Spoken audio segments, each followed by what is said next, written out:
In the world of radio shock jocks, the biggest are Opie and Anthony. These people say shocking things that border on offensive in order to entertain their audience. I refuse to sit here and think that radio has to be nice. Why? Why does radio, out of any other medium, have to be nice? We are being now held to a standard where we have to be nice and make people feel good. Go screw! Radio bad boys, Opie and Anthony. Controversial radio personalities, Opie and Anthony. Infamous DJs, Opie and Anthony. Talk show radio hosts, Opie and Anthony. Opie and Anthony. Opie and Anthony. Radio shock jocks, Opie and Anthony. Opie and Anthony. Shock jocks, Opie and Anthony. Shock jocks, Opie and Anthony. Opie and Anthony. Shock jocks, Opie and Anthony. Opie and Anthony. If you want to put it, feel free. I've done it before. I'll let you go from to Mike. And that's really sick. This is where entertainment is going. More audio of E-Rock in the bathroom.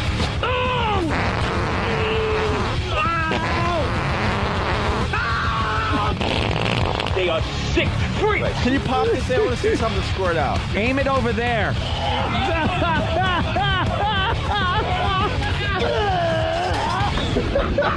This is the worst.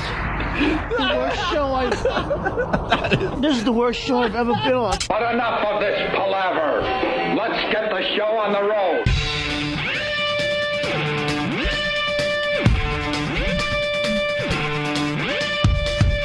Oh, yeah, I need my mic. I saw that. I had it swung away. I'm like, something's missing. I'm just looking at the my computer monitor going, something doesn't feel right. Only the most important thing for the broadcast. I can't broadcast without the mic. Was way over there. Tool. Good morning. Good morning. Jeez. Time for the Opie and Anthony show.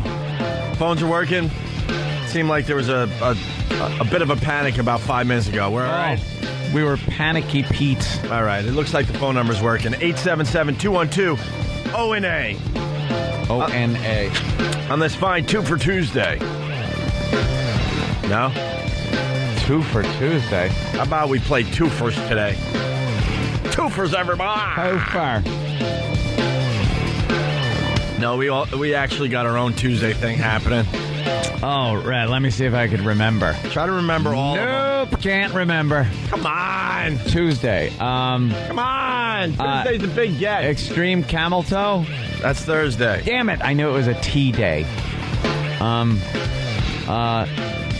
Pot Talk Tuesday. Come on! That's Monday. Match.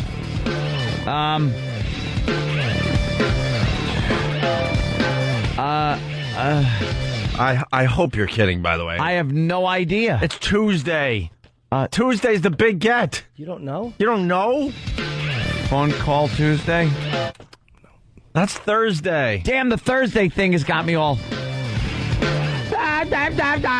You're kidding, right? You're kidding, right? No, I wasn't. Did you sleep on another chair last night? Are you not with us? I haven't been sleeping for the past couple of days. You really don't know what today is? It's... Rock Scream Tuesday. Very good. Yeah. What else? Have a lemon drop Tuesday. Have a lemon drop Tuesday. Tuesday. Rock Scream Tuesday. And then the other thing that ends with Tuesday. It's that other thing. Are you kidding me? Dora's Ajar Tuesday. We got rid of that one. We can bring it back if you want. I was making up your roommate Tuesday. Oh.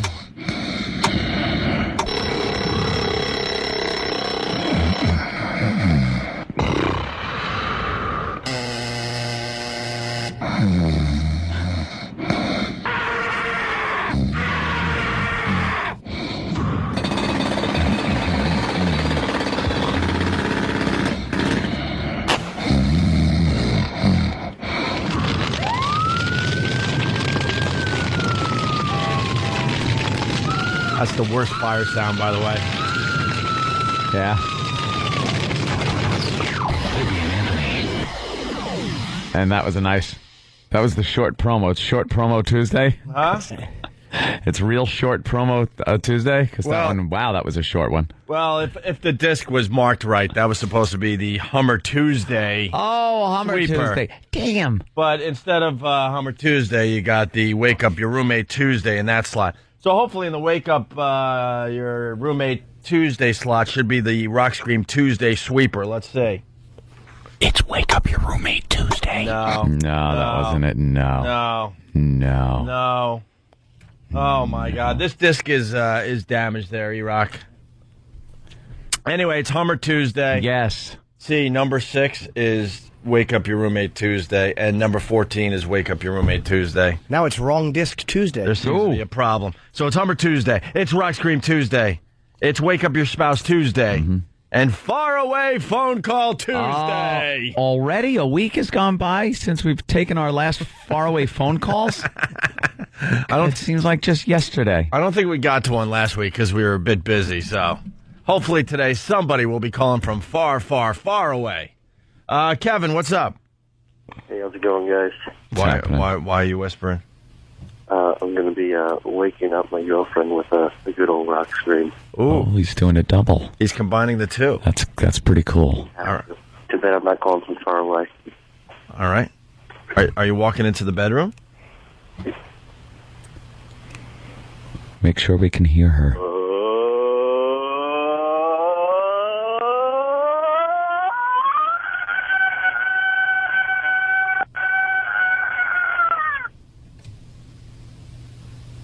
Ooh. Hope you got that one, Al. What did she curse? We didn't hear a curse, though, there, Kevin. You kind of beeped it out yourself with the rock scream. Yeah. She called me an S-head. Oh, really? Okay. See, if you're going to do this, somehow we got to get the phone near the chick so we can hear her wake up. That's the key to this whole bit. We would have heard your rock scream in the background. Right. So you should have put the phone, and that's what I was trying to get you to do before you went into your rock scream. Put the phone near the person that's being woken up, put it near them, and then do whatever you're doing to wake them up. We want to hear their reaction, not what you're doing. See, we need you guys to be like little producers out there. You gotta produce your little phone call for optimum effect. Kevin. Yes. What's going on now? She went to the bathroom. Not too happy. All right. I think I'm gonna give you a C today. You are an S-head. Yeah, the rock scream was fantastic, but we couldn't hear her, so it kind of takes away from the whole Wake Up Your Spouse Tuesday thing. Yeah, if he would have called just for rock scream, he'd have been probably a B. I gave him the C for that. But he went for a combo platter there. So. Yep. But he had a funny line, though. He did have a funny line. Did you catch that one, Al? He did. He had a good one there. All right, I'll give him a C minus then for the funny line. Well, no, you gave him a C. I know. That's what I'm doing. I'd bump the whole performance up to a C. I'm giving him a C. A C? All right. A C. Because the rock scream was really good. The wake up, not that good at all. Funny line, extra credit. Actually failing at the wake up part because we don't hear her waking up. See, this is radio. Yeah. He knows he woke her up. We don't know that she woke up. So you're giving him an F on the wake up. F. Wow. But a good solid B on the rock scream. Okay. And then he came back with a nice line after he messed up the whole thing. Extra credit for the line. Yeah, I bump it up to a C. I give him a passing grade there, C. All right, I said C. It's very harsh. Yeah, we are. It's early. If we don't grade these people harshly, they will take it for granted. Right. But he didn't know that she wouldn't yell. He should have put the phone near her. He should have known that. You got to produce your phone call. We're not there to do everything for you. You got to know how to produce your own phone call. Right, produce your call. We're just call. trying to produce our radio show. You got to produce the phone call. Oh, no. What's up with the Space Shuttle Endeavor? Oh, boy. They're showing gouges all over this thing. Oh, no. Oh, see, that's the hole that might be a problem. Huh? Well, have they fixed the hole in the Space Shuttle Endeavor? No, they're doing other stuff. Yeah. They're just, doing what they were supposed to go up there for. They'll think about it later. It's like when you get somewhere to a party and your car breaks down right in front of the house. Yeah. And you're like, I'm going to go to the party. I'll worry about it later. I need a few beers, a couple burgers. I'll worry how I get home later. Going to socialize a little bit and then... Right. And then I'll change the transmission. And if my car burns up in the atmosphere, screw it. At least I had some fun, got some things done. You think they're just on the space shuttle going, oh, God. It's got to be hard to concentrate on your work when you're thinking, I could burn up on the way home. Yeah. This is great. Special Endeavor. Stupid Spatial Endeavor. Special Endeavor. Spatial Endeavor. Spatial Endeavor. See, Jimmy's laughing. He hasn't even heard the phone call yet. We got to play the phone call for you a little later, Jimmy. I didn't know what that guy was saying until yesterday when you actually said Endeavor. Yeah. Spatial Endeavor. Well, for fun fact, Friday, he decides that he's going to give us a fun fact. And he talked about the fact that the Spatial Endeavor was built with parts used from the Space Shuttle Atlantis. Excuse me. And every time we would try to talk to him, we'd go, excuse me.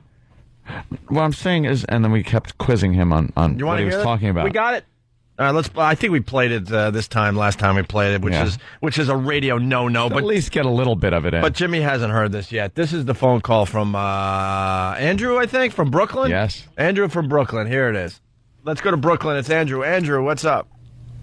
I have a fun fact too. Yeah. So the Spatial Endeavor. The Spatial Endeavor.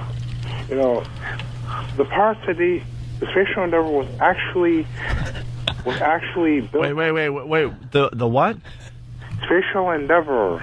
The Spatial Endeavor. All right, wait. It's hold on. There's something wrong with the phones. Andrew, right? Yes. All right, Andrew from Brooklyn.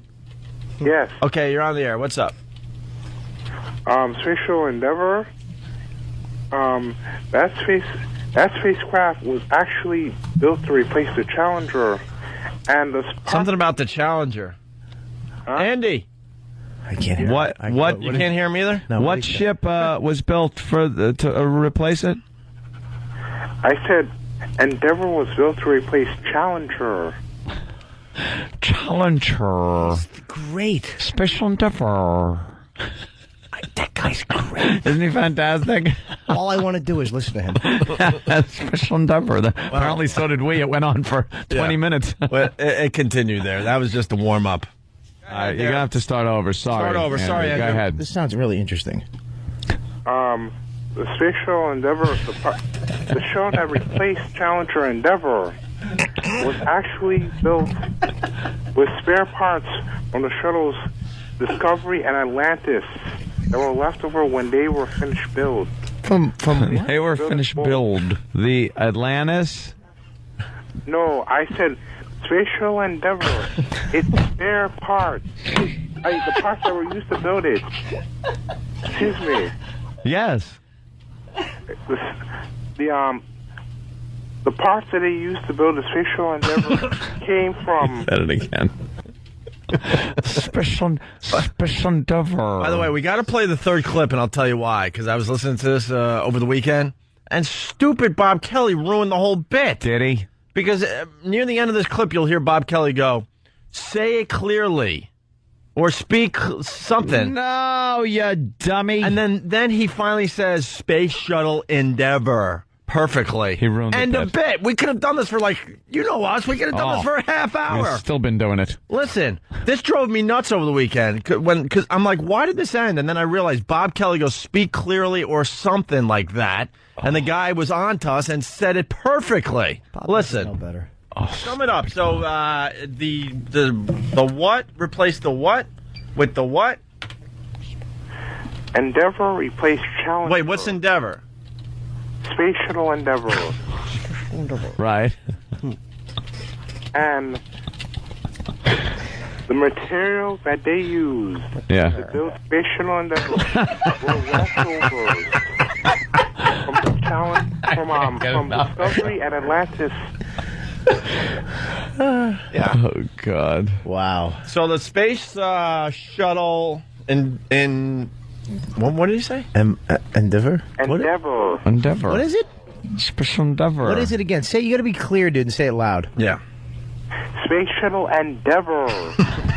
All right, Bob. Okay. All right. Thank you for that. Well, it is Fun Fact Thursday. Mush mouth. we all learned something from Andrew in Brooklyn. Yeah, thanks. Thanks, Andrew. So you notice how right away we had to go, all right, thanks, Andrew. Yeah. Thanks Bit for that. over. Bit over. Thanks, Bob Kelly. Speak clear. Why would you want him to speak clear? The whole bit was for this to go on forever. Bob Kelly couldn't be dumber. Dumber. Why would you tell the guy to speak clear? Stop Bob Kelly. Stop Bob Kelly. And the things to say, that is probably the last thing you want to say to the guy. It's the reason he's on the phone is that he can't speak clearly. And the longer it goes, the better it gets. Yeah. Bob is made from the parts of a sea lion. Without porpoise, without flippers. No flippers. We're having so much fun. And then he goes, speak clear.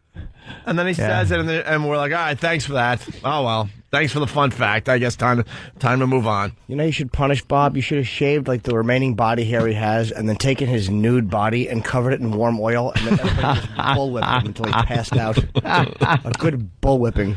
So there you go. Now, Jimmy, you're on board. That guy's the greatest thing I've ever heard. Shuttle Endeavor. Maybe if he's listening, he could give us a call today. Andrew from Brooklyn. He's a star. He's a star in the making. Special Endeavor. I have to say quickly, I'm tired of the kiss that the soldier gave the nurse. I don't care who it is. Enough. Hey, every 10 morning. years or so, they drag this story out, and it's a big story. It's the big anniversary of the kiss, Is though. it? Yes. Every morning, I'm subjected to this stupid kiss. Because they're trying to figure it out. They're trying to figure out if they found the guy. Do you see that's... And it looks like they have found the guy. Good. Good for him, yeah. Let him kiss a shotgun like that so I don't have to look at him anymore. Enough of this guy. It was a big moment for our country, though, the kiss. It was very moving. I don't know. I think the big moment was a couple of weeks prior. The big moment was the celebration. When those two mushroom clouds billowed up into the atmosphere. No, only one was needed. One was just for good measure. One was a fine, hey, look, we don't just have one of these. We got two, and storage is expensive. And we can build another real quick. Just in case you think we used our only one. Yeah. Oh, boy, were you mistaken. Well, that deserves a kiss in the end. Yes. War is over. Come here, doll. It's wonderful. Sure, we barbecued a nation, but let's kiss. The mushroom clouds have barely gone away. They've barely dispersed into the atmosphere. But I want a kiss from you. Who knows what type of radioactive cloud is circling the globe? We could be being sprinkled with radiation as we speak. Just have a lucky. It protects against radiation. Yeah, we didn't take that into consideration now, did we? No, we didn't care. That the Earth was going to rotate and eventually we were going to be in the middle of that crap. That's right. We had to win the war. We dropped one. Whoop, still moving. Drop another. I wish I could do the voice. Let's kiss for the shadow people. Yes, kiss for the people that shadows are burnt onto the sides of bridges. Wonderful. Let's get a home in Levittown and reflect how we barbecued a nation. Why didn't we celebrate that this year? Huh? There wasn't a big celebration of the dropping of the A-bombs, was Because there? it was a weird year. Oh, it's an off year? What year was it again? Only celebrate the big ones? 45? 40, yeah, so what? 62 years 46, ago? 46, fine. 45. 40. August. 40.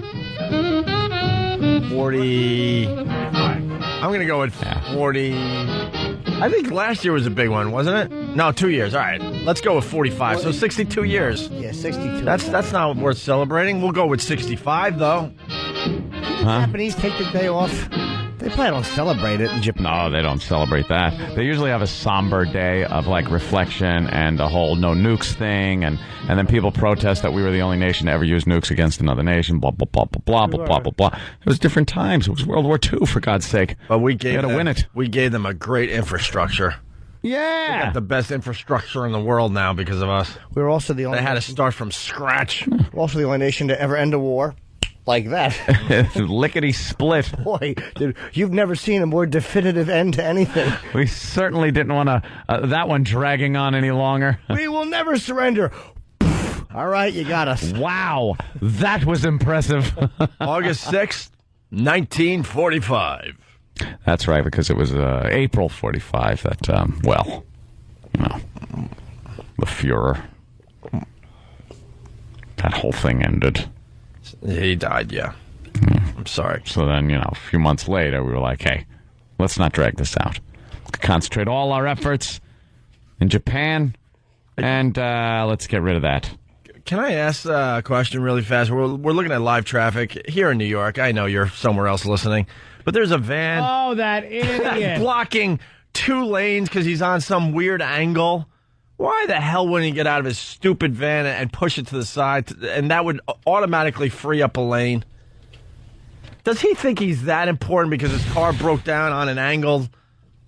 Why wouldn't you get out of your van and maybe go, hey, someone help me push this to this lane, and then everyone else could get through? Nobody would help him. Everybody would just no one helps. That's the idiot who stopped behind him. They would all just honk. I'm thinking he should push it himself. Well, I'm thinking while he was still rolling, he should have pulled off to one side, maybe. You know, but he's on an angle. Get a half a lane. Just blocking 2 lanes He's today. blocking like the ass parks his vet in the parking lot. Yeah. Taking up 2 spots. Those cars get spit on and keyed. Back in the day, keyed on. Keyed. You think you're cool where you take up 2 spots in a parking lot? If I come around, something is going to be left on your car. Park far away. Huh? If you want your car in a spot without other cars around it, park further away and walk your ass to the store or whatever the parking lot you're in. To get a close spot and then take up 2 spots, you're asking for it. Or you asking for a car door to open up and go wham! Usually it's a loogie on the door. The door handle. The door handle. So when he opens it, he goes, what was that, a bird? Loogie's on the windshield. Yeah. Oh, yeah. A nice lunger. Hey, lunger. With some solid product in it. Wonderful. All right, we're just getting started. Lots to do today. So I guess we failed with Wake Up Your Spouse Tuesday. We're going to look for another one of those today. That one failed. We got a couple of faraway phone calls, but Ontario, we'll get to those. Canada. Is he really far away? And Hawaii. Well, we'll find out next, okay? There are people listening in Ontario, I believe. Yeah, through XM. That's not too far. Yeah. Hawaii's kind of far, though, that's far away, and I don't think you could get us on broadcast or satellite. Or the internet, because there's a lot of water in the way. You can't. The internet, you could get us absolutely. No, they don't have the internet yet in They got to tune into the Hawaii frequency. No, they got their own internet, but they don't have it connected to us because the water's in the way. What happened? What about like when we get them from Europe? There's water in the way there too. Oh, they got like that the channel or something. Oh, the channel? Yeah, so they can put wires through the channel. Depending a lot on that microphone in front of you today for people to believe you. Why do they have interstate highways in Hawaii? Oh, it's one of the oldest gags in the book. Yeah, where are you going? They should just drive them off the end of a lava cliff. They have no reason for the internet. All they like is bright shirts and awful music. We like coconuts and ukulele music or whatever that is. The little guitar. Yeah, that Don Ho guitar. Why would you play that when you could play a regular guitar? Because it's Hawaii. Everything had to be smaller to ship over there. Is that? Yeah, I got a microphone. I like it. Let's just make up stuff. Let's make up stuff about Hawaii too. We're gonna just make up stuff today because it's make up stuff Tuesday. Boy. Dude, we can't add anything else to the about Tuesday. Hawaii. Make up stuff about Hawaii Tuesday. No. Just make up stuff about our states. All right, if you got your scorecard at home, it's Make Up Stuff Tuesday on the Opie and Anthony Show. Make Up Stuff Tuesday, but you got to make it sound real. You can't just come up with some stupid. Make Up Stuff Tuesday. Do you know that in Hawaii, homosexuality is mandatory? See, that's going a little far, Jimmy. It's true. I know it's true. That's what I'm saying. You got to make up stuff. Well, now you can't just blurt the truth out. But for the rest of the show, the only people that are going to be in on this gag are the ones that are listening now. Right now. For the rest of the show, we just make up stuff, but don't, and then we don't acknowledge that it's Make Up Stuff Tuesday. Oh, and then people get angry, or they try to correct us or the listeners, because if a listener is listening now and he calls up and makes something up, someone's going to call up and go, dude, that listener sucked. That was made up. That's fake. And then you, the listener that's listening right now, you help us out, because someone's going to call later and go, dude, homosexuality is not mandatory in Hawaii. Yeah. And then you will call up and then maybe using a Wikipedia or some ridiculous thing, you help us out. Do we defend the listener?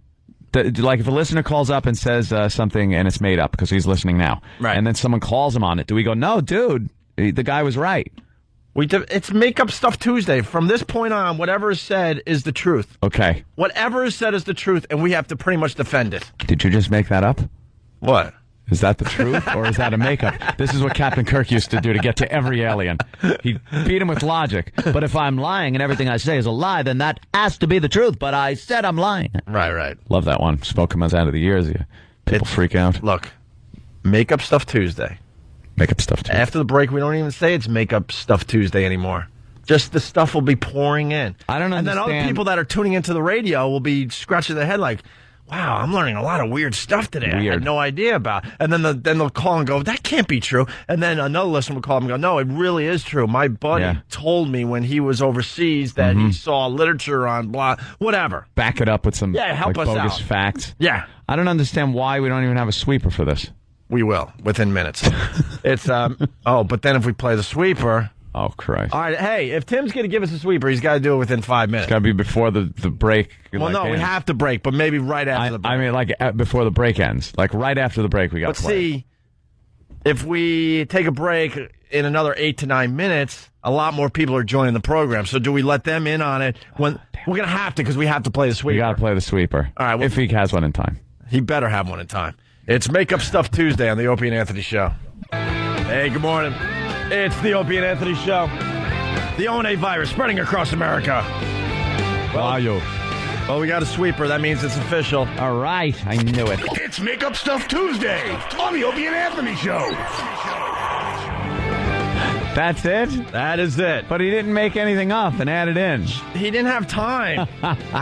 Because this is the last time we mention it for today. That it's Make Up Stuff Tuesday. You should have said something like, it's Make Up Stuff Tuesday, and this is the last promo I'm ever making. And that would have been like making something up. And that would have been it right there, right? Yeah. All right, so now we got to make up something really good. Okay. And then we got to go with it for the rest of the morning. And we're not going to tell people it's Make Up Stuff Tuesday. So if you're listening now, you're in on the gag. People tune into the program as the morning goes along, obviously. Someone's saying, why don't we say, Cigarette Sam is saying, Make Up Stuff Tuesday, let's report the mayor of Boston is... Hey. Why don't we leave that alone? Hey. All right. Steve is straight. I laughed a little too hard at that one. Sorry, Steve. Hey, it's also Rock Scream Tuesday. I mentioned that because we're getting lots of requests for the Terry Schiavo one that was made by one of the fine listeners. This is really, really good and twisted and wrong and just not right. Hey, this isn't it. Wow. What? It has confused every clip we play Tuesday. Why would you hand me this? Why, Iraq? I wanted a Terry Schiavo, and you hand me this. What'd you hand him, Eric? Why did you do that? You know, Iraq's IQ could get him into Mensa. Seriously, I mean it. Why would I want that when I'm begging for Oh, look at his eyes. He gets all puppy dog when his hero yells at him. Oh, don't make that face at Opie when he turns his head. Whatever. Exactly. Whatever. Hey, It's make-up stuff. All right, here we What go. did you call him? I called him Mumps Neck. Why are you calling him Mumps Neck? Mumps Neck. Oh, Jesus. Oh, no. Maybe he's got a sore throat today, and he's just got a swollen throat area. Certainly does. His throat is sore from having fish lobbed into his mouth. I laughed a little too hard at that one, too. Sorry, E-Rock. But now I feel better about myself. Here's the Terry Schiavo for Rock Scream Tuesday.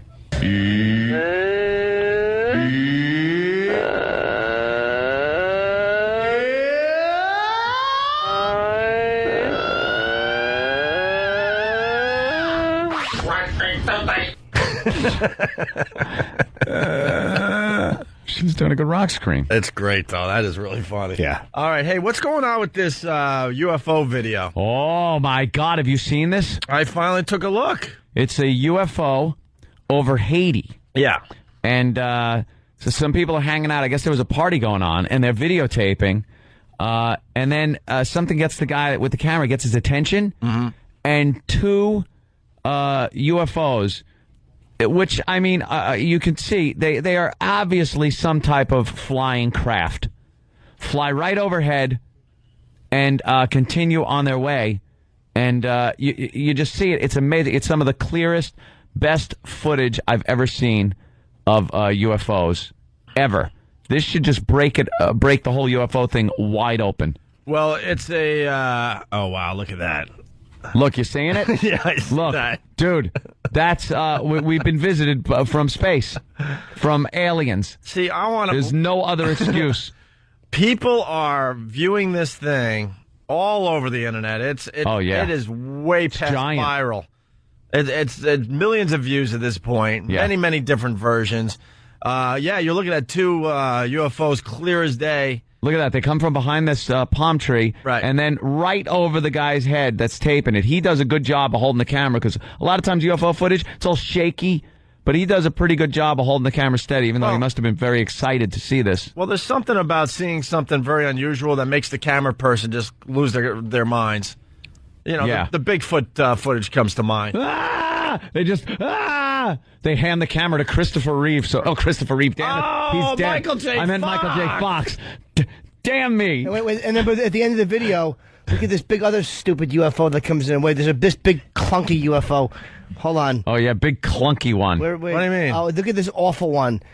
They go away now, and then the other one comes. Oh, no, that's the Foundry Music logo. Stupid Foundry logo. Steve. Like it's your exclusive video. The thing's all over the place. If it was over your house, it would have been an unidentified phallic object. Oh, but I'm waiting for...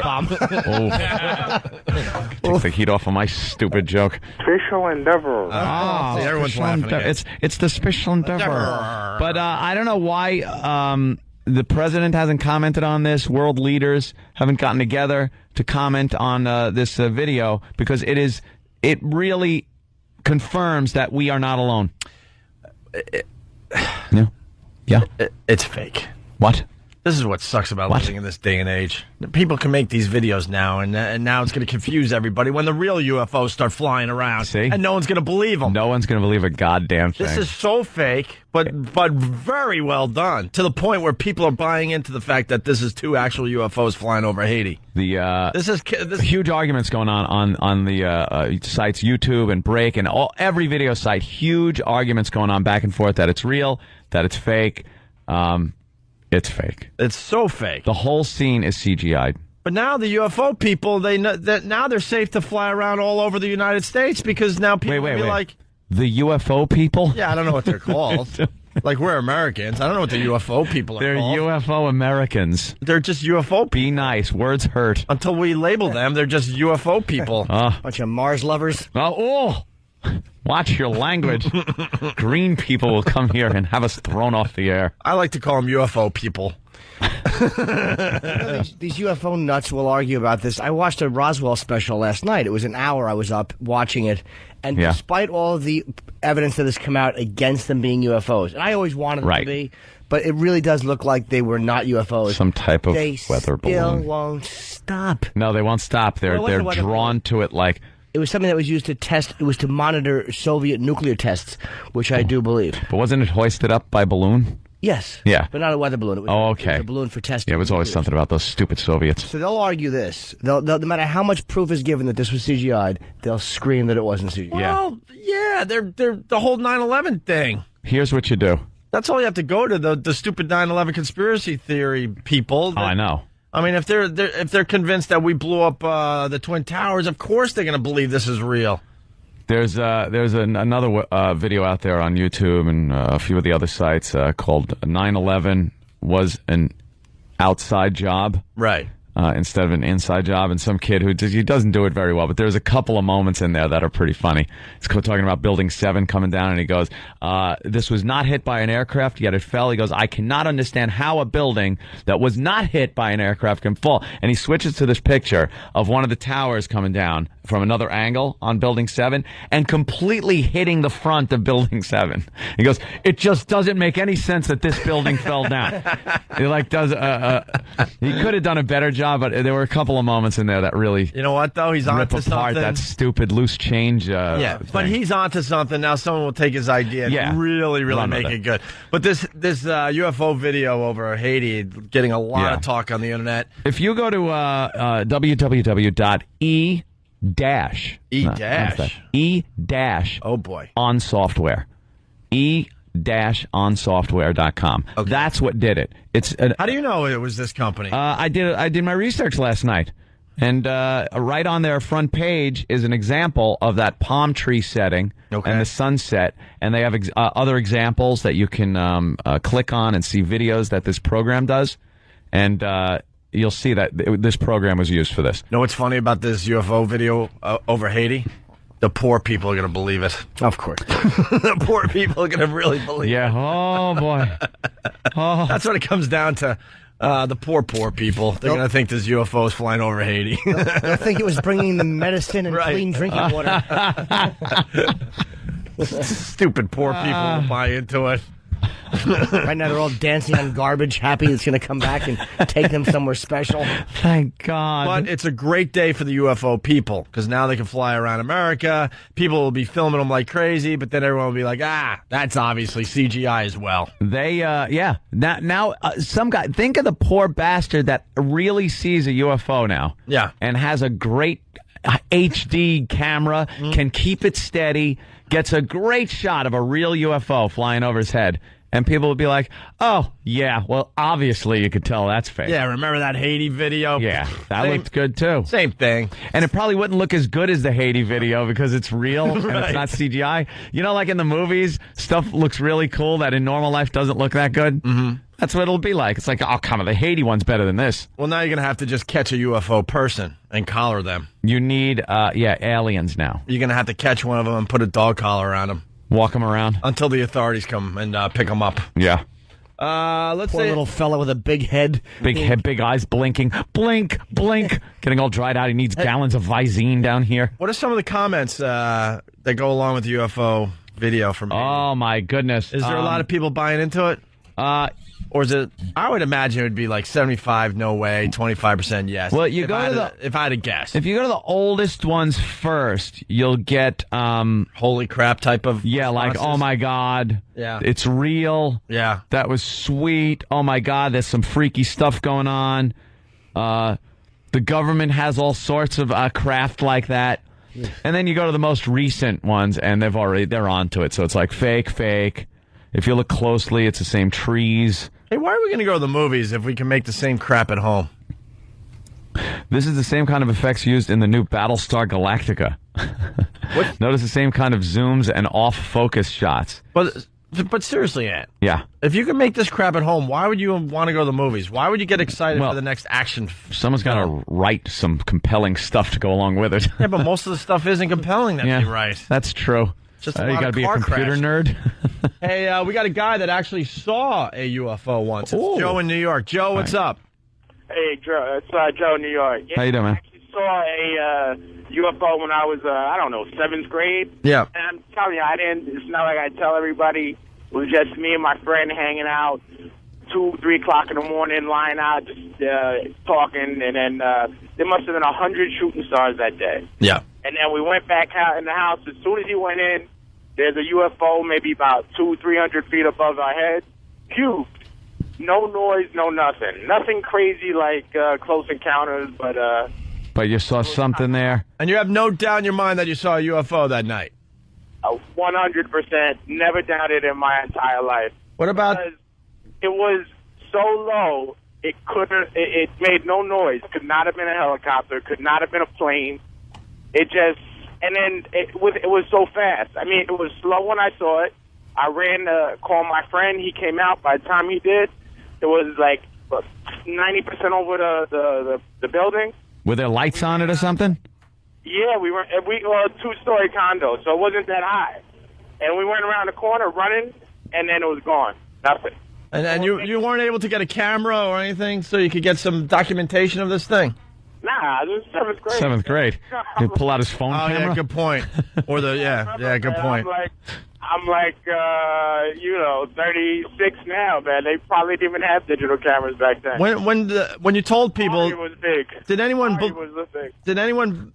What did you say? I don't know. I was just commenting on how he kept interrupting you. Yeah. Did anyone believe you?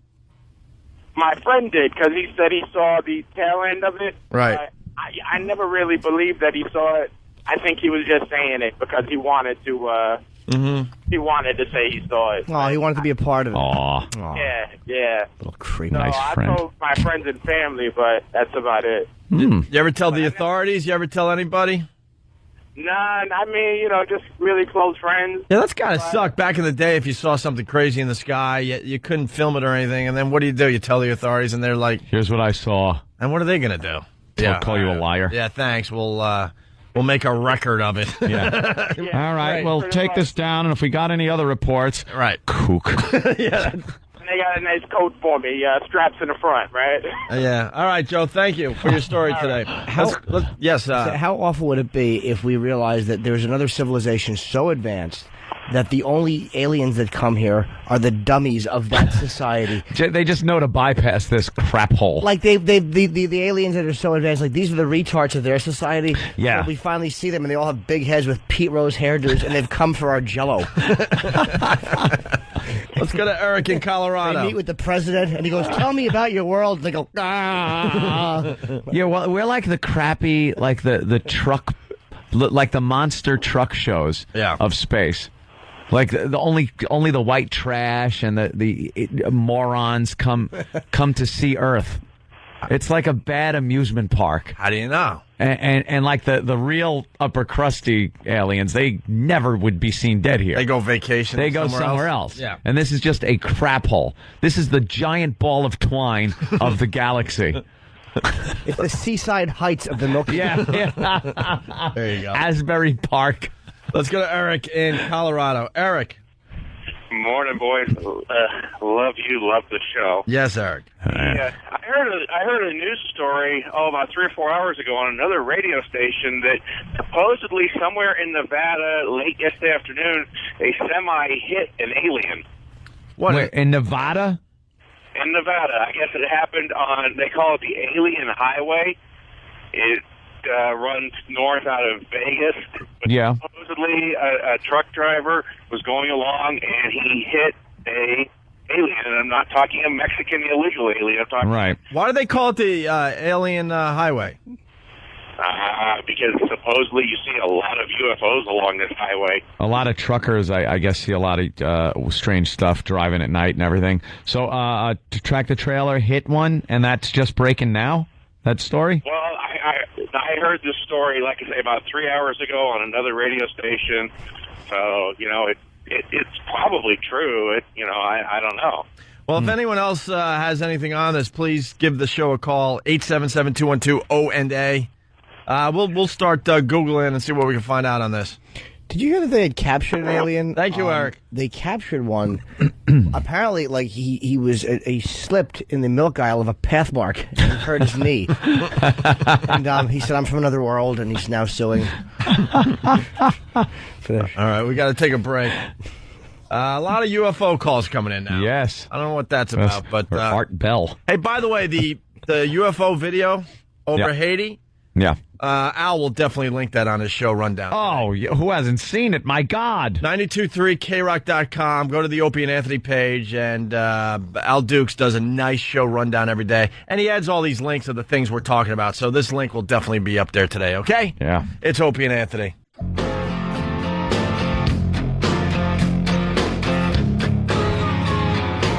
You're checking out the Opie and Anthony show.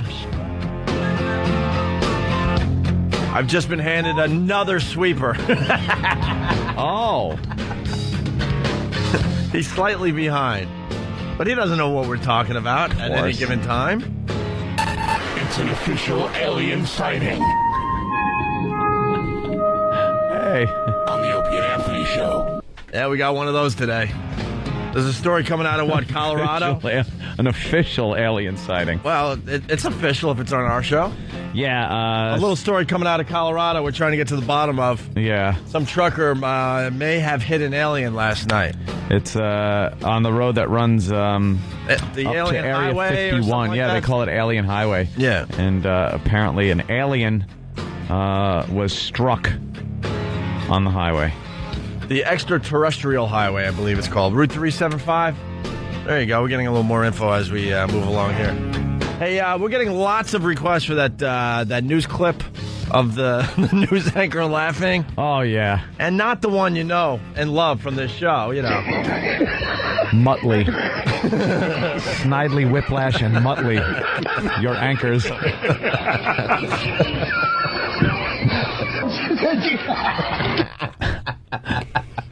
Those are professionals. Jesus.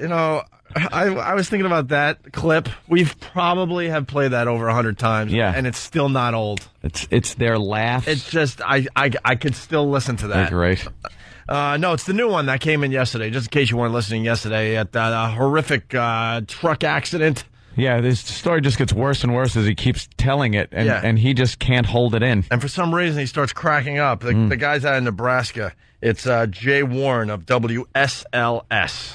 A fire crash leaves 3 people dead. Police in Nebraska say a rental truck carrying 2 people lost control, crossed the median, and collided head-on with a semi-truck. Both trucks burst into flames, and witnesses say there were several explosions.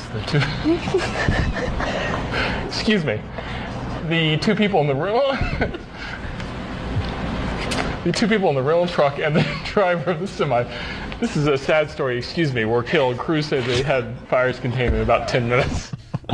My favorite part is the 2 people in the 2 people in the He can't even continue. He's just going to stop dead in his tracks.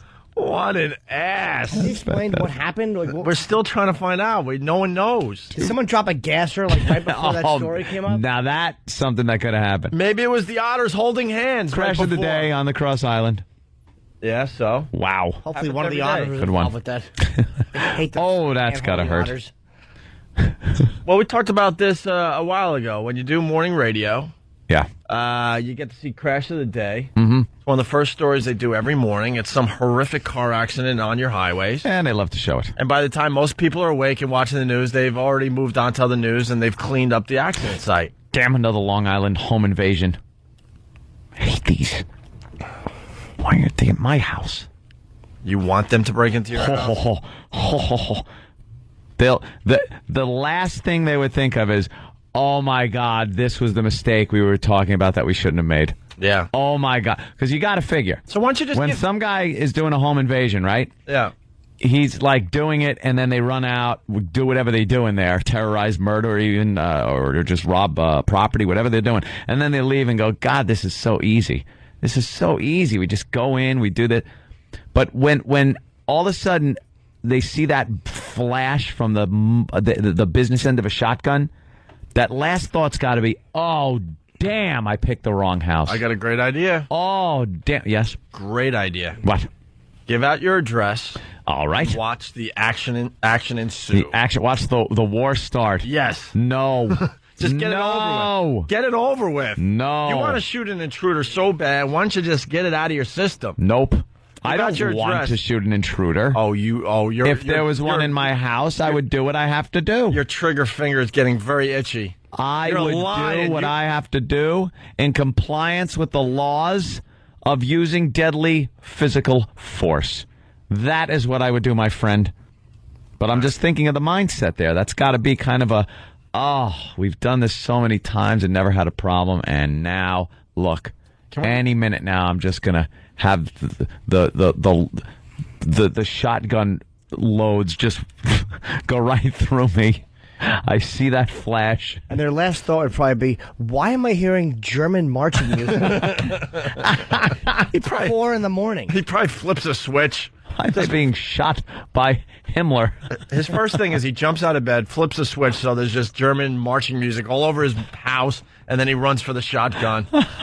Time for action. You're insane. Ready for action. You're absolutely insane. That's it. You actually looked at the TV and you were bummed that they weren't near your neighborhood. No, I feel bad for the families. I feel bad for families that don't take these things seriously and arm and defend themselves. Yeah. Arm and defend yourselves. Because you know damn well when they're tying you up with that phone cord and ready to ravage your wife or daughter, the one thing you're thinking is, I would love to watch this guy's head explode like a watermelon at the end of my shotgun. That's absolutely what they're thinking. But you don't have one. Now you got to sit there and hope for their mercy. Screw you. I'm shooting first. Do we have Anthony's neighborhood music all queued up and ready to go? On what? See, but you live here. Nothing happens here. It's a wonderfully quiet neighborhood. Nothing happens. Surrounded by people that are Jews. I love my Jewish neighbors. I love them. I'm surrounded by them. All over the place. Jew. And you know they're watching out for you. They watch out. They're watching the whole neighborhood. You don't even have to blink an eye. You know what? An eye. Some communities call it community watch. Right. My neighborhood, we call it busybodies. But they have the same result. They're peering out their windows. They're looking. seeing who's there and who shouldn't be around. And they, get things done. They call up. Can I raise my hand? And it's wonderful. I'm raising my hand. Can you use meticulously manicured lawns? But yes. Could you use the word ogling?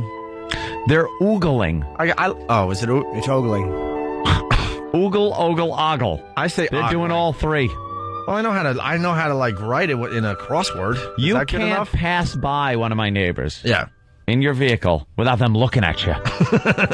Like they look at you like, who are you and do you belong here? And believe me, they have a system for knowing, just at a glance, if you belong in the neighborhood or you don't belong in the neighborhood. I'm not sure what this system is. I'm not privy to it yet.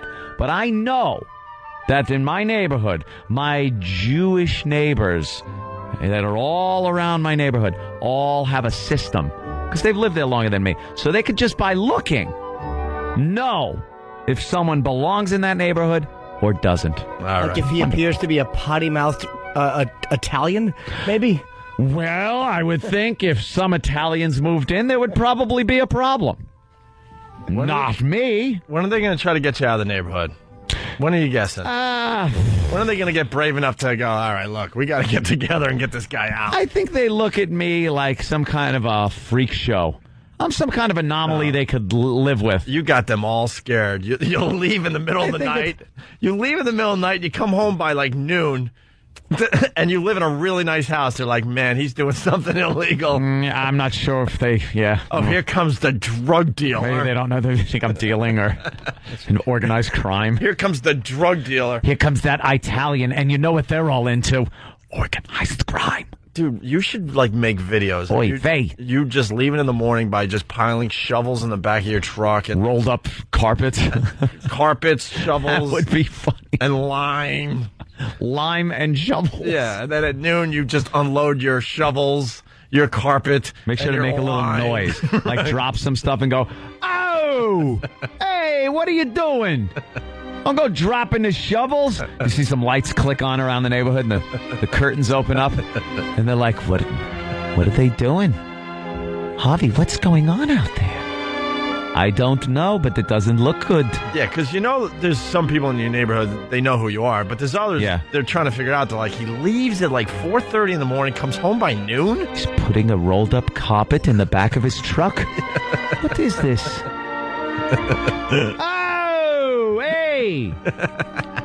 And then just kind of look at him real quick, and notice that I see him looking. They close the shades. Close them quickly. Oh, my goodness. Who should we call? The police? Don't call them. Don't get involved. You should have Club Soda Kenny, just for a goof. Walk your perimeter for a week straight. Just walk around the property. Right, just walk around the property. Just looking at people. Walk sideways. The perimeter. Just slowly walking the perimeter for a week straight. No, they'd water his head thinking it was a patch of bad lawn. A retarded scarecrow. Hey, and by the way, the neighbors scared dope. Yeah, the neighbors already don't like you. They want to. Who's the odd man in the new home that gave the children Deutschmarks for Halloween? They loved them. Hey, we went off on a little tangent there, but I was talking about the otters holding hands. We played the news clip of the guy laughing. Yeah, and you said, "Why is this guy laughing?" I'm saying maybe they played the cute video of the otters holding hands right before the dumb, But that's not funny. Truck crash. Or entertaining.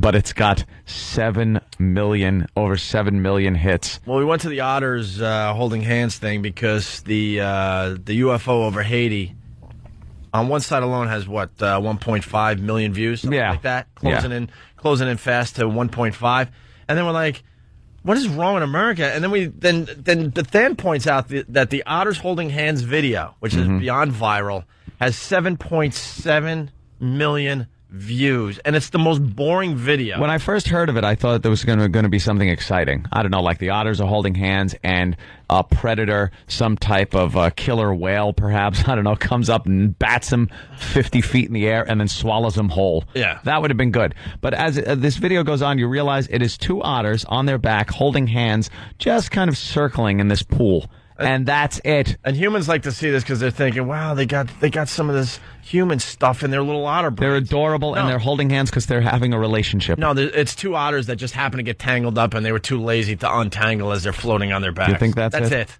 That's all it is. I'd like to jump in that water with my elbow and give it to both of those otters across their chests. That big, fat otter belly. Yeah. I want to pet it. I just want to pet it like... See, look. It would go... with smack because it's all wet. They just unattached. That's it. They were floating and they unattached. That's all it was. They weren't holding hands. Why are people watching this video? Because it's what they call adorable. No, it's not. Girls like it. You know what that otter should be holding? A plugged-in toaster. I'd like to give those otters a nice plugged-in toaster. Have some hold. toast, otters. E-Rock, you have the worst timing ever. Yeah. I don't even think you're awake when we do this radio show. Dan goes quickly and points to the screen like, look, something's happening in the otter holding hands video. And at that moment, E-Rock decides to scroll down to read comments. And what you missed, E-Rock, if you were actually looking at the video, was the one otter reaching out to hold the other otter's hand again. Oh, it reached back out for him. See, here it is in slow motion. Reaching, grabbing. Oh, that's adorable. Oh, boy. Now there's something going on there. Yeah, what's going on there? Why are they holding hands? Must be some kind of thing they do just to float better. A survival thing. Yeah. So sharks don't eat them. Nothing to do with... By the way, it's two male otters. Really? One's funny. One's tucked. A couple of Hawaiian otters. Little known fact about that video, it's two male otters. One's noticing that one has a wide back. Two otter robes. All right, here's your news. Really, really fast. Still no sign of the miners. They're so dead. They're so dead at this now. Some people are insisting, and especially the mine manager, the guy that runs the joint, that there's still a chance that they could be alive. And they're drilling a third hole as we speak? Why aren't they drilling like 5 holes at the same time? Why isn't the whole miner community getting together and getting all their drills out and drilling like 5 holes at a time in 5 areas where they might be? Because I heard they drilled like 2 holes and it took a hell of a long time. They drop a camera down and realize they're not here. And then they said, we're going to drill a 3rd hole in an area where they were instructed to go if there was a cave-in. Yeah. It's like, wouldn't that be the first place you drill? Like the place they're supposed to go? Turn the whole mountain into a buddy booth. How many holes are you going to drill? Bunch of holes. Fella, psst, you in there? Psst. They still have a sense of humor after all that time and just drop a hog through. All right, they're okay. You got Karl Rove there stepping down at the end of the month. Whatever. So he wants to spend more time with his family. Bush has 17 months left. Yeah. How bad do you want to be around your family? You can't wait a year and 5 months. That is the universal excuse for something's up, get out. How fun is your family? I want to spend more time with my family. No, you don't. He wants to get out early. The approval rating is just horrendous. And Bush wants to leave. Oh, Bush He'd wants like to leave. to just say, I want to spend more time with my family. You're the president. Where are you going? I was reading in the paper yesterday that Bush is on track to take more time than anyone else, vacation time. Vacation time? Than any other president. I haven't seen him do anything. He just... What was the last thing he did? That didn't involve, like, the speeches about the war. What was the last thing he actually did? There's other things you can do. As president, yeah, you'd always see the president with the pen. Take the pen. Right. He'd have the pen and he'd be like signing bills and things. That's what he does. He'd sign things and then he'd sign it with a bunch of pens and then they'd clap and he'd hand the pens out and there's some other leader next to him or somebody and he's signing things.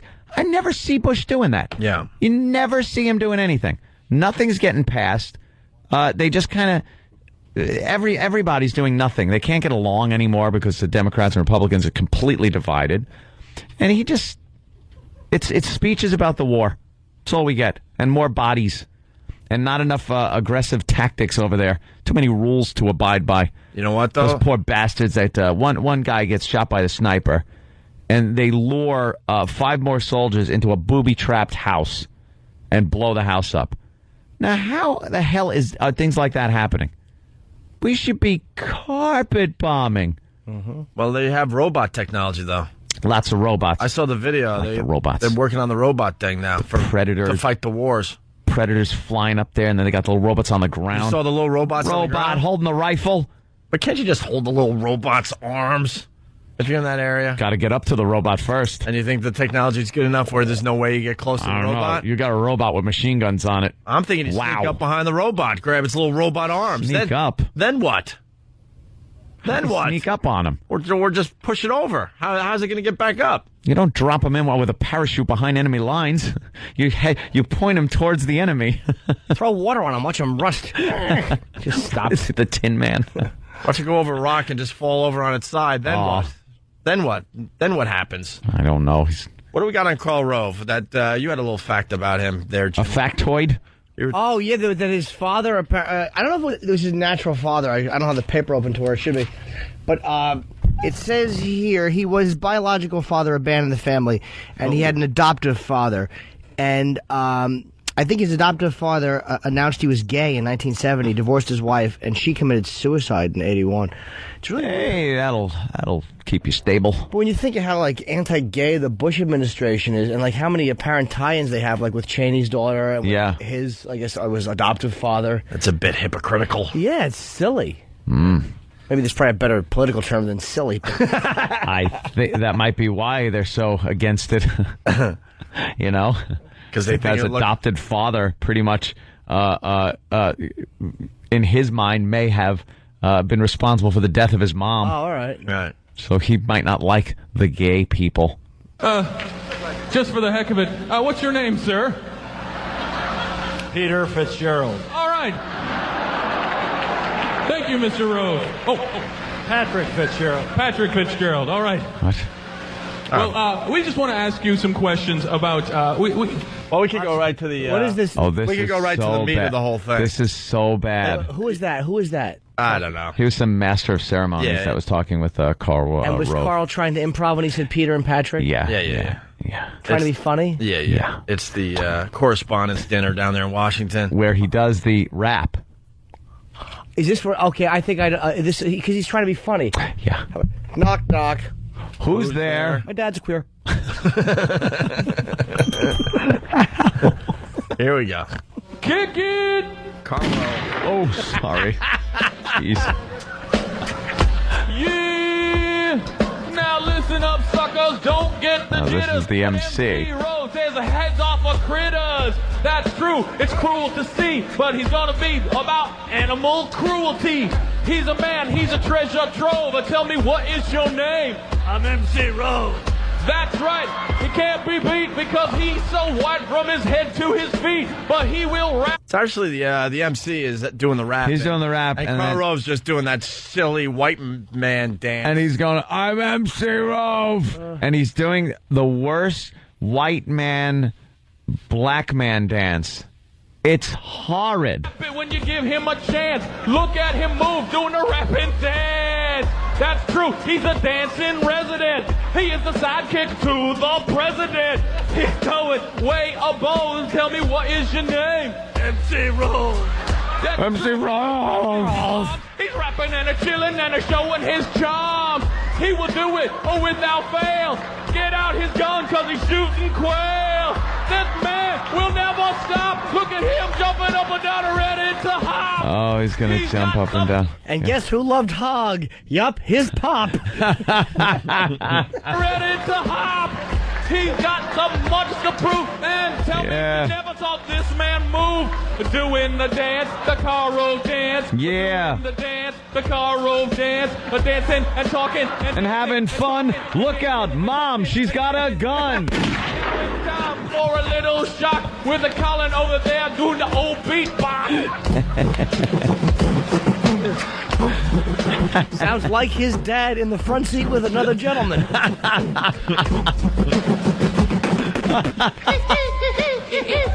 That was Mother when she peeked in and saw it.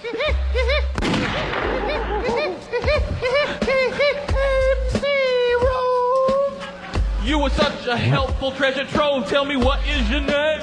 MC Rose. Can see him later hanging in the cove. But tell me, what is your name? MC Rose. Doing it right, and he really strove. One more time, what's your name? MC Rose. Give it up for MC Rose in the house. Oh, I want to apologize to the black community. I'm sorry. I don't know why we have. I don't know why we have to wreck your music like that. I'm really sorry. You're absolutely right. An apology is due. That is embarrassing to everyone that's white. I'm MC Rove. No, it's funny. Like old white guys, they want to do a rap bit. Yeah. And they're so out of touch, they think that's like a rap bit. That's a rap bit from 15, 20 years ago. Yeah. The community's not rapping like that anymore. I'm sorry. You want Rove? Yeah, we got him. And his pop was a sloppy potty bottom. MC Rove. Chocolate rain, MC Rove, and here's his mommy's brain. Chocolate rain. His father's in a rest area again. Chocolate rain. Daddy likes to maybe pull a train. Chocolate rain. Every stupid radio station playing Chocolate Rain now, too, by the way. Mommy's blood going down the drain. Chocolate rain. Shuttle Endeavor. Oh, yeah, of course. All right, we got to take a break. Hey, what's that video that you put up there? The cats having fun? How many views on that dumb thing? 13.3 million. 13.3 million cats having fun. Well, it's called Funny Cats. Funny Cats. Funny Cats. Oh, it's cats doing funny things. 13.3 million views. Well, this is why America's Funniest Home Videos did so well, too, because this is pretty much a bunch of animal clips. Right. Doing wacky things. Yeah, well, this is what we like in America. It'll be a funny cat clip. Funny cats. The cat, got creepy Oscar the cat just sleeping on an old person as they expire. That'll be a funny cat clip. As he dozes off and they put a toe tag on the old thing and drag it out. Funny Cats, 13.3 million views.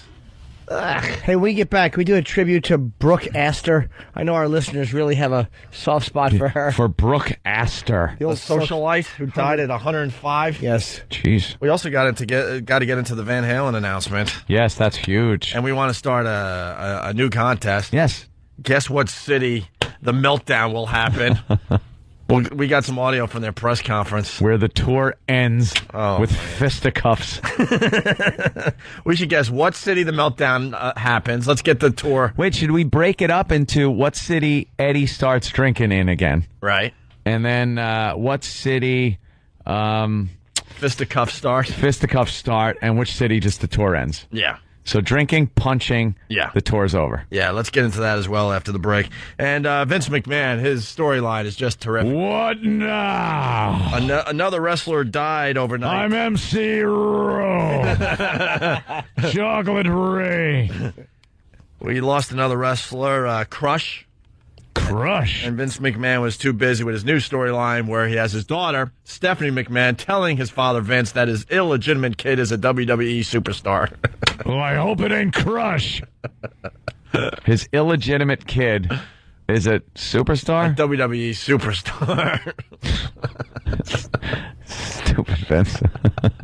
We love stupid Vince, though. Yeah. It's Opie and Anthony.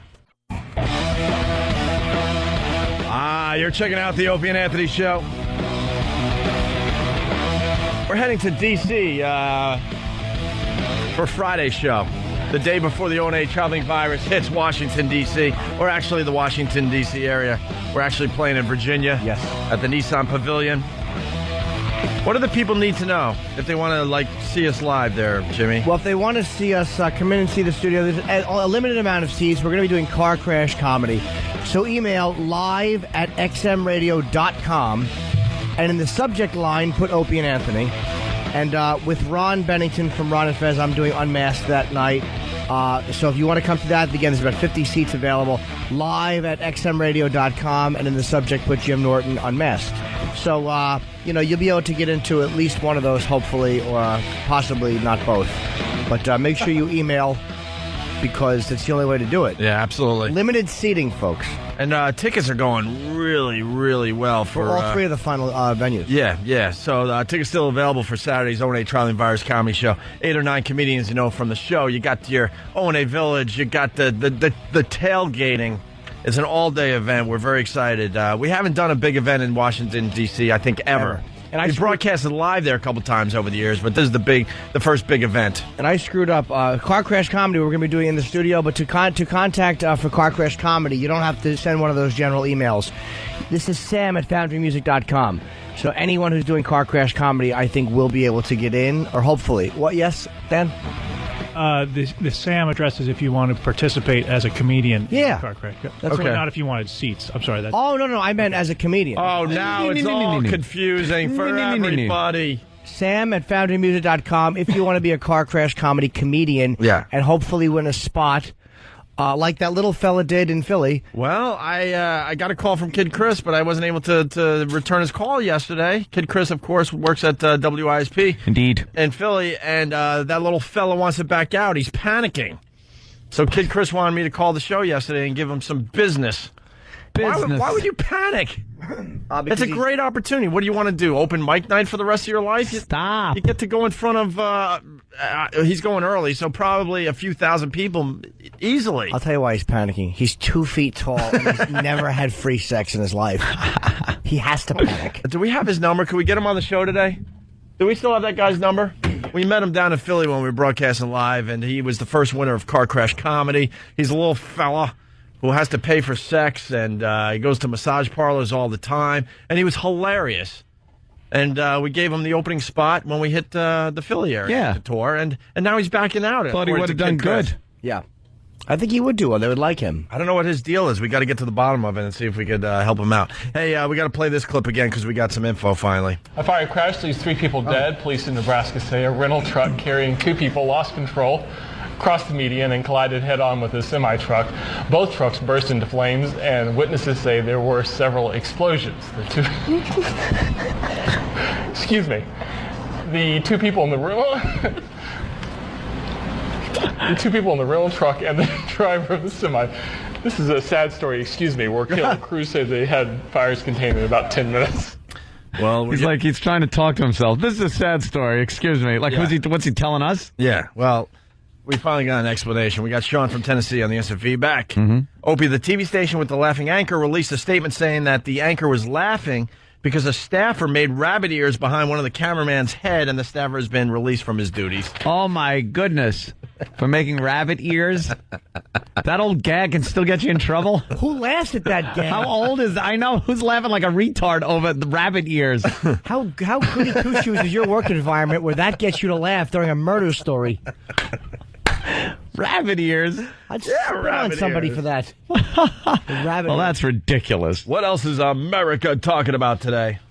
Well, the Space Shuttle Endeavor has to come down eventually. The what? Space Shuttle Endeavor has to come down eventually, and they got some nice graphics on TV of this gouge. A few chunks taken out of the bottom. It's pretty deep. Yeah. When do we get to make our popcorn and watch this thing come back to Earth? Oh, it's gonna be a doozy. Godspeed. Yeah, no kidding. Get them home safe. Also, it's official. Michael Vick is not playing this year. The whole year. The whole year, man. Yep. He's a dog killer. Bonds is announcing that he's allegedly. Next year it's going to be his last year in the majors. What? Pat Riley, whatever. He's going to coach it 3 more years. Who cares about that? And we got Van Halen reuniting here. We got some audio. Yeah. This is a disaster waiting to happen. Now wait, it's David Lee Roth, it's Eddie Van Halen, it's Alex Van Halen. And Wolfgang. Oh. Wolf. Which pretty much is the 3 family members against 1 retard. Yeah. David Lee Roth. So that whole dynamic isn't going to work very well if there's ever some kind of problem between David Lee Roth and Eddie. Yeah. The other guys, who are they going to back? Yeah. They're going to back the Van Halen name. You know, I'm reading a book, and they mentioned Led Zeppelin and Robert Plant, and they asked Robert Plant, why didn't you ever, reunite using, John Bonham's son, Jason Bonham? Yeah. And Robert Plant just goes, because Jason Bonham isn't as good of a drummer as his father was. Yeah. I'm like, ooh, that's a little nasty to say. But you want to hear some audio from the... Wait, now what is Wolfgang playing? The drums or the... No, he's playing the bass. The bass. He's doing Michael Anthony's part. Michael Anthony's part. Michael Anthony was also the one that threw all the high vocals in. Yeah. On top of Sammy Hagar's vocals and David Lee Roth's vocals. Very high. He could sing very high. Yeah. And that's kind of the trademark Van Halen sound, that real high harmony over the vocals. So who's going to do that? Maybe Wolf. I don't think Wolf. Wolfie can do that. My mother's Valerie Bertinelli. And she's losing weight. I see her in the fatty girl commercials. She's losing weight with Kirstie Alley. They eat salads together. She'll be backstage with Mackenzie Phillips. They get the green One apple day at a splatters time, together kids. every afternoon from the food they're eating. But they're losing weight. I realize this is sacrilege. I just never dug Van Halen. No. They don't suck, obviously, but I just never... For the time when they first came out, especially, they were huge. Growing up, I loved Van Halen. Yeah. You can't deny it. And everyone knew how to make the little logo on their freaking notebooks. Then they alienated some of the listeners, but got some new ones when they brought in Sammy. Yeah. And then, that era, that whole thing was over. Yeah. Done with. Goodbye. What they do that was good, though. Like, the couple... my favorite Van Halen song... And the cradle will rock! Yeah. I like Panama's my Running with the devil! Yeah. They did a bunch of, they had a bunch of hits, man. That's okay. Jamie's crying, I never liked. Jamie's crying. They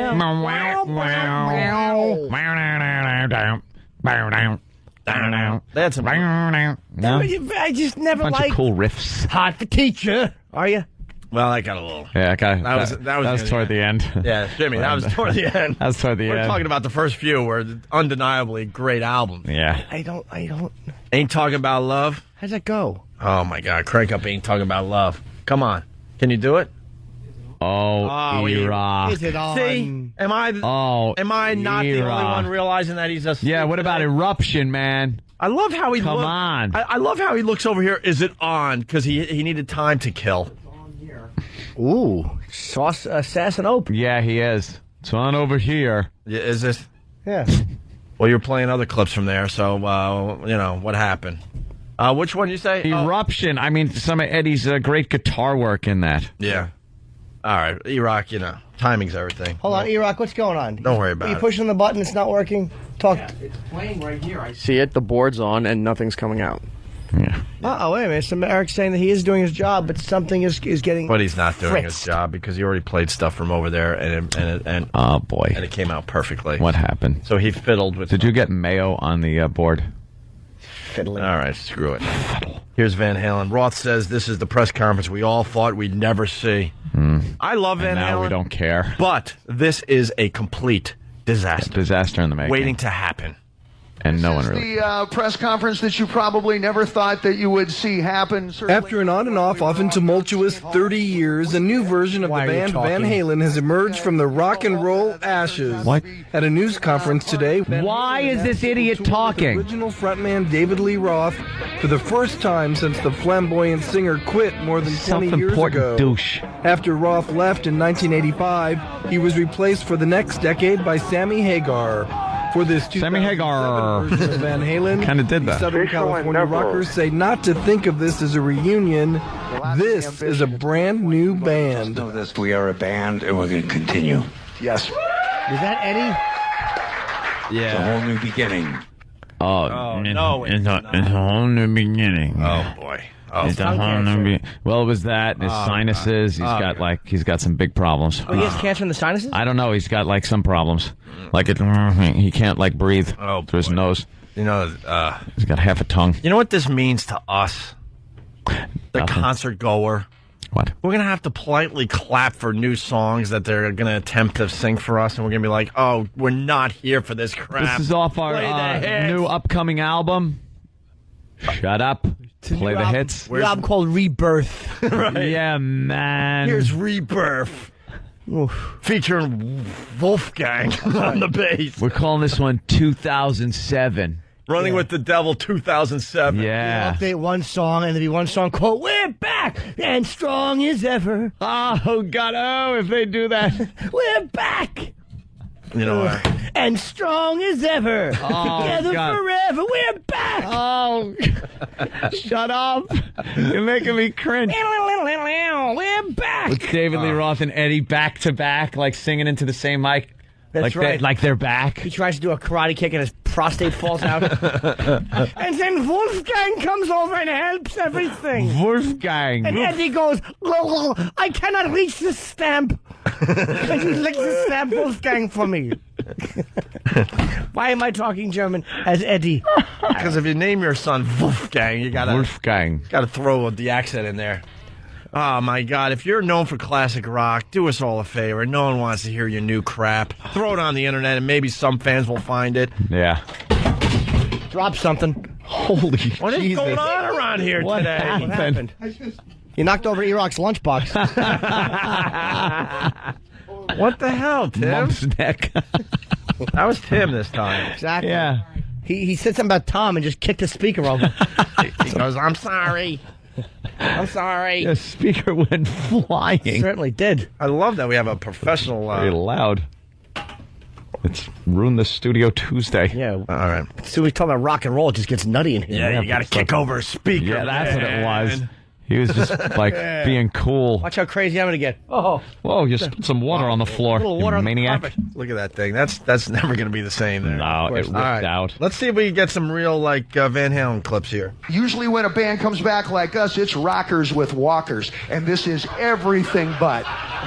Meet us in the future. He's killing. All right, the whole rockers with walkers. Let's break this down a little bit. Yeah, please. Name one band that came back as rockers with walkers. Literally? That old gag, yes. Let me think. The Moody Blues? Even the Rolling Stones, man. Yeah. Freaking, supposedly Mick Jagger still, is on a treadmill 10 miles a day.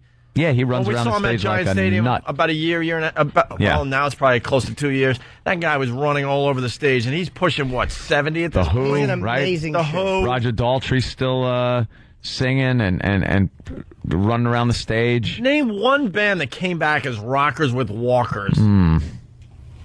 Actually, rackers with whackers. Usually you see, your favorite band from back in the day, and you go, damn, the lead guitarist is younger than me. What happened? Yeah. They just sneak a young guitarist in there, and no one's looking. That's what they did with Wolfgang. Isn't Wolfgang fat, too? Yeah. Yeah, Wolfie's a little fat. I think he got some of his mother's genes. With the pudgy Valerie Bertinelli Lifetime Network genes. But meet us in the future, not the pasture. Van Halen hadn't Future, not the announced a tour pasture. earlier this year, but guitarist Eddie Van Halen entered rehab. The band didn't want to tour until everyone could give 100% and Of not the money to what? immediate future. None of us want to give you less than our best, and we are at our best.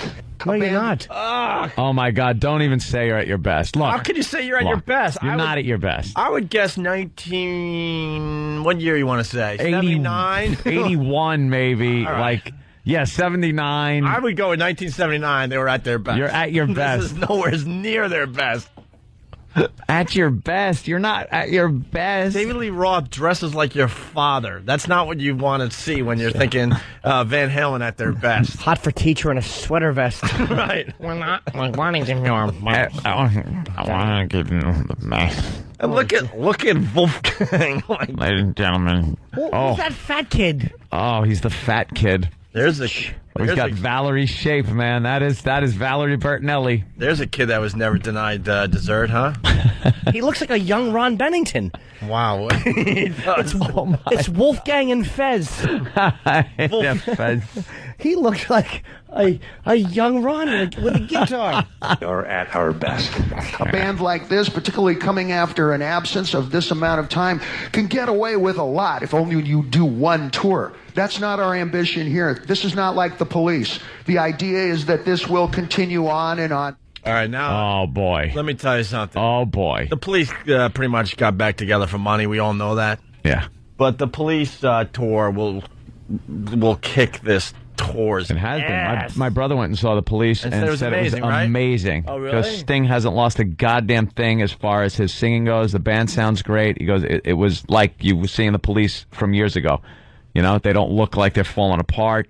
And the ticket was a lot of money, so they're making a fortune. Yeah. Now he's talking about this being one tour and then going on and on and on, huh? Well, because then they'll probably play, they'll come up with some new songs. Well, Future Not the Which Pasture. one? Which song will they come up with? Well, there was I forget how. I wish I could remember your new song. The song I just sang there. We're back. We're back. And we're as good as ever. We're back. Together forever. We're back. Little guitar thing. And Fat Boy will come in. Boopity boopity boop. Fat boy. Fat boy. It's Fatty. Maybe Valerie Bertinelli's on TV. Look. Oh, it's Jenny Craig. Maybe we could come up with potential Van Halen songs for these guys. Future Not the Pasture, like he just said. That might be the title of the album. Future How about Not the Past. How about like Emissions? Will they Journey? It should be Future Not the Pasture, and they're in a cow pasture, and Eddie is cutting off a cow's tongue trying to use it. All right, we get to we learn about Wolfgang here. Helping the band continue its latest edition, Eddie's 16-year-old son, Wolfgang. It's a great gig. Just started playing one summer, and I just sort of slipped in. As for the thought of a 16-year-old hitting the road for a full-blown rock and roll tour, Wolfgang defers to his mom, actress Valerie Bertinelli. Let's just say she's watching me closely.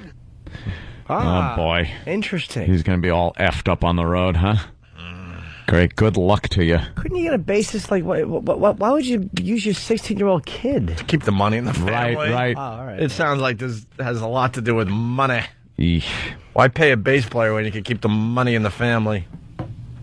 And he's got the Van Halen name. Think they're just going to pay David Lee Roth like a per diem, and the family keeps all the money because it's their name, and the kid's going to be a hit every time he hits the stage with his father. They're going to have to do like a solo off. You think like Eddie'll do something, and then Wolfie'll have to do something, and then Alex will do something on the drums. I say it'll be a big family thing, like friggin' like old age Hanson. I say there's some kind of handing over of the guitar. Dramatically, Eddie takes his guitar off and gives it to Wolf. And Wolf with does a lot of pride, hand over the guitar. And then Wolfgang does his version of Eruption. They'll be back to back looking at each other as only a dad and son can do when one is fat and one is tongueless. I'm fat and I'm tongueless and we're back! Better than ever, we're back! Yeah. Can we use your machine yet there, E-Rock? All right. I love your song. Well, Roth promises you will know all the songs. Well, thank God. Oh, really? Let's see what this is all about.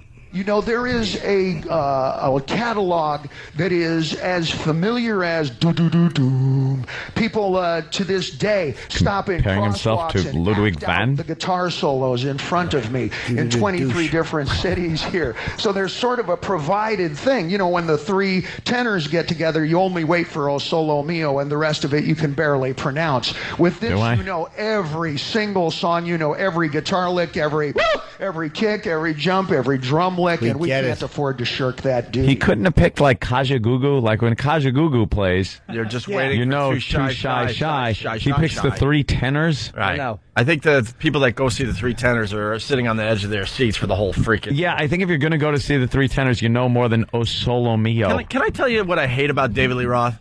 He just babbles, and no one challenges calls him on what he's saying. You're just babbling. I'll tell you who called on it. CBS. And we thank CBS for that. Hey, that's right. What are you talking? No one calls him. We're sitting here. It's ironic you mentioned the three tenors. When his voice is shot, Eddie can't talk, but there is a fat guy like a Pavarotti, and that's the kid. The three tenors. Hey, wait till you hear this next Roth clip. Listen to this one. How does it feel to be on stage for the first time together in so many years? It feels completely natural. Strangely enough, after this many summers, I myself am certainly more aware of it than ever of how valuable this band is to me and my history. How valuable it is to the neighborhood, to the communities that this music appeals to, and it's a lot of communities. Cuando tienes solamente habilidades en español, tú también ese. Sí, and it is totally blowing. It is totally blowing our own minds, and I think it will yours too. It's better than it's ever been. I grew up on this stuff. Better than it's ever been. Yeah, wait till you see I can't walk 20 meters down any sidewalk near any college campus without somebody stopping me and going, "You're that white guy." See, no one. Oh boy. No one stops you and says that. No one says that. They don't. He didn't get a laugh. Of course, as he shouldn't have. And Eddie is just trying to sell it a little too much. Look, this is the best that we've ever been. Best. This is the best we've ever been. Could someone pick up my ear? Just fell off. Oh, yeah. We're back, and we're better than ever. We're back. That'll be one of the songs. Yeah, the father-son doing the back-to-back guitar thing, looking at each other over for the Cream magazine shot. Where, oh, look, the guy from Kerrang is snapping away. Look at me. Stick your tongue out. I'll not do that. Yes, look at him. We're back. Hey, I know the pests love betting. Get the itinerary for the Van Halen tour and try to figure out when the tour melts down. Okay. And then all of a sudden they have to cancel the rest of the dates. I stay by Charlotte. Dude, we got to give November 13th. That's the Madison, first gig. Hold on. Madison Square Garden, November 13th. No effing way. We'll never see them at Madison Square Garden. If you live in Canada and maybe want to see them, you best get your tickets for Toronto. Yeah, that's the fourth one. Because the last gigs in Vancouver, Edmonton, and Calgary, good luck to you. I'm going to say Meltdown by Cleveland, Ohio. All right, I'm going to say that's, Thursday, September, 1, 2, 3, October. 4. That's 5 in. 5 in? 5 I'm shows thinking in. the excitement of the first couple of gigs might hold them together a little longer. Yeah. Maybe through, they're going to squeak halfway through October. I give them to Chicago. Before the first big problem. October 18th. Boston, you don't have a shot of seeing them, man. October 30th? No way. I don't know about that. I think they'll make it through Los Angeles November 20th. I'll tell you why. Wow. Because I think they'll start hating each other around where you guys are saying. But then there's a whole run of big cities. You got Chicago for 2. Rosemont is just Chicago for all intents and purposes. You got Chicago. You got Boston. You got East Rutherford. You got New York and L.A., all coming together. Those are major cities, probably major money. So you're thinking logically, though. You're thinking money. Let's make sure we make the money. They're beyond that sometimes. They can't work with each other. After Los Angeles is Glendale, Arizona. And then San Diego, Sacramento, San Jose, Portland. It dives off. Yeah, but those are all like kind of where they all live and stuff. They'll be close to home except for Roth, who now lives in New York. But Philly's really lucky. Philly has the third date in, October 1st. Al Dukes is chiming in saying, I think Cleveland is where the Roth-Hagar tour fell apart. If that helps. So they're going to try to get past Cleveland because they don't want it to happen again in Cleveland. Hey, we got 2 more quick clips. We got Roth mentioning his radio career. Well, we all know how well that went, and we thank Christ for it. We ended up replacing Roth, so this could be kind of interesting to listen to. We decided to do everything that you expect, but to make it high speed, low drag, make it modern, make it move, and they're like everything that got me fired from radio. Did you know I was in radio? I heard something along those lines. Yeah, good you're one. Get your expectations, but it's been upgraded, updated, the same way we've gone from cassette to CD, baby. Oh, God. Look, I just chilled out. And why would you say updated by saying cassette to CD? Because like CD is kind of an old term now. Dope. Yeah. You should have went right for iPod. Yeah, CD to iPod. And Eddie at least had good improv. I heard something along those lines. Did you? And it's about time he jumps back in there and saying, we've never sounded better. With my son, Wolf. As he creepily just leaves this disgusting impression in his ice cream cone on stage. Looks like someone put their heel in it. Go ahead, lick it with your stump. Old heel tongue.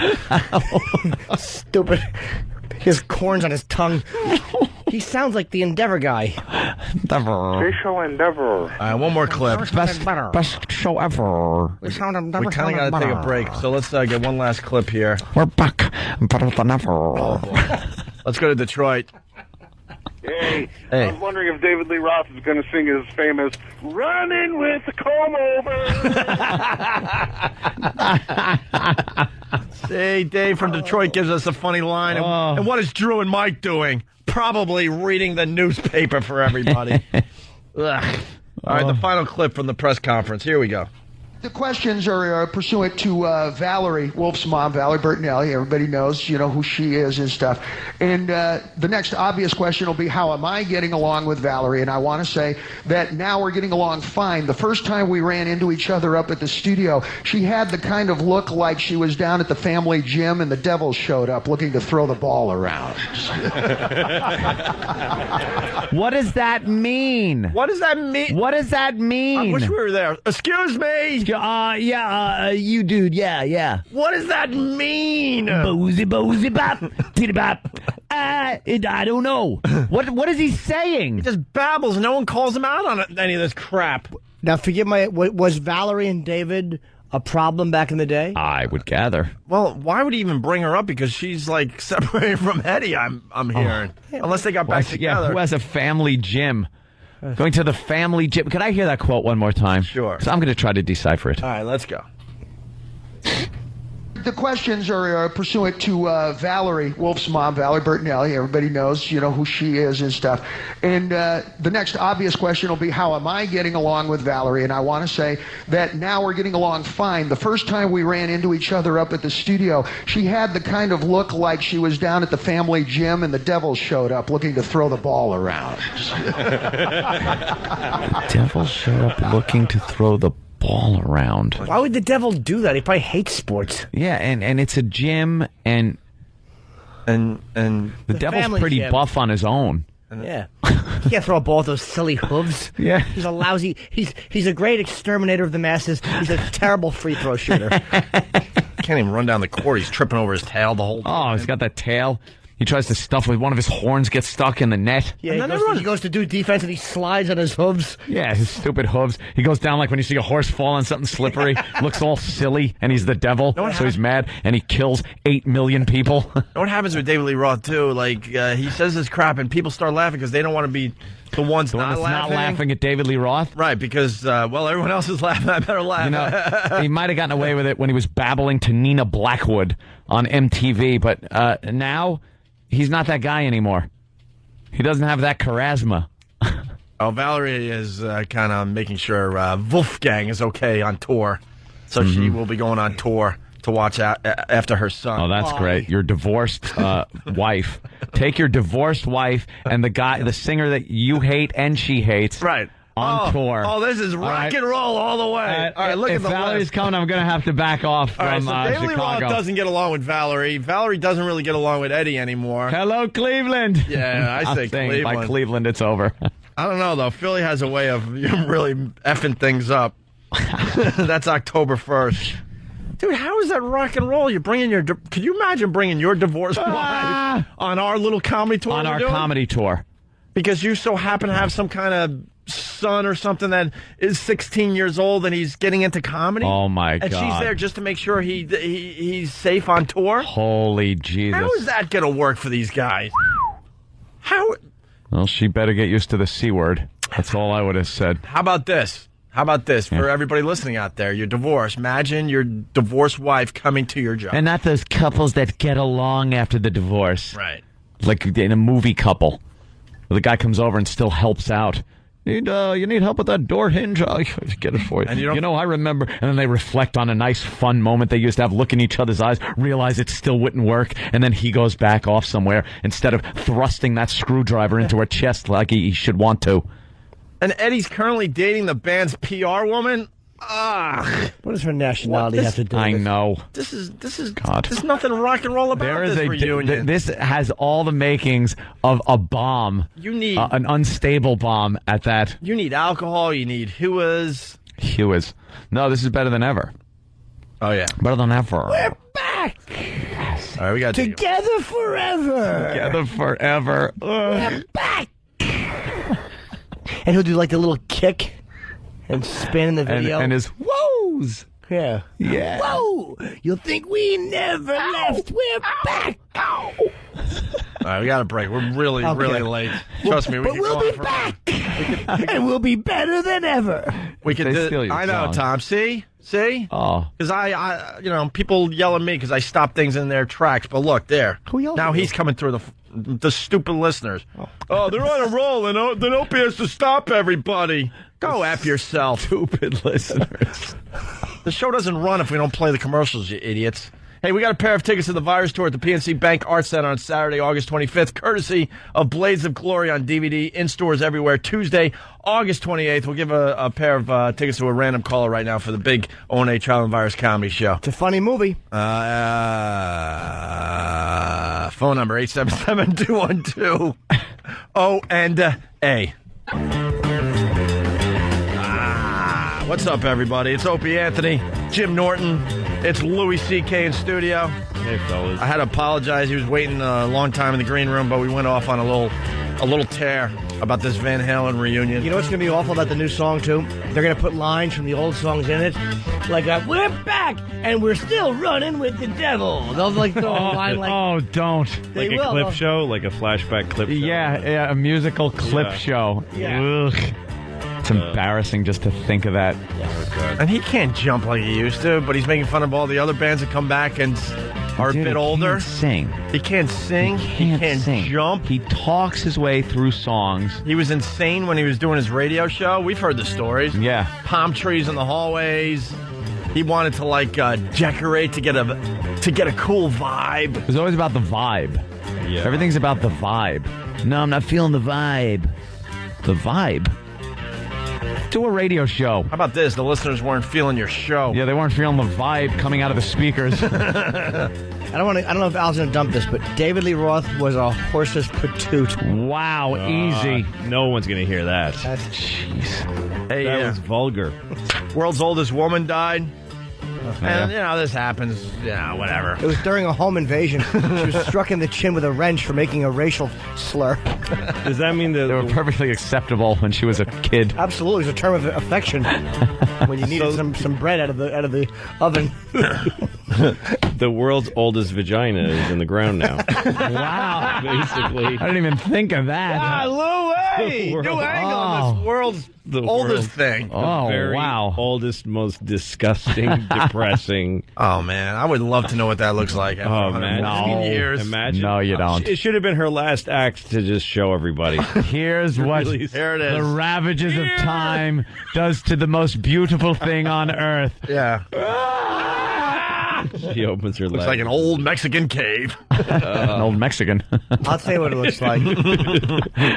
It looks like Barbara Bush frowning. Now we can start the looks like bit. We just started. It looks like a dried Turkish like apricot.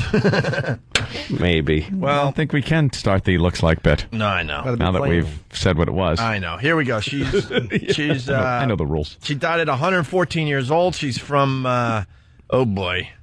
Who wants to attempt the town? Because it's Chicago? It's over there in Japan. Oh, she's in Japan. You know, over there, the hand can be used like a knife. So on the TV once. That's right. All right.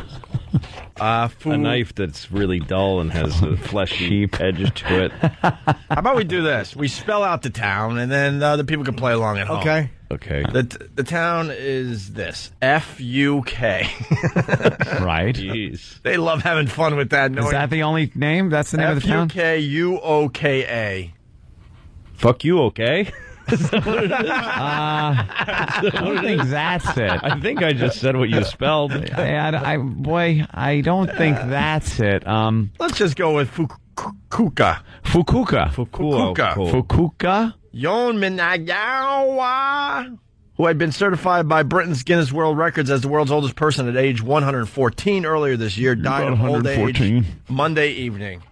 114. Hope she died of old age. How funny would that be if her grandson got crazy and drop kicked her down the stairs, practicing his kung fu? Like she was healthy as a mule. She was carrying churned butter in a bucket up steps, and her grandson got randy and just drop kicked her. She had another 30 years in her. Another easy. She was doing awesome. She was butter churning. She was still active sexually. She was making her yogurt meal. Meal.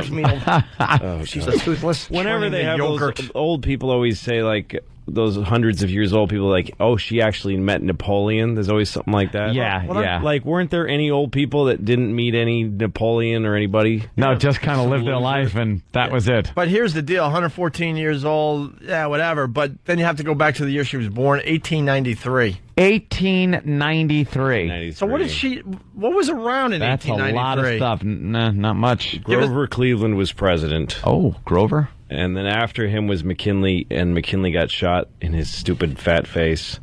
And then Roosevelt, then Teddy Roosevelt. So she was born two presidents before Teddy Roosevelt. How about this? Thomas Edison finishes construction of the first first motion picture studio. Mm-hmm. I'm trying to look at some. Receives 2 U.S. patents. The first one for a cutout for incandescent electric lamps.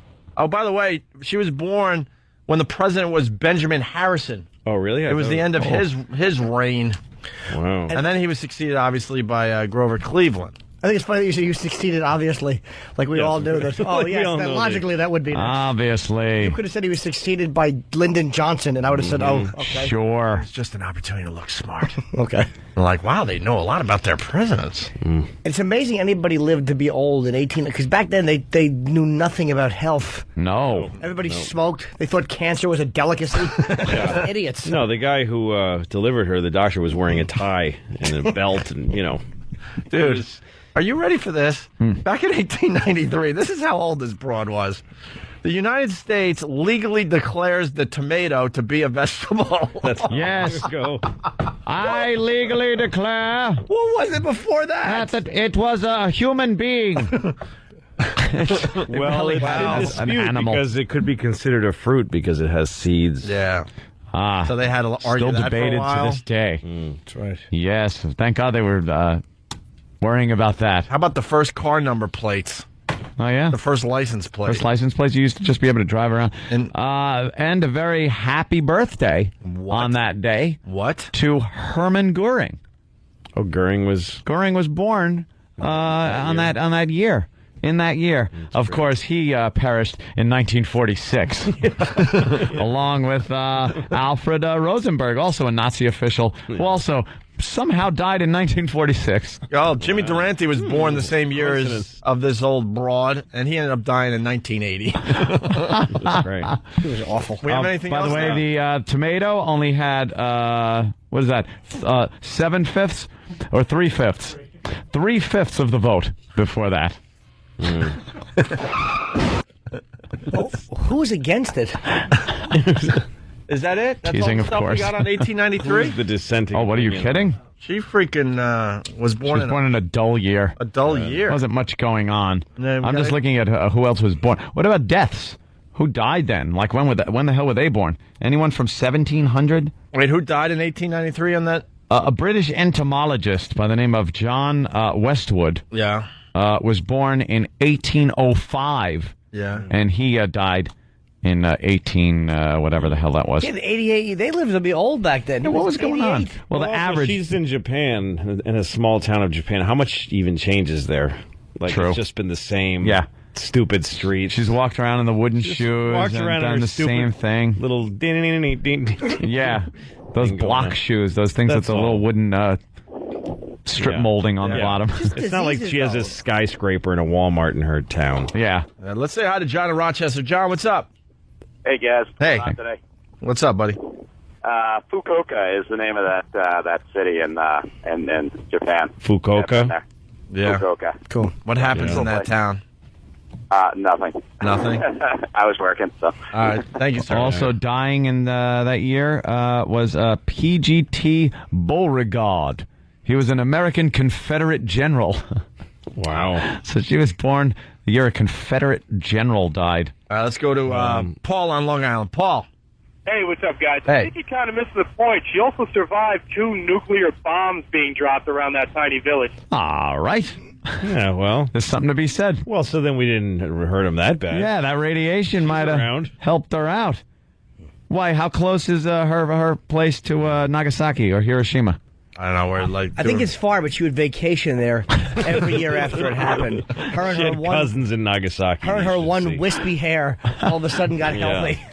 She had 1 tooth and 1 hair, but she was always smiling and laughing. So that lady's been 14 years ago was I'm bad at math. That was what year? 97? Yeah. Or 93? That's 10 years ago. 93. 93. 93 was 10 years ago. No, 97. No. 14 years ago was 93. 93. That goes beyond bad at math. I know. Hey, I guess what I'm trying to get at is that she has been really old since like the 60s. Oh, yeah. Yeah. I mean, she's been like a Really old. a really old lady. All right, That's something. Before there were the Beatles, she was an old Japanese She lady. was already really a old. smelly old woman with a completely worthless vagina. She was muggable. That's how long it's been. She was muggable before black people could vote in this country. Wow. Isn't that amazing? That's how long she's been attackable. Damn. It's nowhere near any of the big cities, right? See. Well, I just want to go on record. I don't know who this lady was, what her name was, but I'm glad she's dead. I don't know her. I don't know really what she does. All right. I hope that she comes back to life and dies again. Wouldn't it be funny if she was a hooker until 3 years ago? And she just quicker she got bored. She was for some reason the most popular hooker in that town. Guys would go to her like on the bachelor parties as a goof. Yeah, what does she do for her life? Everyone she knows has to be dead. Like, there can't be one person that she was friends with or family or anything. Unless there's a bunch of teenagers she hangs out with, like the old guy in the beach movies, the Frankie Valley. Yeah. like creepy old guy in the movies. This creepy ancient woman. Yeah. Trying to be young and hip. Hey, what are you guys doing in here? And they all go, hey, Grandma. Yeah. Play a song. Her son could be 90. That's right. She could tell her son to shut up and watch your language, and he's 90. 90 years old. Her son could be 100 years old. They're dead. Technically, They're dead. They're all Gotta be. dead. Everybody's all right, let's dead. move on. That's enough She of the stinks. old lady. Yeah, she stinks, and she's dead. Goodbye. Maury Phobias. We got to get back to this. We started this last week. Maury's coming in tomorrow, so we really should play this today. Get everyone all riled up for tomorrow's visit. Who's Maury? Maury does these phobia shows there, Louis. Oh, Maury Povich? Maury Povich. And it's hilarious because he gets really, really deranged and into it. And he thinks he could cure like someone's phobia in a 10-minute segment. By completely scaring the crap out of them with what they're afraid of. Right. There's no like idea. therapist's way of slowly getting you into something and baby steps or nothing. He will immerse you in what you are afraid of and just scare the crap out of people and then laugh as they're going, look at her, look at her. Yeah. Look at her now. Why is she doing that? How about let's Christ. hold Love on. Maury. He's an animal. So he's coming here tomorrow? Yeah. All right, here. Like, this one we played last week, just to bring you up to speed, though. So there was this lady, Andrea. She was afraid of birds. Told this story while she was convinced the birds were following her and pooping on her all the time. They were after her funnel cake, blah, blah, blah. Tells the whole story. And now it's time for Maury to attempt to cure her phobia. And she's crying as she's telling these stories. Right. She's like, and I went to the mall and the birds came out. Like, just talking about it had her in a tizzy. And So Maury decides he knows how to cure her. And the cure is to bring out lots of birds. And have her face her fear. We have to have you face your fears, Andrea. Let's bring out the birds. Just look over there. Oh, and let's have dramatic music, too. That'll help her. Whoa. Wait a second, Andrea. Wait a minute. Don't do this. Don't do this. Don't do this. Don't do what I knew you would do.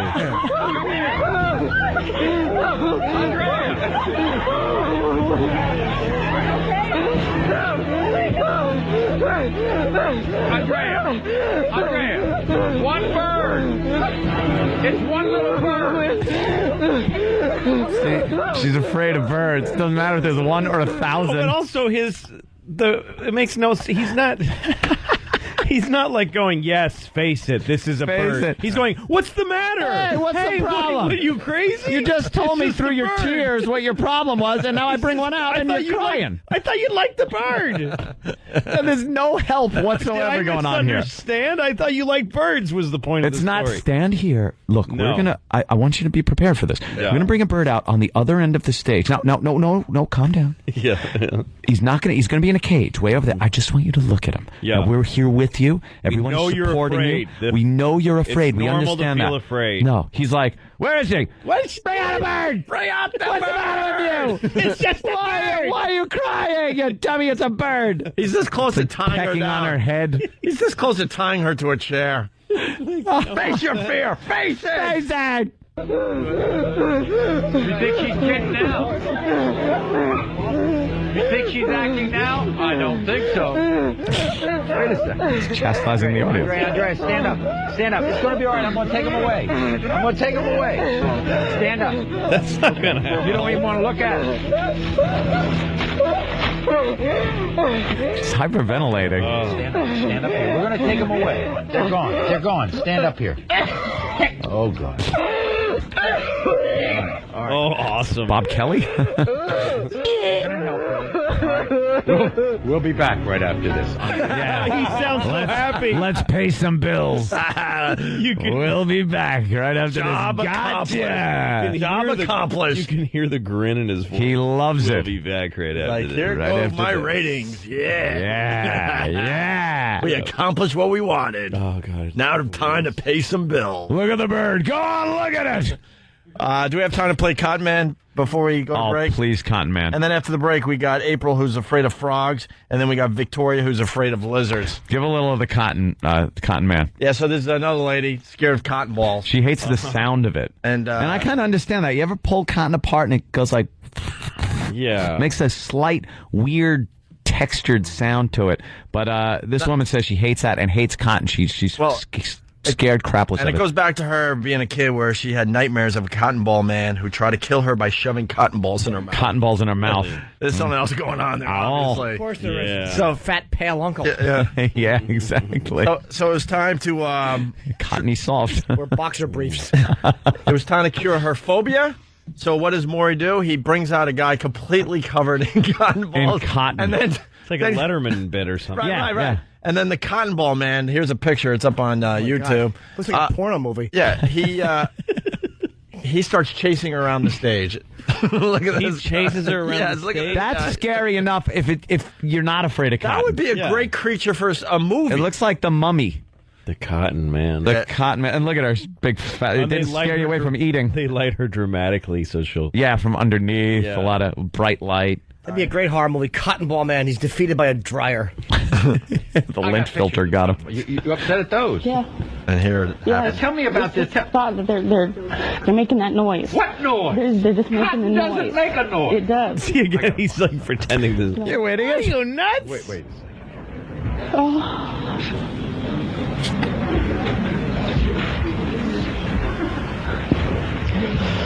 Carolyn, don't go back there. You're going to see more cotton than you want to see. Don't go back there. No. There's a lot of cotton back there. Carolyn, come here. He's laughing at her. This is one.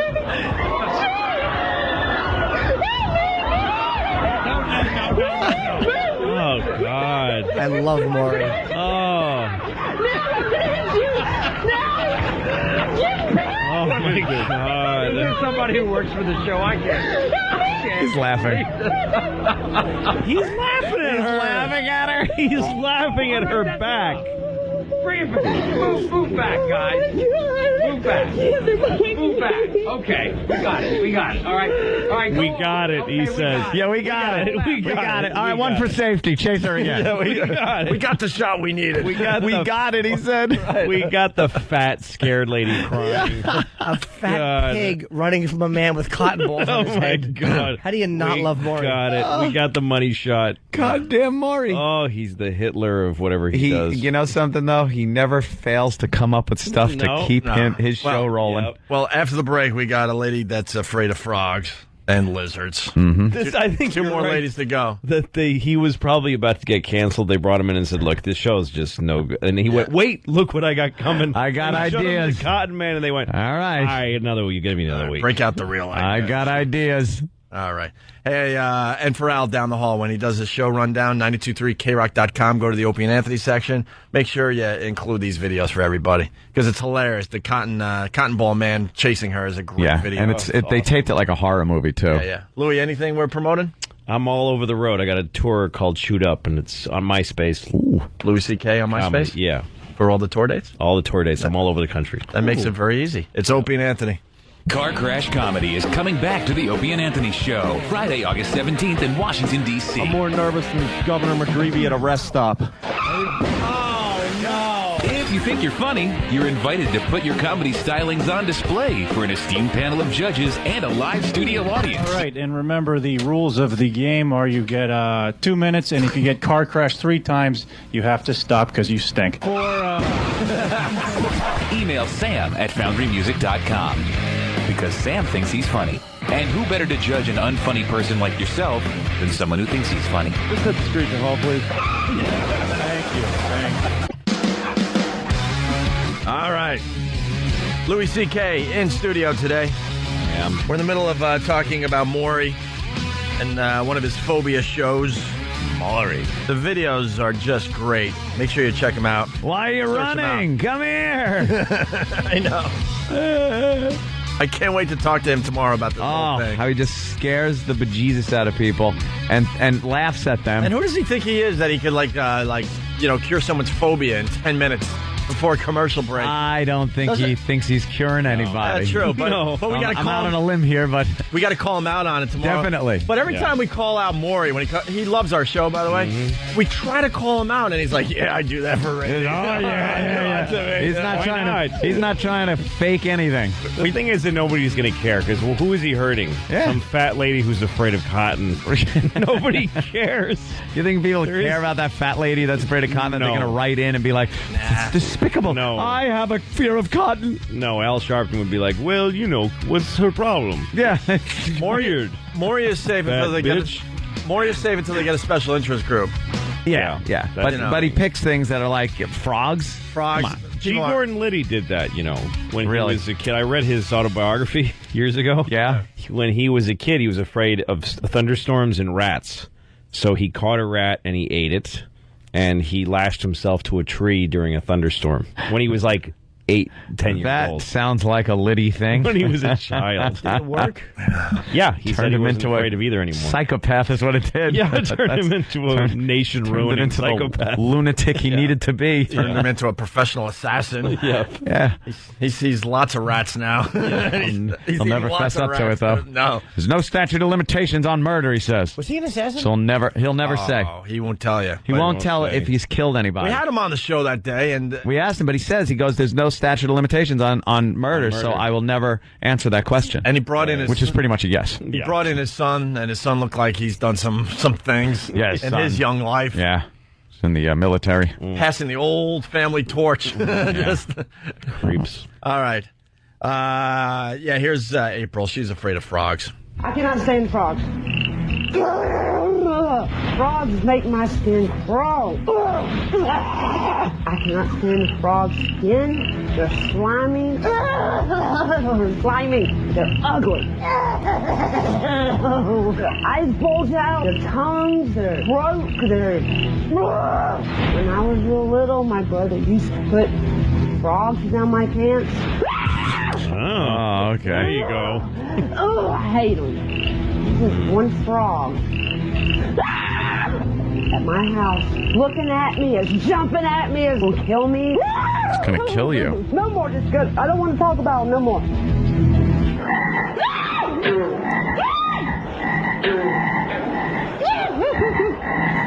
Why does that bother you? Why does that bother you? Why does that bother you? Why? A weird approach. They're gonna get me. What? They're gonna get me. They're this big. I don't care. There's like millions of them coming at me and eating me. Just chasing me. Wow, she's on acid. Yeah. That's millions of them. She didn't sound real either. Yeah, she didn't sound too real. She came up with wacky ideas. The producers are all in the back. She's come up with things that you think the frogs will do to you. Yeah. What they must have asked her first. What do you think they'll do to you? I don't know. I just don't like them. I'm just not crazy about frogs. I'm not crazy about. They kind of look funny. Yeah, that's not gonna make it. We need a little more. So let's. Are you afraid that they're gonna bite you? Mm. And then they nod. Please. Yeah, they're gonna bite me. Yeah. What if a whole bunch came at you? I'm afraid a lot are gonna attack me. Yeah. And she didn't sell it at all. No, she sounded fake. We should find out Maury's phobia. For tomorrow. Obviously low ratings. He'll do anything to keep from getting those. Maury, you're canceled. Paternity show. What's the matter? You're canceled. It's nothing. Come on. Chase him around. The memo. You got to face it. His phobia is... Grab this memo. No. His phobia is natural graying of hair. Yes. Yeah. The natural graying of hair. He's we'll still dyeing his hair. We'll have to look tomorrow and see if he's dying. Non-homogeny in his hair. So Maury has to bring out lots of frogs because that's how you cure this type of thing. Yes. Dr. Maury. But we have to confront your fear. You know that. Yes. So I'm going to bring some frogs out here. All right, now I want you to see these frogs. Now I want you to see these frogs.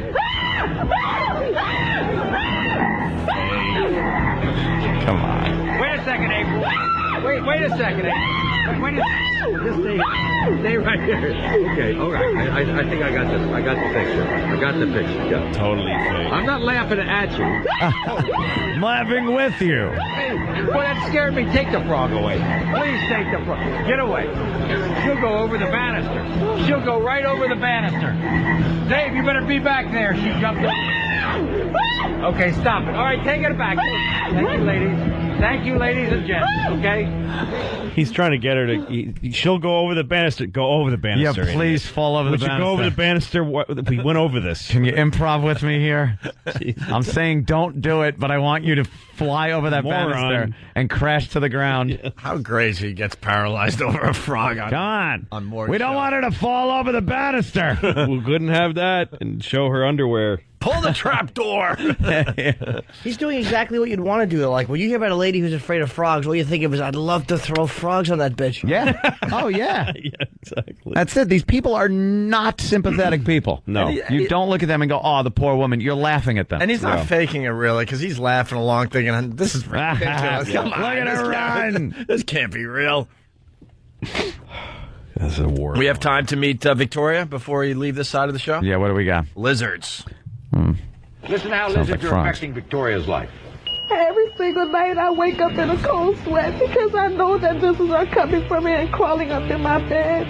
And they're going to crawl up in my ears and over my body, and it terrifies me. Lizards pick on me. It's just like they just come after me. When I see a lizard, I run and I hide. One day, I was about It's a bad script. She runs and hides. When I see a lizard, I run and I hide. No, we're back in. The last one, April was, Yeah, I don't like her. I'm believing Victoria. I like when they're Cause really... they also find dummies. Lizards pick on me. They pick on me. I run and I hide. I like this because she's freaking out before even seeing anything. Just thinking about it has got her like crying, and so she'll put on a good show. I don't care if she's fake. I don't care. She's still entertaining. Yeah. Maury would be great if someone was afraid of being sexually assaulted. He had 3 guys with ski masks chasing her with What's flying the matter? It's just rape. Come on, yeah. Rape-a-phobe. One day, I was about to bathe my daughter, and a lizard came out of the drain, and I took off running. I had to call the police. I took off the lizard. I killed a lizard. I've had to move 3 times because I know the lizards are coming to get me. I know they won't leave me alone. She had to move 3 times. Why don't you move to New York? I was going to say, start moving north. I've never seen a lizard in New York. Maybe a pet store or something. Hmm? She's not a Diamondback. Up on in the pet store. Yeah, she's just moving from one town in Florida to in Opie's neighborhood, walking a poodle. The old women. Imagine if you were afraid of turtles. They look like lizards. Oh, jeez. Turtles. If you're afraid of turtles and you saw Voss's hands coming at you. That bombed. No, that's any Voss turtle hand reference is good. Shuttle Endeavor. Yeah. She feels the lizards just won't leave her alone. You have added to your own problems. What state do you live in?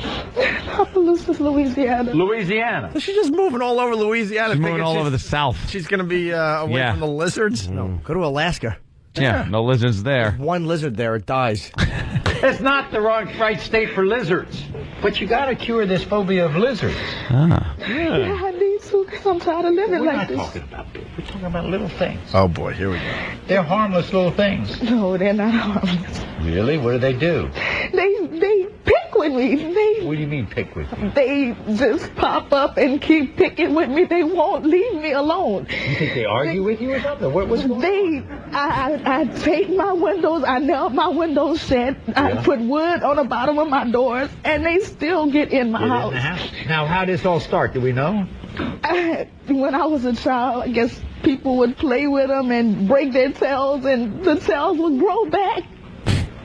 That's just terrifying. Lizards are like, that's terrifying. Lady, that's what we're supposed to do. And if the lizard is still getting in our house, she probably should have done better at school because running into what kind of house? door. What kind of house are you living in? Yeah. All right, well, here it is. Maury brings out a 4-foot iguana, and then to help, in parentheses, Victoria with her feet. Wow, yeah, it can't just be a small lizard at first. It's got to be this giant iguana. It can't be baby steps. He just spent the summer cloning a real dinosaur. Cloning a dinosaur. To get the right reaction here. Bring out a lizard. Bring out a lizard. Here comes the music. That's a big lizard. Wait a second. No. Again, he's blown away by the response. Well, wait a second. What? Oh, my gosh, he's upset. No. The video is great, and like I said earlier, Al Dukes will probably, link all these. Yeah. But the guy with the lizard is dramatically walking slowly toward her. Yeah. And the more she screams, he just continues walking toward her. Guiding her toward the rug that's covering the lizard pit. Right. What's the matter? Don't go over there. It's a lizard pit. No. Victoria, it's going to be all right. It's going to be all right. This bastard, Maury, now that I look at the video closer, so one guy comes in from the left with a huge iguana. Mm-hmm. She runs the other way. Guess what's waiting for her over there? Another guy with an iguana walking toward her. Yep. Going to be all right. Stay back here. Don't get any closer. Don't get any closer, please. Stay right there. Okay, go ahead. I'll go over. Even though I don't. I'm not happy with these. Stop it, guys. All right, stop. All right, stop. He's active. Hey, come on. What do you think this is? Hey. Did you hear the lady say she's afraid of those things? Now, when I say stop it, what's wrong? You guys keep going. For another 5 whatever or you 6 do. feet. It's the meeting before. Whatever you do, don't listen to me when I say stop. And then I'm going to get madder. Right. Yeah. You The just madder I keep get. coming. Keep coming. Right. I'm not happy with these. Stop it, guys. All right, stop. All right. Which one? How about the little one over there? You worried about that one? All right, just take the lizards away. Please. I don't like the lizards now. See, they left. They left. Yeah, but you caused on their the lizard whole thing. car. You caused the whole thing. Ugh. Yeah, I can't wait. Yeah, Maury's in tomorrow. We'll be talking about these phobia shows that he's up to. Paternity shows and they're huge. Those are and huge. phobia shows and progeria. It's all about the P's. Freak shows. Yeah. He's got the P shows. Progeria kids, primordial dwarfs. Oh, there you go. Yeah. They're all starting with P. Louis C.K., your MySpace for your... On tour, chewed up many theaters around the country. That's it. Louis C.K. Are you playing Washington with us Saturday? I am. Okay, cool. Nice. I am. And you'll see him down there at the Nissan Pavilion in Virginia. I got a lot of new clips on This YouTube Saturday. also, my YouTube channel. A lot of new video, little cartoons and stuff I made. I'm going to do that tonight. I'm going to check out your YouTube videos. Okay. All right, we're going to continue on the other side. If you're not joining us, have a great day. And have a happy ending. Oh. It's a book.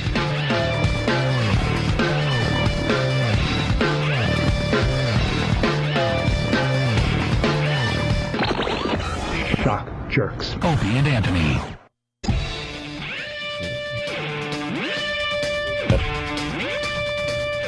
Harry's husband.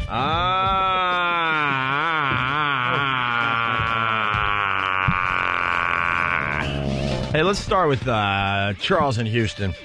We're here at XM Satellite Radio. Charles, what's up, buddy? What's going on? I got a Charles? Yes. Hello. Charles. Charles. Yes. Charles? Hello. What's wrong with the phones? They are not working. Why is it the same questions every day? What's wrong with the phones? Can you Same hear us? questions. Get it It figured is. out. Hello. Like Get it fucking figured out. Groundhog Day. It's Groundhog Day. We're just, what? The phones. The phones again. You know what this is like? Because corporate just doesn't get it sometimes. They think we could still do a radio show without phones and stuff. It's like, we should just take their Bluetooth away from them for a day. They freak out. Or their stupid fucking BlackBerry. Their And then they'll understand what we go through. They need the Why BlackBerry. would that have to be up? It's usually this button. Uh-oh. Can we try it again? Charles, Houston. Yes. What's going on, guys? Good fix, E-Rock. Thank you. Good job. Yeah. E-Rock's like Verizon. He hit a button on his own phone. He's now calling West Palm Beach. Fucking having Charles delivered again. From there to his apartment in New York. Mumps neck. Oh, fuck. All right, we got two. You called him Mumps neck before. Yeah, he is. Oh, it killed me. He is. Hey, we got sardine. We got two guys on cell phones. What's happening, E-Rock? Come on, Who are you E-Rock. calling besides Not Crunch? What? Get in touch with Mars. Mars. Oh, it's too far away. The planet, yes. Why don't you call Uranus? It's more appropriate. He's trying to call Mars on his phone. Oh, and there you got Steve over there on another cell phone. What's Yes. happening? Hello. I don't know. I'm calling Iraq, but it's busy. I'm not. And we got a queue of the D waiting, and we got comic with cancer. We got lots of They're all hilarity to calling get to. each other. Charles. What's No going on, Charles. guys? We tried the other phone. What's Maybe going Charles on? is just a I'm- dope. Maybe Charles is an ass. Maybe Charles' phone doesn't work. Hi, who's this?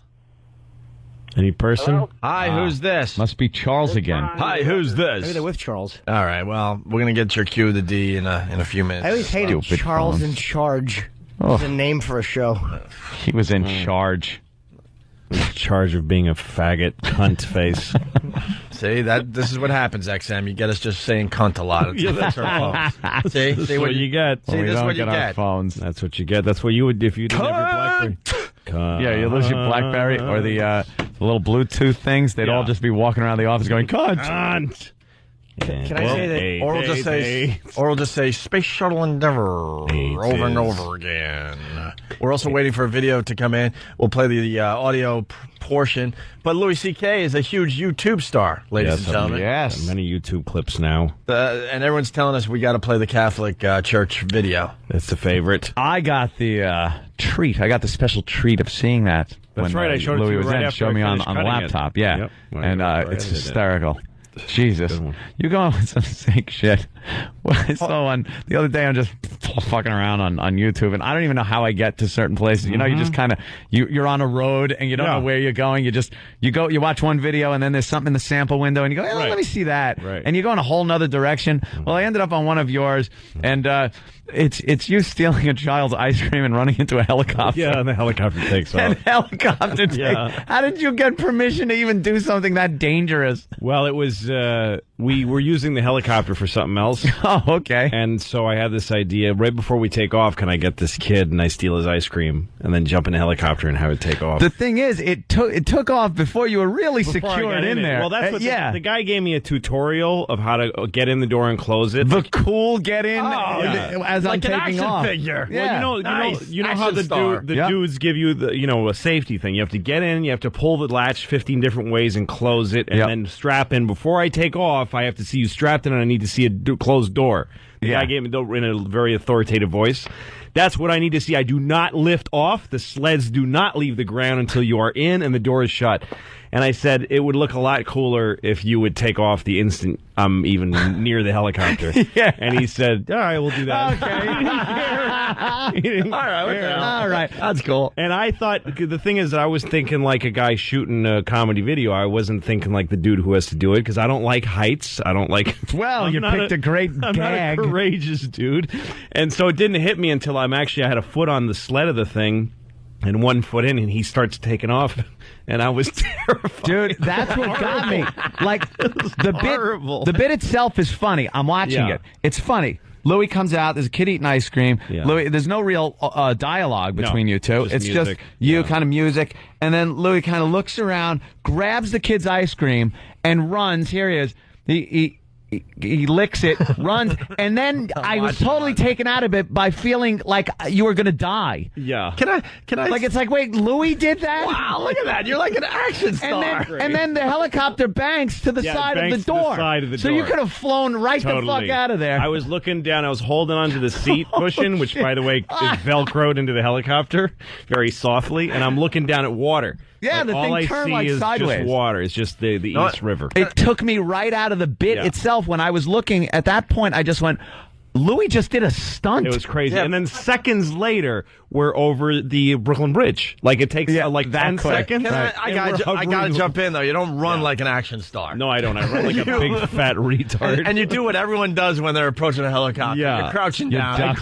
Except for Vic Morrow. He didn't do that. Even though there's plenty of headroom, but we all have to crouch down. See, look, yourself you're crouching down. You're giving yourself a few extra inches. Exactly. Well, because in order to take off that fast, in order to take off that fast, he had to be at the rotors had to be at that speed. Yep. It was incredibly loud, and it was. And he did that. Yep. And the kid, and nobody cared. I was the only one who was like, "Can the kid be this close to a helicopter?" Wait, it's by the water. And people would you be could like, have blown him into the drink. Exactly. Yeah.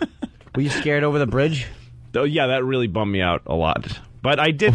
We did 3 takes, and by the third one, 3 takes. I was enjoying. Oh, you were flying it by the third one. Yeah. Like, give me the stick. You know what? That's first one. That's a cool YouTube video, right? That is. That's something different. I like it. It's funny though because there's a lot of comments on it, and some of them are like, "Fuck this video! I hate this video. This was a waste of my Every time." single video on YouTube has the dude. This sucks. It's a waste. You could videotape Jesus Christ coming back, walking on fucking water, and there will be that guy. Dude, this is such shit. This is so. This is why YouTube sucks. Yeah, Videos like this, so fake. and then they'd be fake. Yeah. It's the same comments. Yes. And then there's the, dude, that's so funny, or that this rules, so talented, that's great. Yeah. Dude, this is what YouTube, it used to be cool. There's another kind of another comment that's on every YouTube thing that I have, which is just a literal reaction to what was done. Yeah. Like there's a few comments on that one that say like, "Wow, he took that ice cream and got in that helicopter." Oh wow. He took it, ran. That seems like a lot of. He didn't need a whole helicopter to get away from that child, did he? Like people literally taking it literally. And you're using a child actor, but some of these dummies. This one right here. Oh my God, that was so mean. I hope that was just a joke, and you didn't really just steal ice cream from a little boy making a dramatic escape on a helicopter just for the heck of it, because that would be mean. You get what it is you get a cross section of society. You get everything. You're not just getting people that get a joke or have a sense of humor or are stuffy business people. It's everything. So you'll get morons that think everything's real. Yep. You'll get the people that think everything's fake. Well, you get people that think everything's great. Exactly. Everything sucks. Yes, exactly. No, the one that I have, the most innocuous video that I have on there, my dog fighting with a sprinkler, it's been hit 2 million times because people love animals. And we wanted we want to show it at the virus tour, but we didn't. We can't get a good. I don't have. I took it with a little digital camera. Yeah. So, but there's a bunch of people that are really mad at me because the name of the video is Louis C.K.'s Stupid Dog, and because I call my dog stupid, she's stupid. She's a dog, of course. And the video, if you haven't checked it out yet, is Louis' dog kind of chasing after a sprinkler. She's trying to drink from a high-powered sprinkler. I like to think that she's trying to eat it. She's trying to eat it. The velocity of the water is turning her head sideways, whipping her head every time she bites into it, ripping out teeth. Oh, that's hysterical. Well, watch. Then she follows this thing. She tries. She's like, and then she goes, barks at it a little. I'm done with it. All right, that's how we want to introduce you at the virus tour, but we don't have a good copy of that. Well, since I put that one has more comments than anything else, and most of them are negative. People saying you shouldn't call your dog stupid. You're stupid because you didn't give her enough water. That's why she's doing that. Dogs love things like and that. Other people saying you're wasting water. It's a fucking public park sprinkler near my house. You got 6,300 comments and 4 honors, by the way. What are the honors for the video there, E-Rock? Cruel. Down, right there. No, up. Asshole. Most fake video. It's not even a real dog, dude. E-Rock. It's the dog in the Pirates of the Caribbean that is holding the keys. This one is on also. It was on Keith Olbermann on. Oh my God. It was on television. Oh really? I just read. Somebody told me it was. E-Rock, honors. You've never looked at honors on a video? Why would he know about honors? E-Rock, move the arrow to your left. E-Rock. All right, now up. Directing his mouse to the right. Higher. Right. Higher. Down. Why? Down to left. Oh my God. Right there. Right. Oh my God! It's like a young retarded child. I didn't know you could have honors. I don't even know what that is. Most discussed all-time comedy. You're in 95th place. Not bad. Recently featured 66th place. You're big in Poland. Recently featured in Poland. 26th place though. Let's see what Polish videos are beating it right now. Wow. All right, here's the Polish. Probably a person doing the same thing. Oh boy.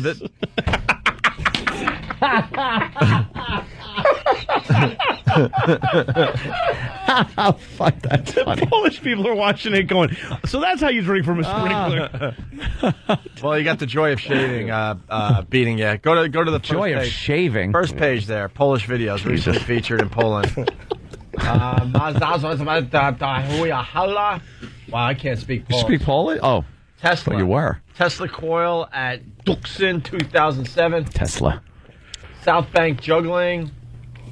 Ararat video. Whatever. I guess this isn't as fun. Crap. We were hoping. Yeah. Oh, well. Sorry. Damn. How many hits, though? That one over 2 million. It's getting close to 3 now. I think it's like 20. Isn't it 2.4 million now? Wow. Oh, you're checking every day, aren't you, Louis? Oh, yeah. We do that. We do that. How many do I have?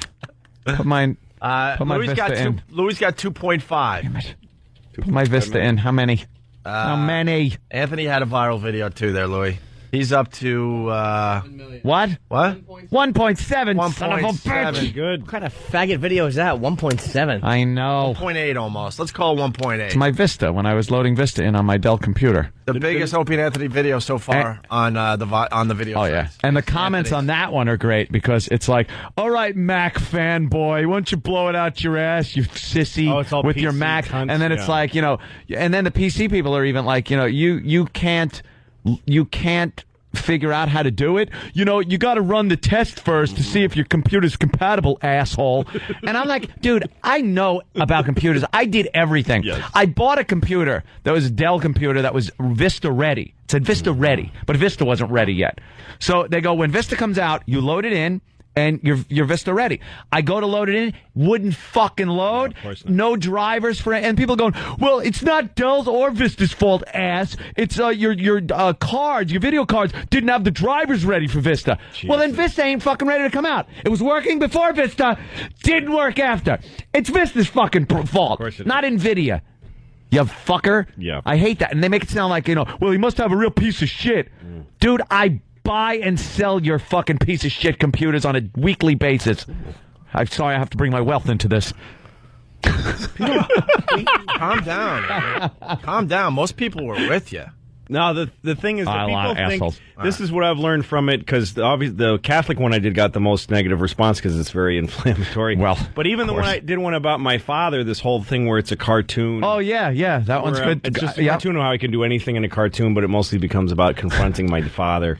And I get a lot of people saying, you know, you should leave your dad alone. He probably did his best. And like the thing is, I think people's problems is that it's okay to get offended by stuff you see, but because people get to comment, they think their being offended should matter. Right. And it just fucking doesn't. Doesn't matter. It doesn't matter. If you're offended, nobody has to give a shit that you don't like something. Yeah. You can just sit there and not like it and go fuck yourself. That's why I like that they have comments for people's comments. Yeah. Like you can take his comment and then people get ragged on their comments. It's like, good, see? You said fuck you? Now these people are telling you, go fuck yourself on your comment. Who animated that? Because that looked like you. A great guy. His name is Aaron Augablick. They did a show. Credits? He did. No, that's David Trisman for Lucky Louie. But this guy, he does a show called Wonder Chosen on MTV. That's right. Yeah. Oh my God, it's so funny. It's like here, and then, I can and then fly. It's me telling my father that I don't appreciate his. Dude, I got something to do tonight. I could do everything in a cartoon, you know, because I'm a cartoon character. So he starts doing all these fun things in a cartoon, and then it always ends up him having some awful confrontation thing with his father. Yeah, stuff that I'm too afraid to have. Is that worth in real life? Is that worth playing audio wise? Nah, no, you got to say it. You need the cartoon. Okay. Yeah. The Catholic one's the best one, especially since we're on XM. I'm going to give you the big plug. This is what I'm doing tonight. I'm going to watch all the Louis C.K. videos on YouTube. It's definitely. Just, if you go to youtube.com and then it's just /Louis C.K., then that's my channel. Yeah. It's amazing that it takes like 4 minutes to set up and you have your own channel. Your own channel. Hey, whatever you want to say. It has the same bandwidth and strength as like NBC.com. That's why the internet scares the shit out of these people. Oh, this is fucking. And all you need is a little push. You know, some people to catch on to it. Yep. And you get huge amounts of hits. People see things more than they see. Especially if you don't charge money. If you put stuff out there for free, because as soon as I see that I got to pay for something on the internet, goodbye. Fuck that. Yeah. See ya. Pay for it. Sure, it's on YouTube. Yeah, exactly. Where's the Catholic video? We got yet? It's up there. All right, thanks, Danny. Let's go to Brian. He's got a cue of the D for us today. Brian, what's up? How's it going, guys? Hey. Hi, Brian. Great. Well, I got a cue of the D. Why do midgets laugh when they run? Hold on now. Let us get a chance to. Why do midgets laugh when they run because their mothers drank during pregnancy? No. Let's see. Hold on. It's nervous laughter because they know they're going to die because their hearts are too big for their rib cage. Wait, hold on, Lou. It's a good point. How about this? What was the question? Oh my God! Why do they laugh when they're running? They're not laughing. They're crying. But because they're cartoonish, we think they're always jolly. So either way, it doesn't matter. Mine was close to Jimmy's. They are crying because they're trotting upon their balls. Oh my God. Why are midgets? I think it's the same answer as why do women? Why don't women come? Who cares? Oh, who cares? Right? Wait, why Why was the midget laughing while he was running? Yes. I know, because he didn't realize he was running head on into a mirror, and he was thinking, look at that piece of shit headed towards me. Look at that subhuman. Look at that fucking short, big-headed shit blob Look with at that tiny shoes. God-hated piece of shit. Look at that thing that should have been aborted running towards me. Is that it, sir? Look at that one exception to what Hitler should have not killed. Look at that no basketball playing motherfucker. Eat pussy standing up, nothing, running towards me. The poor midget. Well, let's find out. Brian? Yeah. Why do midgets laugh when they run? Because the grass... We interrupt this program to bring you midget sighting. I think I got it, though. I think I did, too. Yeah? The grass tickled his balls or his taint or his ass or something. I wasn't quick enough, huh? Nah. Oh. Mike in Queens. Because... I thought he hung up. You did? Oh. Yeah, it was him. Who cares? Mike in Queens, who saw this coming? What do you got there, Mike? I just saw a midget that looked just like Earl. He was dressed all in black, and just his little fingers dangling out of the sides of his shirt. Little fingers. But I mean, he was an Afro-American midget, all Afro-American. Afro-American. Who, you Malcolm X's speechwriter? Using terminology from the 60s. He was a Negro. To not offend the midget that you're calling in to say you saw because it's funny that he's deformed. Yeah. But I'm not a racist, though.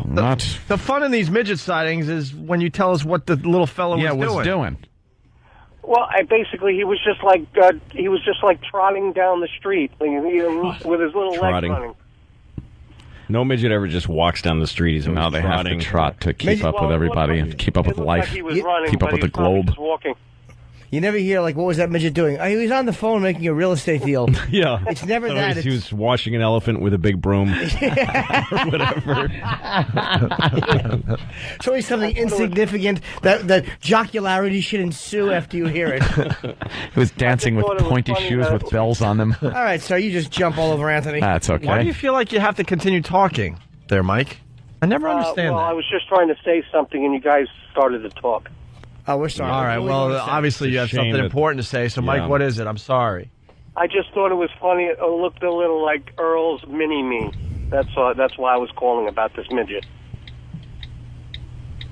Well, I screwed that up. Okay. Meanwhile, back at the show. Thank you, sir. All right, we got Louis C.K.'s Catholic Church clip ready to go. Don't mind me. Why do you have a clicking when I you have type? to. What are you clicking? I ought to turn the thing off. Turn the sound off on your iPhone. Just, what are you clicking away?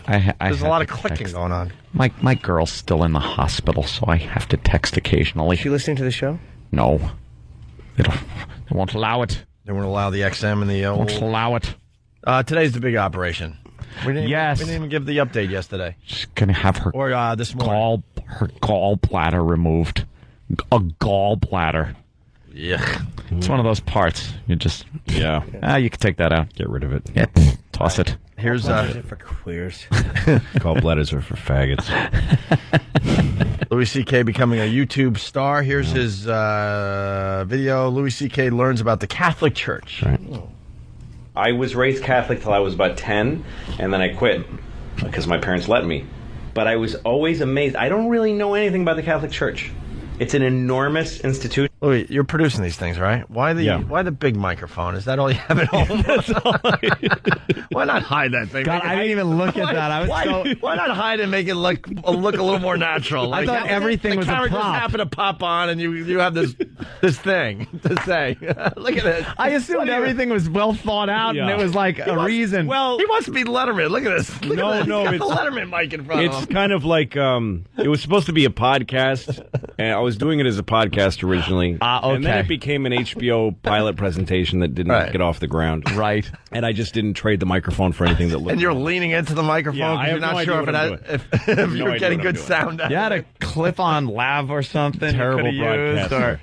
No you idea what I'm doing. Hire a buddy to get one of those boom mics. A boom mic. Something. That would have been awesome. It really is awful. Louis is a big star. Right. It's supposed to look kind of homemade. Merv Griffin's mic.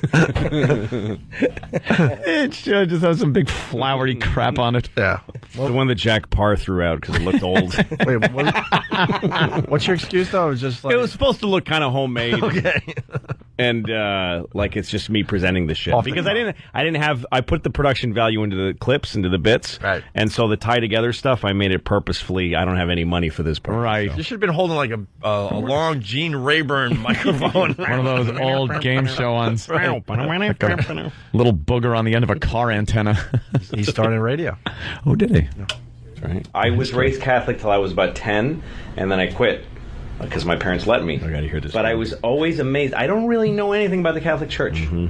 It's an enormous institution, total mystery. So I just went out and found out everything that I could about the Catholic Church and what it's all about. I started here at the Catholic Archdiocese of New York. I just walked in the door and started asking questions. Without much effort, I was given an interview with Father Ike McCready, spokesperson for the Archdiocese. So, what is the Catholic Church? What are you guys all about? Okay. The Catholic Church is an ancient, worldwide organization dedicated to the constant goal of fucking young boys.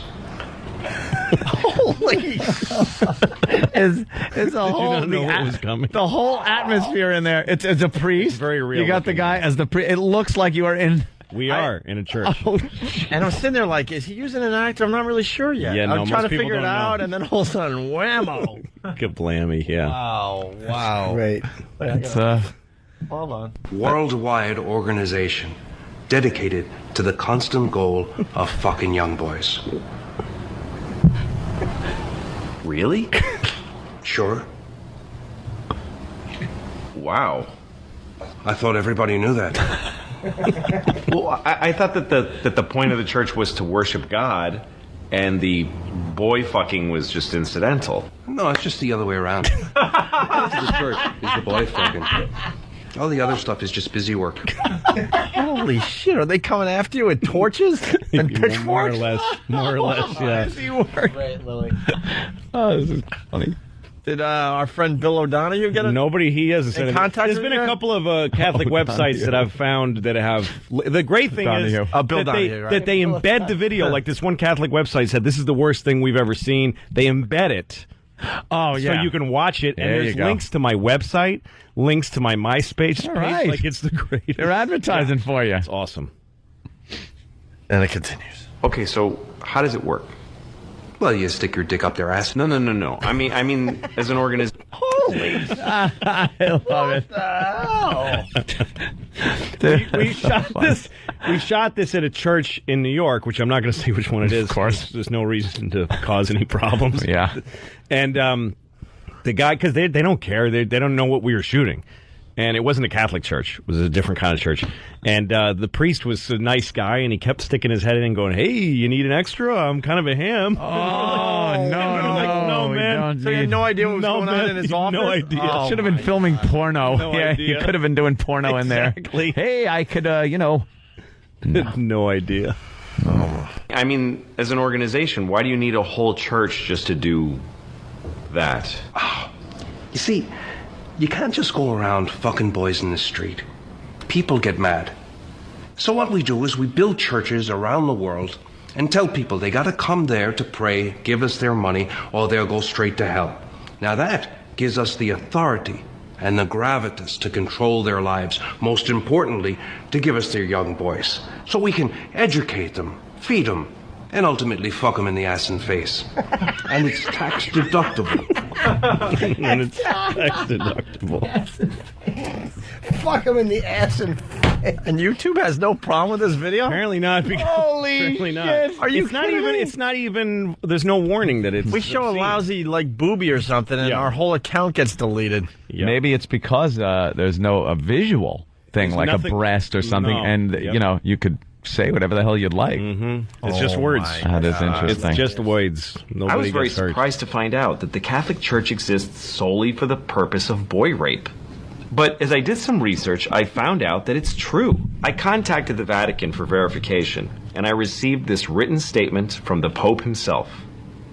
We at the Catholic Church fuck boys all day long. That's all we ever do. Signed, the Pope. Father McCready showed me how the Catholic Church is constantly refining their boy fuck techniques. So what are all these people doing? This is the only part that is the situation room.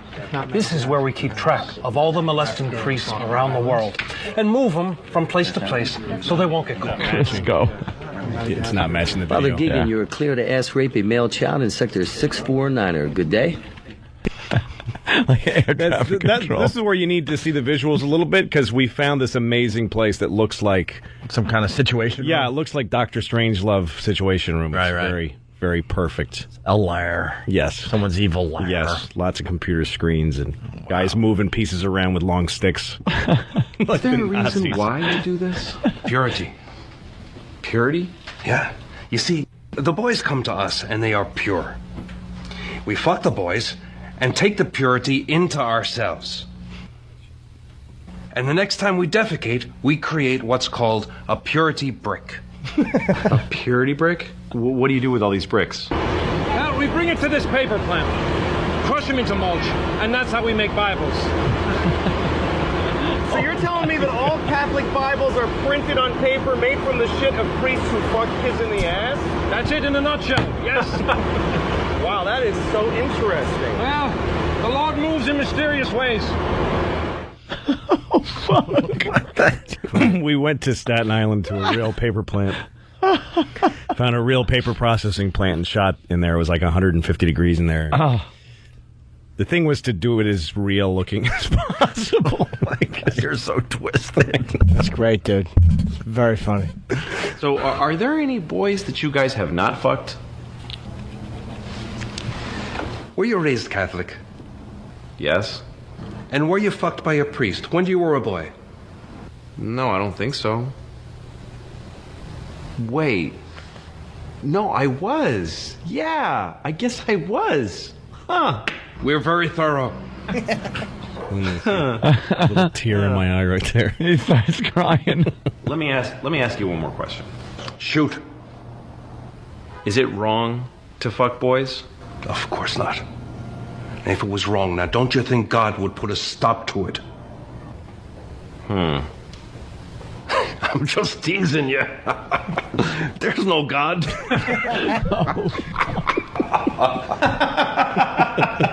That's it. That's the whole thing. Oh my God. Oh, yeah, the only thing you're missing is like there's a graphic description of the a few visuals in there, but the boys being the purity of the boys being fucked is a whole graphic thing. That Aaron Augerblick, again, the same guy who did the other cartoon, did great narration. Wow. That is. Did you hand that into HBO? I did, yeah. What did HBO do? They didn't have HBO's amazing because they don't, They I mean, I can't say a lot about it. It's dead. It's a dead project, but it wasn't because of that. That was not really the reason. They were like, they just thought it was too much me. I was in a lot of it. Too much you? Yeah, I'm in everything. I'm jumping in a helicopter. I'm doing this. I'm doing all these things. So isn't that what you're supposed to be if it's your show? Yeah, but they wanted a little more. I think they got tired of me after Lucky Louie. So yeah, but couldn't that, but they didn't. Couldn't that have been a nice demo though? And then you say, all right, we'll reshoot this with some of my friends. Yeah, I don't know. I mean, also I handed it in a week after Chris Albrecht got canned, so I kind of just got shredded in the mulch of shit. Wow, man! It just wasn't meant to be. It was bad timing. But I don't care. The shit's on YouTube. It's fun having it out there. And actually, they told me that they got hate mail from Catholics, even though there's no indication that it's an HBO bit. Right.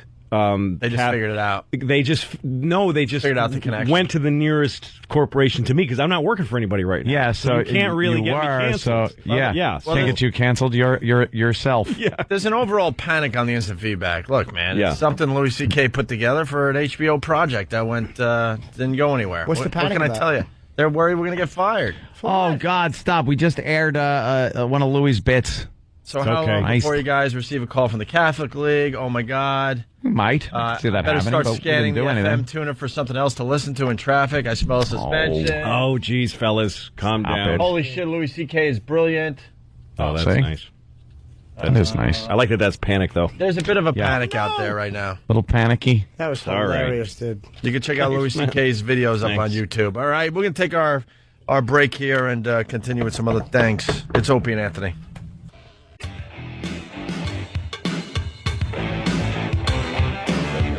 That's great. Louis C.K. in studio today. Great. Checking out some of his YouTube videos. You can go to YouTube, just punch in Louis C.K. and you'll see the one we just played and others. Somebody's asking about the 911 call. Oh yeah. What's that one about? You could play that one if you want. I don't. It's just a 911. It's a bogus 911 call, and it has the graphics where you see the phone in the background and the voice printed out. Yeah. And I do both voices, the operator and the. Oh, so you just all right. You just answered this guy's question. Is that call real? No, that's me. How did he do that? That's so fake. I mean, I did it into my cell phone, and then I recorded it with a microphone off my speakerphone. All right. Do we have it to play there, E-Rock? Yep. All right, here we go.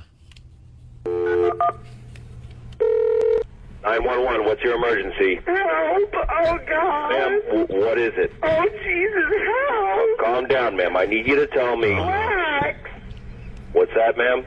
Black people, oh, God! What is your emergency? I told you, black people, Jesus, help me! That's it? Just black people? Blacks! Where are the black people, ma'am? In America! Oh, help me! Oh, my Send a car right over. Send a car right over.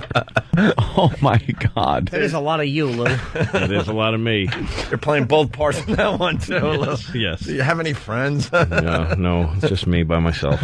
I think your stuff's gonna get a bit of a buzz.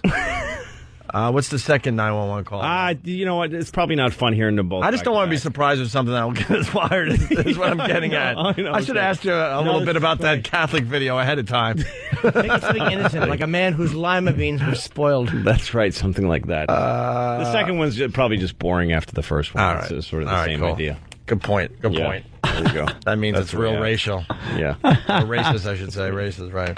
All right, want to move on to other things?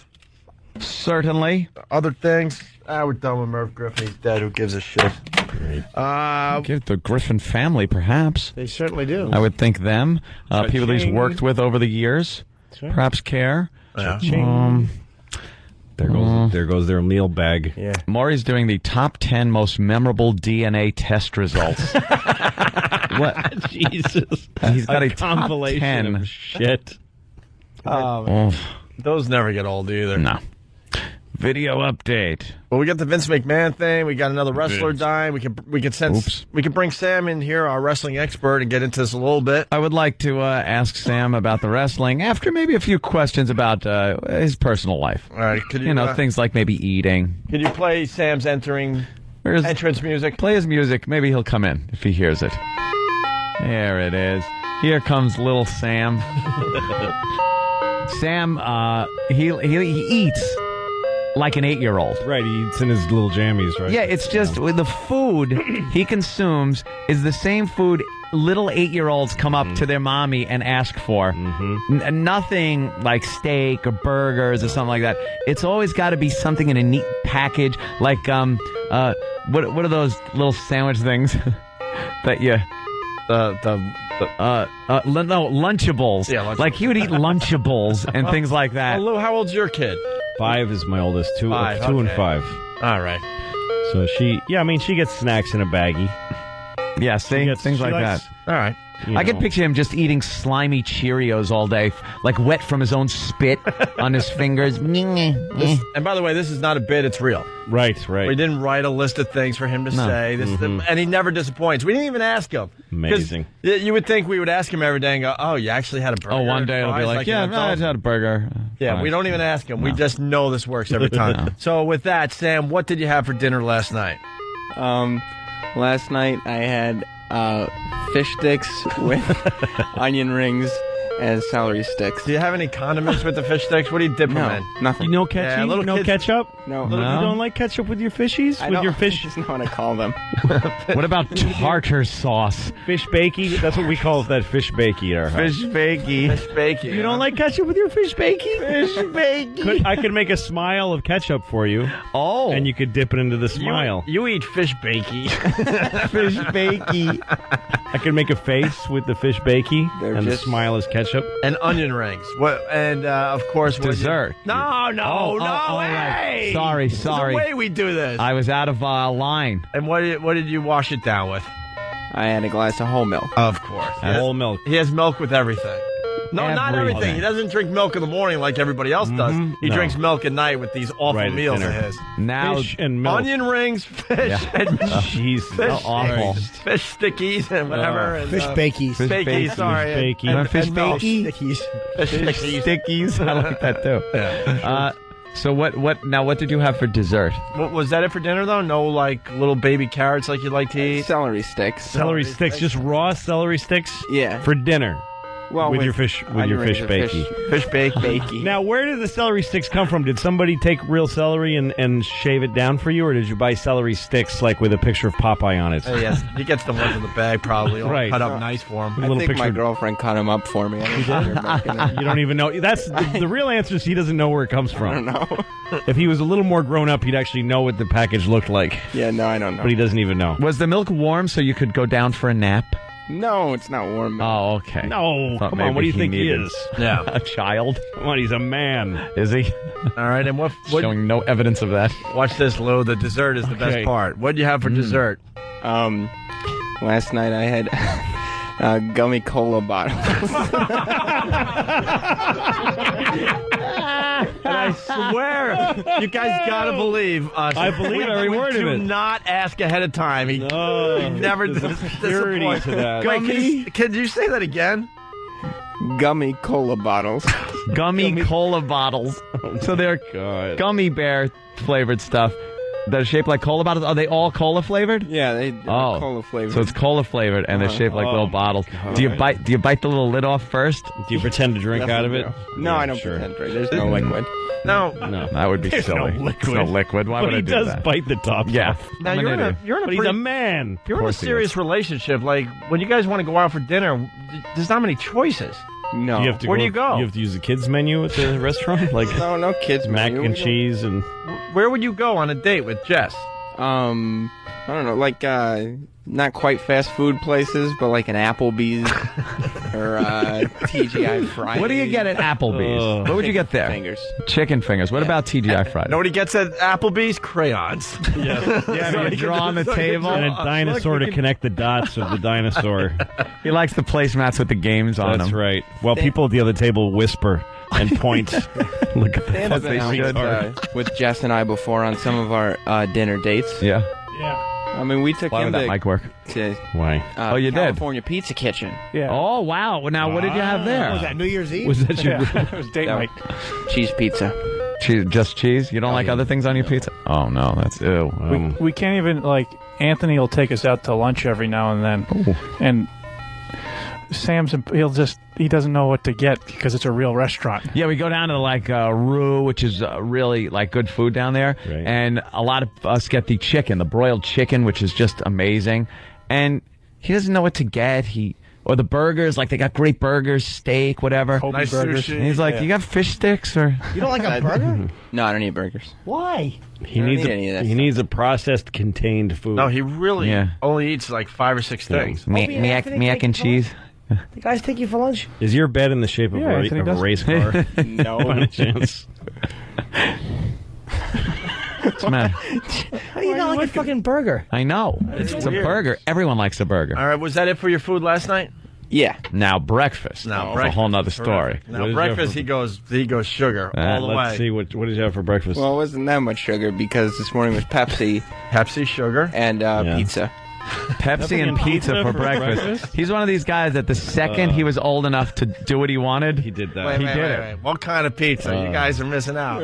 It was cheese pizza. It was cold. But was it like just from a pizza joint, or was it like from the frozen? Elio's? No. This is from a pizza joint because it was left over in the fridge from Saturday. Oh, so you just he really pulled it is out. like some kid his mother shot himself and they found her and him eating out of the fridge.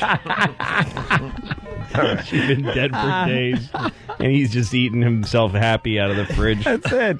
Last night's pizza and some fish sticks. You reach an age where you can have cake for breakfast. Yeah. You can have an entire cake for Totally. breakfast. And you just, like, mostly, normal people don't do it. Yeah, no. There's this crossover of maturity that happens Yeah. when you finally reach an age and you're like, all right, I can do this. I can finally eat But whatever I now- want. But And now you don't. I don't want to anymore, or I know Yeah, better, but see, or I know do. it's not good. I have disgusting eating habits. Do you? I had the other day. I had one of those cinnamon buns with the jizzy sauce on it. And here's the worst part. I was eating it at the airport that I arrived at. But you see, like how gross. Cinnabon? Yeah, at my arrival airport. Oh, I got you. See, when you're at the departure airport, you can kind of justify, I got to eat because I'm about to get on the plane. But I've got my bags already. I'm 15 minutes from my fucking house, and I'm sitting at a table eating a cinnamon. Let me tell you something, though. Like making the limo guy wait while I eat a cinnamon. I'm not even going to get on you for that because there is nothing like the smell of that fucking Cinnabon in an airport. Yeah. You're like... You smell it out. You become a dog, and you just, where is it? Where? And you know it's just horrible. It's pure sugar. Yep. Your head is buzzing when you're done with it. No. But it's so good. And you're nauseous after 3 bites. Yep. But it's so fucking good. I don't remember a meal in my life that I've walked away from like, oh, good, that was good. Yeah. Every meal of my life is, why the fuck did I just do that to Why did myself? I do that? Something about those. They only smell good though. Then when you start eating them, they don't. That's what I'm saying. There's foods that It's a smell chore to much eat better those. than they taste. You know what it is? Yeah. It's a ton of sugar and just like this blah, blah Well, it's in also you. the grease. It's the grease. Yeah, the grease. You know what? You'd be better off just chewing it and spitting it out. Yep. But, the swallowing, for some reason, I don't know. Yep. It's part of the game. Fills a void. You ever have those cinnamon minis from Cinnabon? Kenny got those. Oh, yes. They're lovely. They're like little bite-sized morsels. And the sticks. They got the little sticks now, too, that are might have just been like them, that. But they're not as much as the big frosted And one. they taste good. Oh, they're beyond words. It is a taste to die for. And you will. All just fills the void that God left when he left us alone. Sweetness. My arrival airport. Yeah, that's great.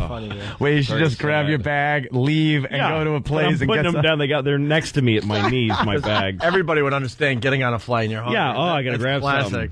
Hey, that's funny. Sam, what are we doing today? We doing some wrestling updates or what? Oh, Vince McMahon, yeah. He's had a lot going on in his life. Oh, he has. What about the Crush is Dead? Oh, yeah, Crush is dead. But who was Crush? Well, Crush was the third member of Demolition. Now, I remember Demolition having 2 members. Axe and Smash. Axe and Smash. They And were this the is big back get, in like right? the Yeah. early 90s. How many were in there? 3? Well, yeah, then Axe, Smash, and Crush. Wait a minute. There were 2. eventually... Yeah. He's gonna explain the third guy There were because 2. no one remembers the third guy. Axe and Smash and Crush. Axe and Smash were pretty popular wrestlers back in the day. Oh, yeah, but eventually when Demolition started waning in popularity, they brought on a third. Would they think he was going to, like, boost the ratings? I guess so.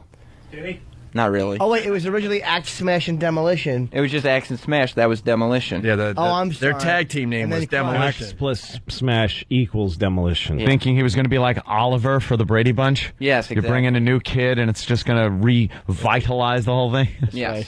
Well, here's But instead, it just gives the dad one kid he can fuck without feeling as guilty. Good morning, I'm Craig Treadway. First, Chris Benoit, now Crush, what cops are saying about the death of former World Tag Team Champion wrestler. Wait a minute, is the guy really dead or is it another funny thing? Oh, he's Are they dead. using the Benoit thing to like, let's now say that a bunch of guys are dead. See how that's just for He's fun. dead, all right. a lot of wrestlers have died lately. Really? Oh Yeah. yeah. The list is pretty crazy if you care to look it up. Wow. Here's the story about Crush. It's quick. And former pro wrestler Brian Crush Adams has died. Authorities say Adams' wife found the WWF star unconscious yesterday in his Tampa, Florida home. Police do not suspect foul play. Adams' death comes less than 2 months after pro wrestler Chris Benoit murdered his wife and son before killing himself. Adams, this guy sounds years old. Crush. That sounds like an entertainment report. Yeah, doesn't that his voice? He's dead. He died. And another death. His wife found him. That must be a drag. He was like the Gummo Marx of Demolition, wasn't he? Yeah. Like, not really the top billed one. He was the one who had a girlfriend. The other ones were funny. Reference of the day He right was there. the curly Joe Besser. Not even Zeppo. No, not even Zeppo. Fucking Zeppo is ruled compared to Gummo. Yeah. Hey, we gotta play this again, and then stay there, Sam. We're gonna go back to you. We're gonna go off road for a second. You said it sounds like entertainment report or whatever. Yeah. You got to hear this news clip. We played it earlier. We played it yesterday. We can't get enough of this. Oh, I love this guy. This reporter is laughing his ass off as he's like reporting this story. That's all. Okay. All I'll say. It's Jay Warren out of Nebraska. A fire crash leaves 3 people dead. Police in Nebraska say a rental truck carrying 2 people lost control, crossed the median, and collided head-on with a semi-truck. Both trucks burst into flames, and witnesses say there were several explosions. Excuse me. The 2 people in the rental truck and the driver of the semi. This is a sad story. Excuse me. Were killed. Crews say they had fires contained in about 10 minutes. Was he fired immediately? I mean, immediately? He gave no explanation. He said that he left because somebody was holding up pictures of the victims. I got to hear it again.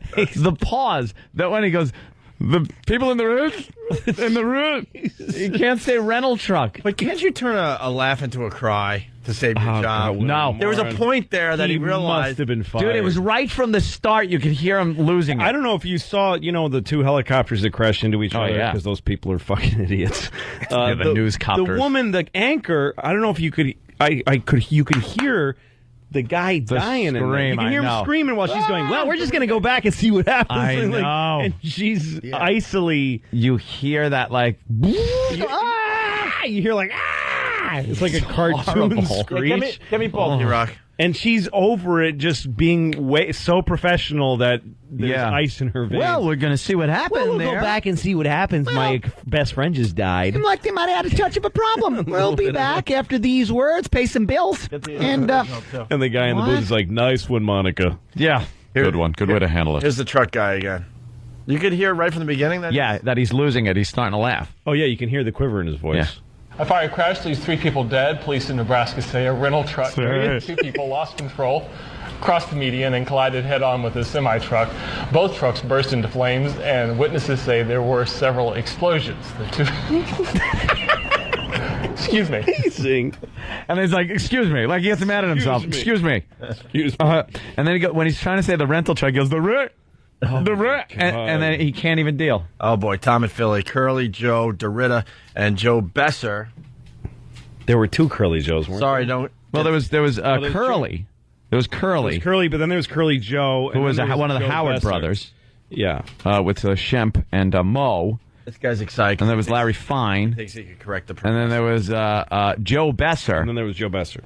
And then there was Curly Joe, who was the guy. I'll pinch you. Yeah, that's such so a hard. Pinch. Yeah. That guy. Didn't he suck? He was awful. That was they when all Mo sucked was except like. for fucking Curly. Curly was the only funny one. Shemp to was me. hilarious, dude. I love Shemp. I didn't like Shemp. Oh, Mo, Shemp made me laugh. Curly. Shemp, you were a Shemp guy. I preferred him to Curly. I like Shemp Curly. guy. Curly was actually had funny lines. Yeah, Curly did have funny lines. There was one where they're being proper, at a proper party. Of course. And so, what's his name? Mo says, "Oh, Curlington," and Curly says, "Yesington." Like he's making the word "yes" into an aristocrat. One time Yesington. He shot some guy's toupee came off his head and shot it. He goes, "Oh, a tarantula!" And he starts shooting. He goes, "You just put 5 shots into a divot." Mo, I liked Mo, but he was Mo was scary. pretty funny. Yeah. Mo scared me as a kid. When I was a kid, I thought he was going to hit me and make me cry. Yeah, like Mo was the nasty one. And then once they all got old, it was just pathetic to watch them slap each other around. That's when they started bringing on, like, I'll give you such a pinch. Yes. Like that guy, and they were all like old Mo, and just don't hurt each other anymore. Stop. Let's him make wrinkled gray hair. Yeah. Just watching some young couple kiss. They just end up becoming the backstory to some fucking... Oh, they're in love. Hey, they're in love, Mo. Yeah, exactly. Curly. Larry. Larry was just there to get hit. Yeah, exactly. Larry added nothing line-wise or anything. He was just there for Mo to beat. Yeah. One of my favorite moments was, I think it was Mo, it was Shemp did it to somebody. There's somebody who was on a ladder, and like, you know the things that you'll use to, like, say, wash a window, like that type of a squeegee? Yeah. I forget who it might have been Mo who did it to Shemp, but he's on top of the ladder and Mo's on the ground, and he takes the squeegee and he jams it up into Shemp's face under his nose. And just to see a squeegee jam into somebody's face, it was poetry. There was some great violence on there. You can't do violence now. There was a comedian. That's the only stuff that's timeless. Violence is timeless. Violence. They're taking it out of cartoons. They really have a problem with violence now, too. There was a comedian in Boston named Mike Donovan, who was just one of the never left Boston, but he was great. And he had a bit about that there should have been one 3-minute episode of the Three Stooges. They're like, they're whatever. They're plumbers. And Mo says, "Give me that pipe," and then he hits Curly with the pipe, and Curly goes down. He just died. And then you see Mo on the stand going, "I didn't know it was going to." He had another thing about how the Hogan's Heroes should have been one episode. Same thing. Yeah, same thing. Just Klink and the Gestapo guy are talking, and Hogan goes, "Yeah, but the dancing girls were great." And the Gestapo guy goes, "Klink, have this man shot." And then you just hear in the background. General Bullcutter? Yes, General Bullcutter. He's coming. Yeah, they'd have Gestapo come there, and Hogan would be swaggering through the POW camp. Hey, how you doing? I got an idea. Could you, hang him, and then we'll shoot him, and all of his men. Actually, first shoot his men in front of him. Yes. Start with the little French one. Make him fuck his sister, and then sew them together, and then kill them both. See if he's got something funny to say then. See if he's got a witty comeback. See if he's going to crack wise or try to pick up my secretary after we lop his friend's hands off. Make him eat them. Why, Hogan? Why did you do that? Back to the truck story. Oh, yeah. So when does he lose it? Right away, you're saying?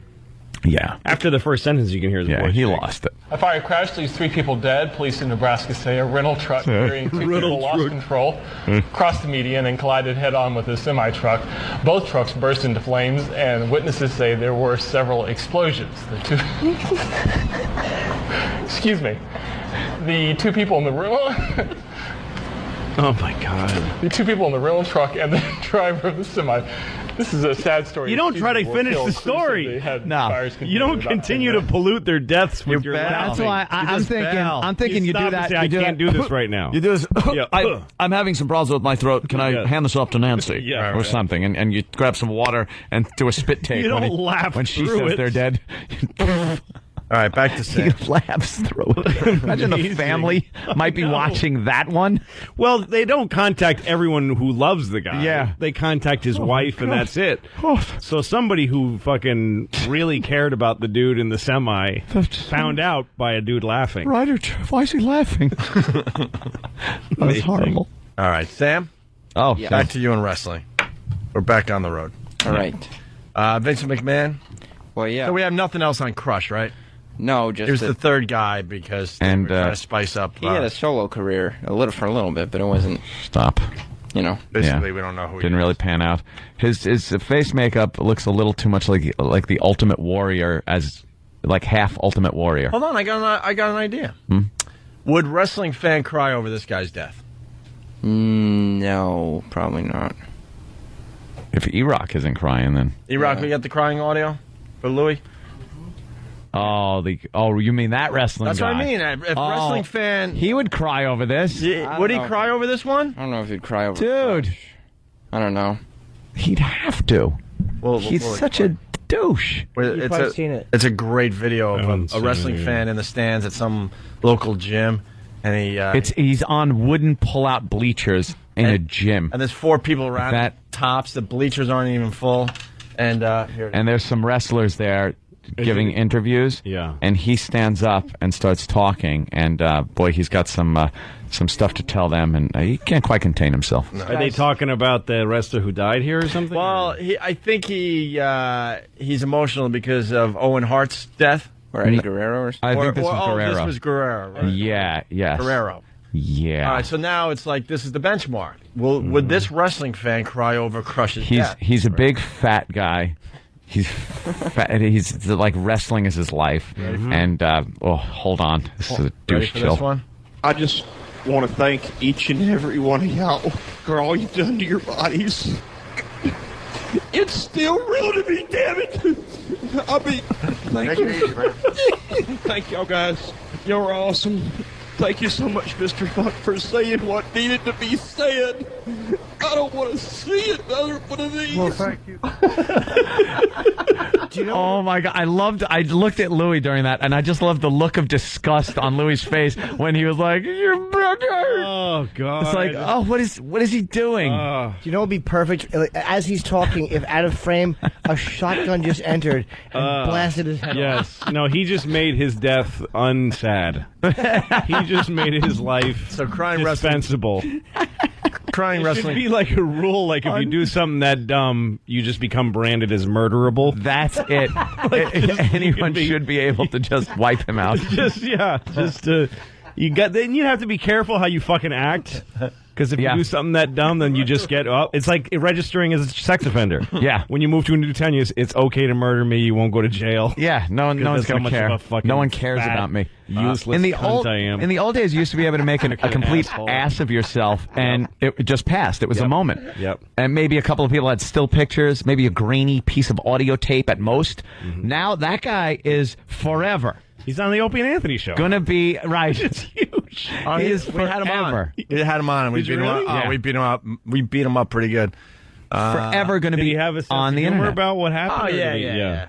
You have to, or else you Dave, shoot yourself. Dave from Manhattan. He writes, crying wrestling fan would cry if he found out that Vince McMahon wasn't a millionaire. he would pretty much saying what needs to be said. A billionaire, actually. God. He would cry at everything. So what are we saying? He wouldn't cry over Crush's death? He wasn't a legend. He was more of a kitschy. All right. Kitschy. Hey, before I put the old crying CD back He's like the Louis Soho of wrestling, sort of. Oh, Louis Soho, old Basset Hound face. He's a good player, though. He's a good little utility player, but his face hit should be 240 every smashed. year. Did fine. A nice hot waffle plate against his little fat face. A little better than I would have been, basically. Let's put before we put this back in its CD case, we got to play Mike Schmidt because it's out. It's out in here. Yeah. Before we put it back in the archive. The crying audio. Mike Schmidt retiring. Some 18 years ago, I left Dayton, Ohio, with 2 very bad knees and a dream to become a Major League Baseball player. Oh, boy. Who's laughing? I thank God this dream came true.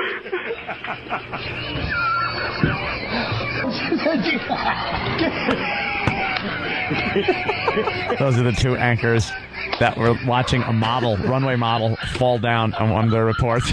Really? She fell down, and they couldn't stop laughing. They played it over and over again. It was like they were doing a stupid radio show. Do we have to play that now for Louis? It's very. Do you have the models? Yep. All right, we got that one. E-Rock is working really It's hard. sound clip. I know, but Tuesday. Louis hasn't seen a lot of these. You got it? Yep. All right, go ahead. This is Fashion Week over in Paris. The latest fashions are on the runway for next spring.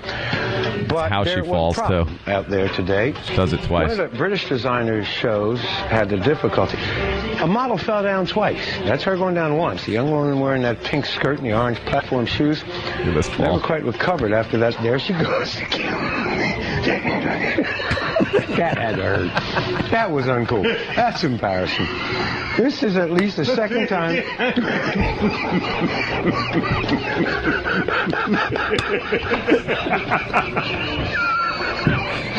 Well, you all are just really tickled by that, aren't you? You try walking in those shoes. First of all, baby, I got enough meat on me that it's all right. George,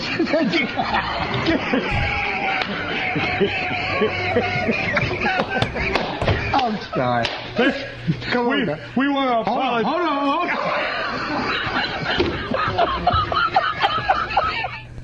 Where in the world? Hold on, like it's coming again. He couldn't be. Where in the world is that? DC. It's in Washington. Oh, that's awesome. I love those guys. What's great about it is the wobble that she does trying to keep herself from falling. It's like a newborn It is one of fawn. the funniest falls you'll see. That's great. Because she really tries hard not to fall down as she wobbles back and forth I love the fact uncontrollably. He knew he was laughing, and he still said, "Hold on, hold on." Hold on. Hold on, here it comes again. Look, right here. We apologize, but don't pause it. I got to see He this wasn't again. a broadcaster. He was just a fucking guy watching a chick fall. Fall down and laughing his balls off over it. By the way, Mike from Minnesota, Louis needs to buy an XM radio. the listeners are sick of us replaying these again. Sorry, guys. Just for Louis. We got to play for Louis. You know what's weird? That it happens on the show, though. It's just like what people do out there. You have something cool. You got to share with your friends. You want to show your pals. And we know a lot of the people listening right now have heard these clips a lot of times, but it's like we get excited that we get to play for Louis for the first time. No, and I listen to this show, too. And I listen all the it's time. just a joke. I just enjoy hearing him still. I don't know what it is about me. I'm retarded. Now they're requesting Gay Weatherman. You've seen Gay Weatherman. No. Gay Weatherman. Maybe I have. Which one's that? We're never going to get to the Vince thing. Which one's Gay Weatherman? With the cockroach? Oh, yes, I have heard that. where he we can screams. finally stop. What about Angry Katrina Weatherman? Angry Katrina? Where he was trying to tell the weather, and he was going on a little too long. Getting interrupted. And the anchor woman was trying to cut him off because it was Katrina, and the weatherman freaked out, thinking it was all about them, like it was their day to shine. Man, I'm a weatherman. I'm a meteorologist. This is my day. Keep your other stories away. And he got so into these details about barometric pressure, no one gave a flying fuck about, that the anchor was politely trying to step in there. Right. Oof. He didn't appreciate it. I haven't heard that. You got that one, E? E? E to the R? He's looking for that. E to the R. E to the rock. I go E to the R to the O to the C to the K. It takes a while. To the That way. OC. To the OC. Fills time to O. To the Wait. OC. E to the R to the OC. OC. Rock. Coming back with to the K. Yeah. To the K. Yeah. Everyone seems to be able to come up with cool little names for themselves with initials and two names for one. I know there's Ope's got one that. What do I got? Well, the team.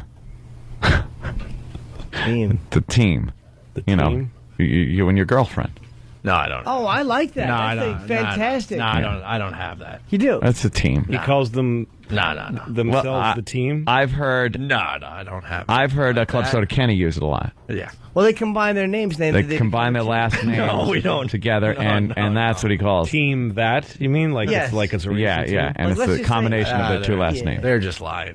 Yeah. It's, No, not lying. Not at all. And what will happen is, Hey, you're an honorary member. I am. Of course, I'm. When we went to Detroit. I'm proud to be an honorary member. I love being a member Of what? Team Hugo. Yeah. I love it. I'm a proud member.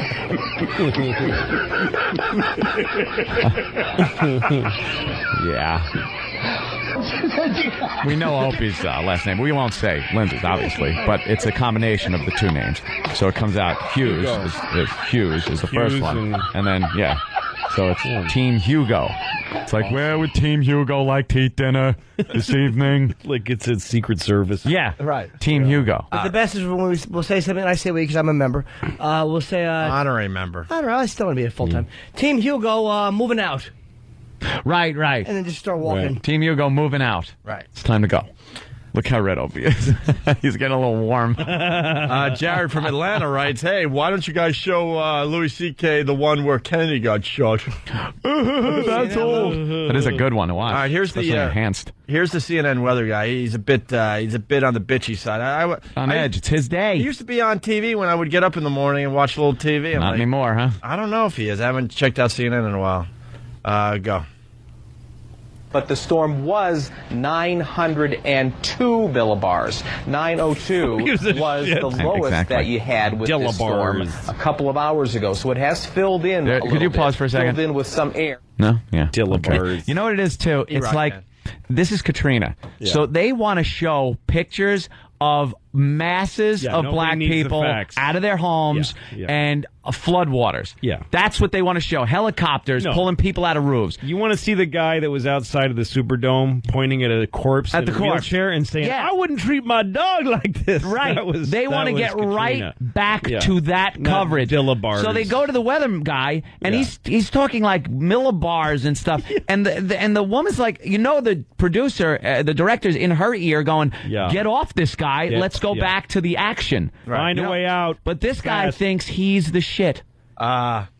People suggested I change the team name to Team Douche Chill. Thanks, guys. Oh, God. Sorry. Didn't mean that inadvertent kicking your ass under the bus, Hope. Thank you. Team Douche. Team Hugo, you're a queer. Great. Now you know why I was turning red. Douche Chill. Great. Thanks. Douche Chill? Yeah. That's the apparent shiver that a woman will get when that cold water goes up into her pussy. I never heard that before. She gets a chill. Yeah. Wow. Little douche type chill. Wow. Is that a real thing? I think it's you could equate it on the male side with what you call a piss shiver. Piss shiver. You ever take a piss and that's warm liquid leaving your body? Right. So you kind of, as you're pissing, you go like, you get that. Right. That's kind of what a douche chill would feel like. But for women that don't douche, it's just it's a stink shiver because the stink that leaves their the stink leaves their box. Women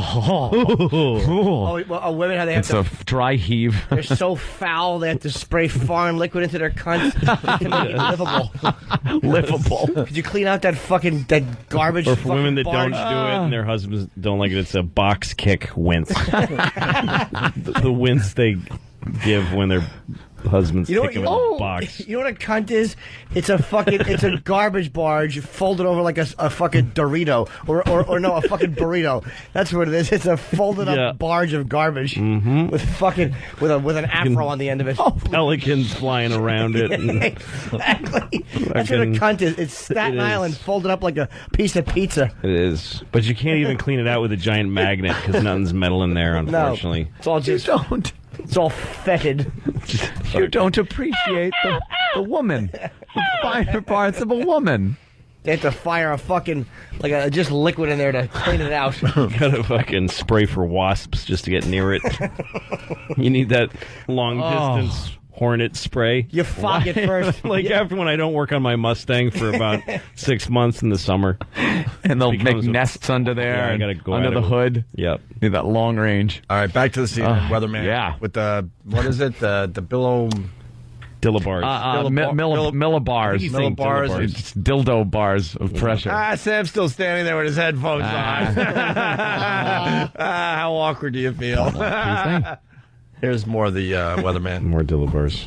It's filled in a little bit, filled in with some air, not as low of pressure. But Camille... let me talk, Carol. Translate that for us. I don't know what that means. What does that mean? Well, if you would let me talk. Camille was 908. And so this is actually now not as strong as Camille, but not really as strong as it's been. 908, I'm walking over here because I can have this chart, but it's not in front of me.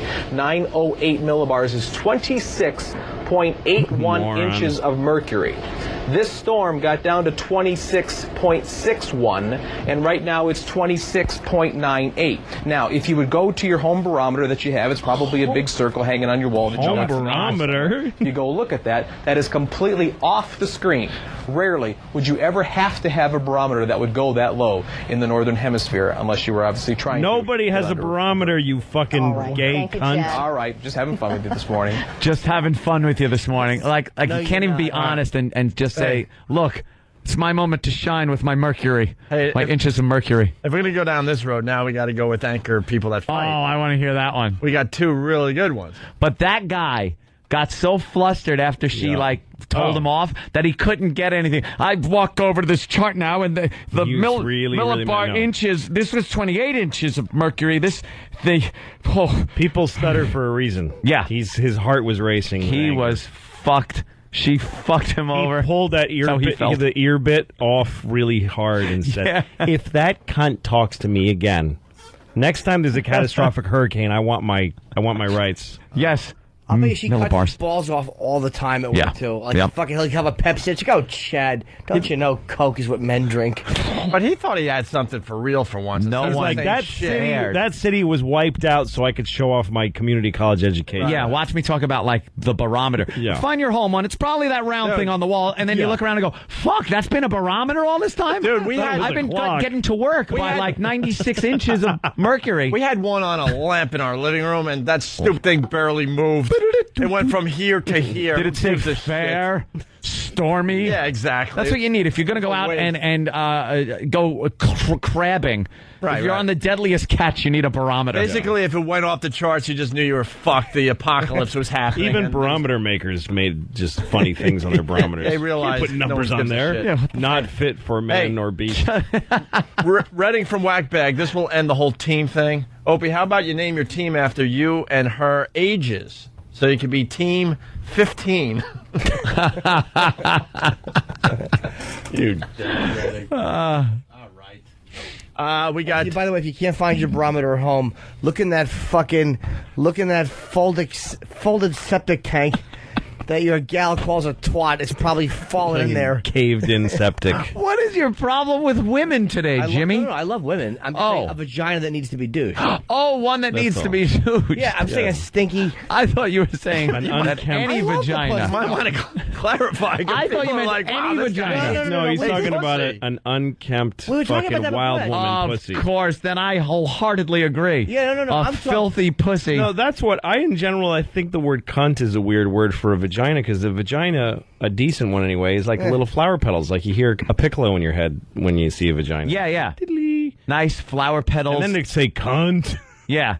That if I may jump in, then look think of a pool slide that's been left under a tree and all that stuff fell on it and you got to hose it down. Yeah, it kind of looks like that as you're just shoving water up that. Yeah, no, or like a giant vagina that's eating a town and the National Guard is shooting at it and it's not helping at all.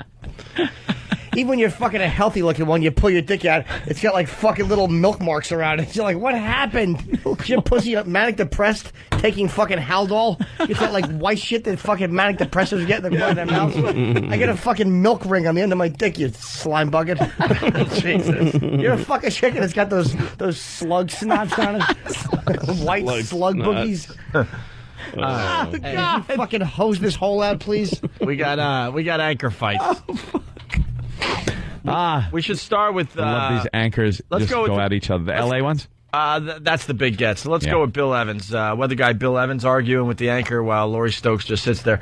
The anchor. Wait, the anchor and the weather guy go at it over the name of Trump's wife. Okay. Here it is. Yeah. Have you seen this? This is the new dress. There's something old, something new, and something that costs about $100,000. Here's a look at the wedding dress made for supermodel Melania Knauss, the former or the future Miss. Wait, go over that name again, Steve. What was that? You know what? Why don't you do it, Bill? No, I'm not the anchor, Steve. Melania, right? Why don't you go over? Why don't you do it? I'm not the anchor. Well, you know what? Then I'll pipe down over there during the VO, wouldn't you? What then, Steve? Go ahead, do it, Bill. It has 300 feet of satin. If you're not the anchor, then don't interrupt me. I wanted to know what if you're not the anchor, then go, don't. Baby, go. Go. The gown was designed by John Galliano for Christian Dior. And the bride plans another dress of Vera Wang design after the couple's first dance. The wedding is set for Saturday. Why don't you give it a shot there, Billy? Hey, I'm just representing the audience. I heard representing the audience. My bad. I'm sorry, Bill. I'm not looking for an apology, Steve. I know. I'm just saying, sorry. Would you like to take another shot? No, I wouldn't. I can't take a shot at it. That's why I do the weather. I don't read that stuff. Right. It is so cold. It is cold. Nice one. Over here, too. You fence-mending cunt. She really is. How many times she had to explain why her mother had a black eye? Oh, Dad fell. Dad, he's okay. It's all right. Fucking codependent slob. Why don't you just let the two men duke it out? Oh, it's cold out! And the guy goes, it's cold in here, too. Exactly. A little honesty, at least, out of the two anchors. God damn, that back and forth. Why don't you do it, Billy? Hey, Billy. Well, you want to take another shot at it? Take another shot, and I'll take a shot at you, you son of a fuck. We lucked out on that one. We were just rolling tape. Yeah, we just happened to be rolling tape watching. We used to watch them every morning. That one didn't make YouTube or anything. That one. That's awesome. A great one. And Bill Evans won that war. That's great because Steve is now gone. He's not on that station anymore. Yeah. They're both kind of right. Yeah. They're both sort of right. Yeah, the weatherman should have kept his fucking mouth shut. Yeah. The guy kind of stumbled over some words. Yeah. Who cares? It's not this show where no. we pick at every little fucking thing anyone does wrong. Exactly. And the anchor, I don't know. He should have just shut up, too. It's good that he stuck up for himself, though. You don't let a guy just... He did. And then Bill... He thought he would make the little comment, you want to take another try, and then the anchor would go, yeah, I know. Yeah. And he went, no, why don't you do it? Billy? He goes, well, I'll do the weather. It's not my job. All right, here we go. Here's the big get. This is from 1994. It's out there in L.A., KABC. This is the two anchors going at it just before they go live. Oh, so how did they get... So it was just obviously some guy that didn't like the anchors and said, you know what? And it went on the air, or they... No. Their mics were live, so they're rolling tape wherever. And, and some engineer smuggled this one out. And said, fuck, this is too good. Yeah, it's obvious when they go to air. First segment. It's done that way all the time. It frequently is. It frequently is. Well, then we better talk about it. Do you hear me complaining about it? Then we better talk about it. Tonight I'm complaining because tonight I said, then we better talk about it because I think you've got a problem. I think we've got a problem, all right? If that's what you think, then we'll talk about it after the show, and we'll talk about it with Roger Bell. Because I'm not going to sit here night after night and put up with this shit. Okay? Night after night? Night after night? Well, it looks to me like that's the way it's going to go, I'll take the ante up a little higher than that, even. You're not only wrong, you're way out of line. Let me tell you something. You started it, pal. You want Harold Green, you might get him. That's fine with me. Fine is it really? me. Good old Harold Green. Okay. You want to start dealing with shit? Go ahead. That's what you want. You just might get it. You know, you go home and have a couple of shooters, and I don't know what the fuck happens, but when you come back, you're not the same lady. That's not true. Some nights it is, Ann. When news happens, you see it on Channel 7. The #1 station for news and information in Southern California. Now, Paul Moyer, Ann Martin, Johnny Mountain Weather, and Todd Donahoe Sports. This is Eyewitness News Tonight. 3 men dead tonight in an execution-style murder in Los Angeles. There he goes. Pros. Right into it, man. That guy's a professional. You just imagine it's like an old fucking married couple just sitting there. That was good. Picking at each other. That was a good one. That was he good accuses her of drinking. That's right. And they both keep their cool. Yeah. Neither of them stumbles. No. Like, she's totally confident. She's like Condoleezza Way Rice. out of line. Not only, I'll take the ante up. I'll take the ante up a bit. Good. What about the pounding of the table? Oh, wow. He's like pissed. And I don't know who Harold Green is, but that's awesome. Boy. You want Harold Green? Invoking that name. Oh boy, I don't think you want to be in front of that guy. The great Harold Green. Good old Harold Green. Oh, good old Harold Green. And then there's a pause where the fight's really over, and then he decides to go. Yeah. You go home and you get a couple of shooters in you. And A couple of shooters in you. Yeah, she's like, fuck this, I need a drink. I picture her looking like Dean Wormer's wife, doing a couple of shooters. Fuck it. I have the goddamn senior honors dinner tonight. Breaking news. We need a breaking news sweeper. We don't have one? And Sam's still standing there with his headphones on. Looking silly. Waiting to talk again. You need a Hostess cupcake, a little fruit. Are your legs getting tired? No, I'm fine. Drudge is reporting radio host Don Imus has agreed to settle with CBS for $20 million. Holy gee. And a non-disparaging clause, legal sources claim. The move opens the possibility Imus will soon return to the airwaves, possibly on WABC in New York. Yeah. Developing. Wait, let me ask you a question. Wow, it is on the front page of Drudge right there. Yep. Did they owe him $40 or $50 million? Because he got his first year's pay. They owed him 40 to 50, million. Yeah. He got half of it and he gets to move on and make more for somebody else. Yep. It's not a bad deal. Not at all. $20 million. $20 million. He just made $20 million for saying not yet at home. Yes, he did. $20 million and out of his contract. If you think about it, you think about it in the end, $20 million for nothing. Because that wow. He would have had re-signing for probably more. Re-signing for a minimum of $5 a year. Way more than he would have made if nothing happened, because he would have. Right. He's dwindling now. He's not growing, but now he'll grow. Well, now it boosted his career. Yeah, he was on the other side of it, absolutely. But now for the next year, people all are going to want to hear what he has to say. Sure. Wait, how long do you think he'll have to sit for? Like, that might be in it.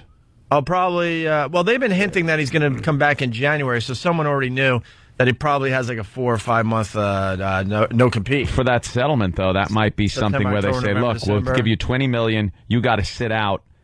Remember what they did to us? Dude, he's already sat out, and another 4 or 5 months will take him to January. Because everyone's starting to say he's coming back in January. But he just It'll signed. be retroactive to something. He had just signed. What if they give him that money, but make him sit out for the rest of his contract? He wouldn't get all the money. He wouldn't agree? He wouldn't agree to that. He's like 60-something. He can't wait 5 more years. No, he just signed a 5-year deal. What if it was a year? Dude, he had a good case, too, man. Yeah, I know. He had a really good case. So he had a lot of negotiating power on his side. That his contract said he had to be controversial. Had to be warned. Right. There were all kinds of things that. So he said, "No way, I'm going to go for the whole lump." And they said, "All right, how about this? We'll give you half." It looks like it's about half of what they owed him, maybe a little less than half. And maybe said, "Look, instead of sitting out the 5 years, we're going to make you sit out another 4 or 5 months, and then you could go." And because they've been saying January is the winter book. I know this is a little inside for people, but the fall book is really important for everybody. Let me explain why. See, 26.5 inches of mercury is when the fall book is. If I could let me talk. Oh, the point. Bars. No, because stupid Chad. These little things have been surfacing the last few weeks, and everyone's been saying January. So that's probably it. You probably want them sitting another 4 months. Yep. Where are we at? Like August, so September. Yeah, another 4 months, 4.5 months. Yeah. That sounds about right. Would it be funny if he came back and just trashed us and shit-talked us and destroyed us in the ratings? Yeah. Opie and Anthony, they're hacks. Yeah. I got a lot of cowboy hats with $20 million, baby. Baby. He's going to have some nice things to say about us when he gets back on. Is he? Yeah. Well, let me tell you what I think of that man. He's an old codger. Yeah. Now we're going to have to really compete with him when he comes back because a lot of people are going to be tuning him in. And Sam still stands there. He has nothing to say. Matters, Sam. I'll ask you. What do you think of the new? Do you like the direction Vince is going in, or do you not like it? Oh yeah. Oh, I like it. No one cares. Here's the clip because some people. This is what Vince had to do. What happened, Sam? Let's get it over with. Well, last week we found out that Vince there was a paternity suit that Vince has an illegitimate child by somebody, and he doesn't know who the child is, and he doesn't know who the woman is. That is impossible. What? His many discrepancies throughout his lifetime. Did he fuck Pat Patterson in the Duker? In the Duker. Dookie. And we found out last night that he lost his virginity at the age of 12, so it could be anybody. He said that? Yes. But this is all being... Wait, he lost his virginity at 12? But this is all being written by WWF writers, isn't it? Isn't this all just horse shit? No, this is real. Oh, God, oh sure it is. You know what, Dad? You're sick. You're absolutely sick. You're the one who faked your own death, then got slapped with a paternity suit by a woman you don't even know. Bad acting. It's always been horrible. She's very good. Shut up. See, earlier today I came from the plaintiff's attorney's office. She did. And it seems as though your illegitimate It seems child, as though... my half-brother or sister, is standing around this ring right now. Was Vince making a face like, I don't believe it? Is a WWE superstar. He's a wrestler. Congratulations. One of the wrestlers is Vince's son. We don't know who. Come here, baby boy. There's going to be a big alliance once they hook up. This is my new family. You can go to hell. Coco, beware. Oh no. Deep dark secret about to be revealed. That's right. I got jungle fever.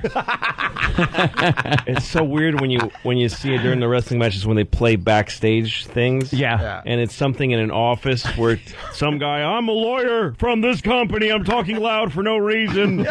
We're in a little office, but I'm handing you these things. These documents. Oh, my God. And there's cables around and lights because nobody cleaned the setup. And the guy's always some wannabe, like someone that's in the organization as a wrestler. Yeah. So they're always too big to be what they are. The suits. Hi, I'm the eye doctor. I'm here to examine one of the guys, and he's got like pythons. Yeah, no, it's like porn. Wow, that guy's porn. I've got a mask tattooed to my face, but I'm an optometrist. Which one's my boy? Who do you think it is, Sam? Yeah. It could be anyone. Oh, my God. Come on, help us out Now, wait a minute. This is the same fucking gag as the car blew up. They just took the car blew up. Yeah. And because remember, it could have been any one of the wrestlers. And so they brought them all out and were like, who blew up Vince? Right. And then to kill Vince. When Benoit decided to go loco and kill his family and himself, they couldn't do the death angle. So Vince comes back and they come up with a new angle to a mystery that involves all the wrestlers. But it's the same. Yeah, it's the same thing. Who is it? Faking his death, being outed by reality of Benoit's death, should destroy the whole thing. But it doesn't matter. Goes on. Whose mother did I fuck? It could literally be called Who did I fuck? fake wrestling. This is all fake, I swear to God. And they would still... Whose mommy did I tell? Get on your knees! Get on your hands and knees and bark like a dog! He loves doing that. We love the over-the-top Vince. Take off your bra and take it off now! Right. I'm gonna fuck the shit out of you. Who's my baby boy? And I'm gonna do it bareback. That's right! No rubber! That's right, my sperm swim!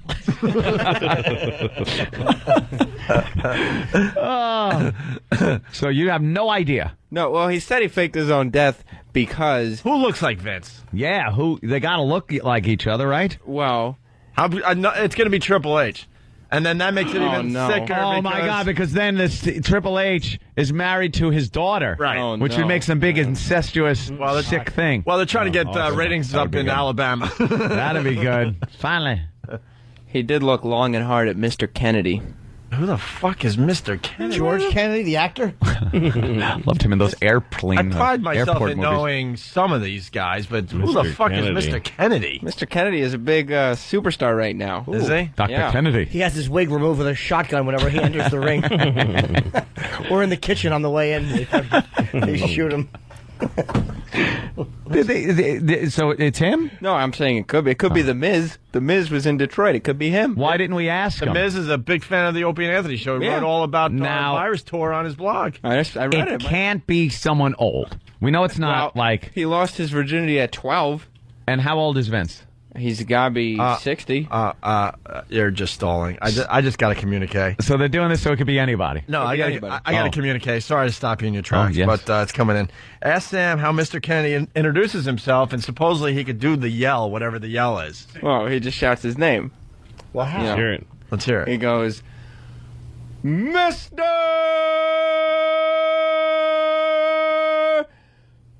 Kennedy.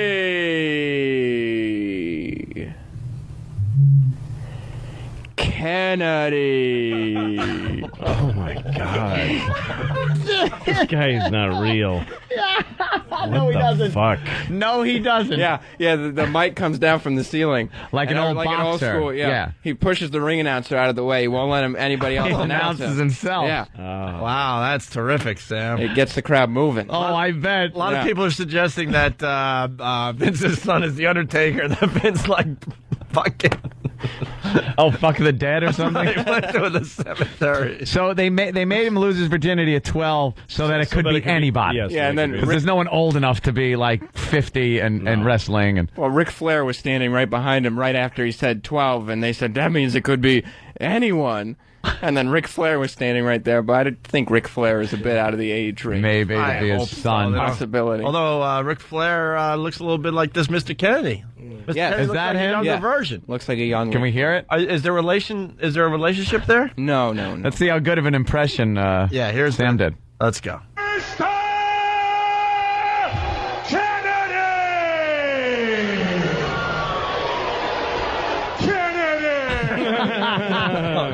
What a douchebag. What do you mean? Douchebag. Mr. Kennedy is a big superstar. Mr. Kennedy's a tool. Wait, there's a retarded character? Eugene? Yeah, well, Eugene is he's special needs. Stop it. There's a retarded wrestler? He comes out in a superhero outfit. Come on. All right, find him. Is find that Vince's son, you wow, think? the layers. He plays Eric Bischoff's nephew. That's how he got the job. Yeah. But there's too many... Oh, too many relations there? He just does other wrestlers' moves because he's such a big fan. He does. Yeah. So it's probably the retarded one then. Does he talk funny? Yes, he does. Do we have any of him? Oh, no. I didn't even know what's going on with the we can check WWE these days. My God. I'm going to have to start watching. What a calamity. Wow. I got to find out whose son is Vince's. Yeah. Oh, who even needs the wrestling part? Yeah. Oh. That's Crime Time there with you. Crime Time? And Super Crazy. Could it be Crime Time? Yo, all the numbers, baby. Yo, what be the room? What for the room? You want to be in the room? What number you want? It's for reading? Yeah, for real. You want a number? Yeah, give me any number. Any number? Because I am super. He's super. I am crazy. He's crazy. I am super crazy. He's super crazy. Come on in here. He's got Rich Voss's old haircut. And mental capacity. Dinero. Mucho dinero. Come on, baby. Come on, baby. He's Mexican? He looks like Jay London, doesn't he? Here you go. Check it out. Every $75 customer. Come on. Let me see. They're taking advantage of this. That's Crime Time. Of this young He's gentleman. a retarded Mexican guy with the Mexican flag on his chest. No, that's Eugene. That's the slow one. You want a number? Oh, here he is. Okay. For the Royal Rumble? You want to be in the room? Okay, Eugene. You got any money, Eugene? Come on, bro. You got Come on, Eugene. I know you got money. You got money. Oh my God. They're acting retarded because they're talking to a retarded guy? Yeah. They had to cast retard, by the way. This guy passed the audition to be retard wrestler. Oh my God. Since you special, I got a special number for you. Yeah. Bam! Oh, calm down, dude. I'm number 30. I'm number 30. Yes. Eugene. 30's not a good number in the Royal Rumble. No, good number. No, not in the Royal Rumble. Eugene, you want to be number one. We can make you number one. Yeah, You want to be number one, Eugene? You want to be number one? I'm number one. Oh my God. Why? It's crazy. It's a really old version of a retarded person, too, that he leaves out. He talks like a caveman. Because retarded people don't talk like that. No. Me got good number. They don't talk like that's how they made fun of them in the 40s. Me got good number. No, retarded people, they just talk slow like this. They don't leave words out and talk like a fucking prehistoric human. Mr. Fish Bakey! Coming in. Fish bake. Fish bakey. That's Grizz Few, I guess. Last names are for dummies. Thank you, from Massachusetts. Let's do line of the day and get the... So they haven't gotten any crap for having a retarded... He's special. He's not retarded. Oh, okay. You do that shit on the radio, you got special interest groups going nuts. But, Vince could kill wrestlers or whatever the and fuck that's he on wants. national television. That's all over TV. Yeah, like regular family television. He gets away with murder, literally. Team Hugo. Hey. Hugo. Hey, you had your fun. It was funny. We got lines of the day? Yes, 3 runners. All right, here's a runner-up. Are you ready, E-Rock? Yep. E-Rock had a bad day today. Oh, yeah. She's had a bad day since fucking 2004. It's about time you had a good day. Fucking Amish beard, flesh neck. Here's a... Yes. Bill Rizzuto has died. Yeah. Oh, what a shock. The scooter. What did he die of? Old I like that the Yankees have to confirm it like he's their property. Yeah, what the fuck? It's not the Rizzuto family. Confirmed by the Yankees. It's just another move by the Yankees this year. Before the trade deadline. They're going to use his They prostate. decided to let him die so they can bring in Whitey Ford as a consultant. His prostate's going to be used as the fucking pitching rosin. You know how he died? A fucking mule kicked him through the front window of the money store. The money store. That's right. We have money here. And a little mule just put his foot right in his chin. Holy cow, I don't think I'm going to make it. Poor Phil Rizzuto. He was a good announcer. What, too soon? 2 seconds? He was walking out the front door, and Fate said, "Stop right there!" And he grabbed his chest. And stopped. That's right. Fell face first. I hope Cora was watching, too. His wife that he always talked about, his stupid old man glasses fell off. The scooter can eat my ass. The scooter. I used to love the scooter. Yeah. His awful stories. They were The great. Yankees would be losing 14-1, and he'd be talking about his nephew, and you wanted to slice all their throats. Shut your fucking doddering mouth. We're getting killed. He would sneak out to beat traffic. Of course he would. Those stories came out. Oh, God. Yeah, He didn't want to get stuck in that Yankee Stadium traffic, So he would sneak out He of would the- sneak out with an hour or two to go. Frank Messer had to change his diapers. He was lying. He didn't get out of traffic. Bill White and Frank Messer, he would smell like shit. He would duty in his pants. They'd be like, could you get this fucking crypt keeper out of here? Put him on the fucking Van Wyck and then shit his pants in his car. Bill White was good too. I love Bill White. I love Mercer. Bobby Mercer was after, but Bill White. But he was a good one too. When I was a boy, it was Messer, Bill White, and Phil Rizzuto. Yeah, the Scooter. They all work together. Yeah, Frank Messer, Bobby Mercer. Okay. Here's a runner-up line of the day. World's oldest woman died. And, this happens. Whatever. The world's oldest vagina is in the ground now. Wow. Basically. I didn't even think of that. Louis! New angle. That was a very good angle. Just buried now. Just sitting there somewhere. That's the 6 old feet vagina. under. Louis C.K., the YouTube star. YouTube. Oh. Your phone. Everyone's got such weird... Here's another runner-up line of the day. Yes. Let's see what Polish videos are beating it right now. Yeah. Wow. All right, here's the Polish... By a person doing the same thing. Oh, boy. That was great. That was very good. And we're not explaining. Listen to the replay. Here's another runner-up line of the day. He was like the Gummo Marx of Demolition, wasn't he? Like, not really the top billed one. He was the one who had a girlfriend. The other ones were funny. Reference of the day he was there. The curly Joe Besser. Not even Zeppo. No, not even Zeppo. Fucking Zeppo is ruled compared to Gummo. Yeah. Hey, we got Gummo. I like how they just end. We're all staring at our phones. Maybe we should. Checking It's like the clip is playing and we're just all staring at our various phones and PDAs. And it's time to go. Here's your line of the day. The fuck out of here. Here comes the line of the day. Line of the day.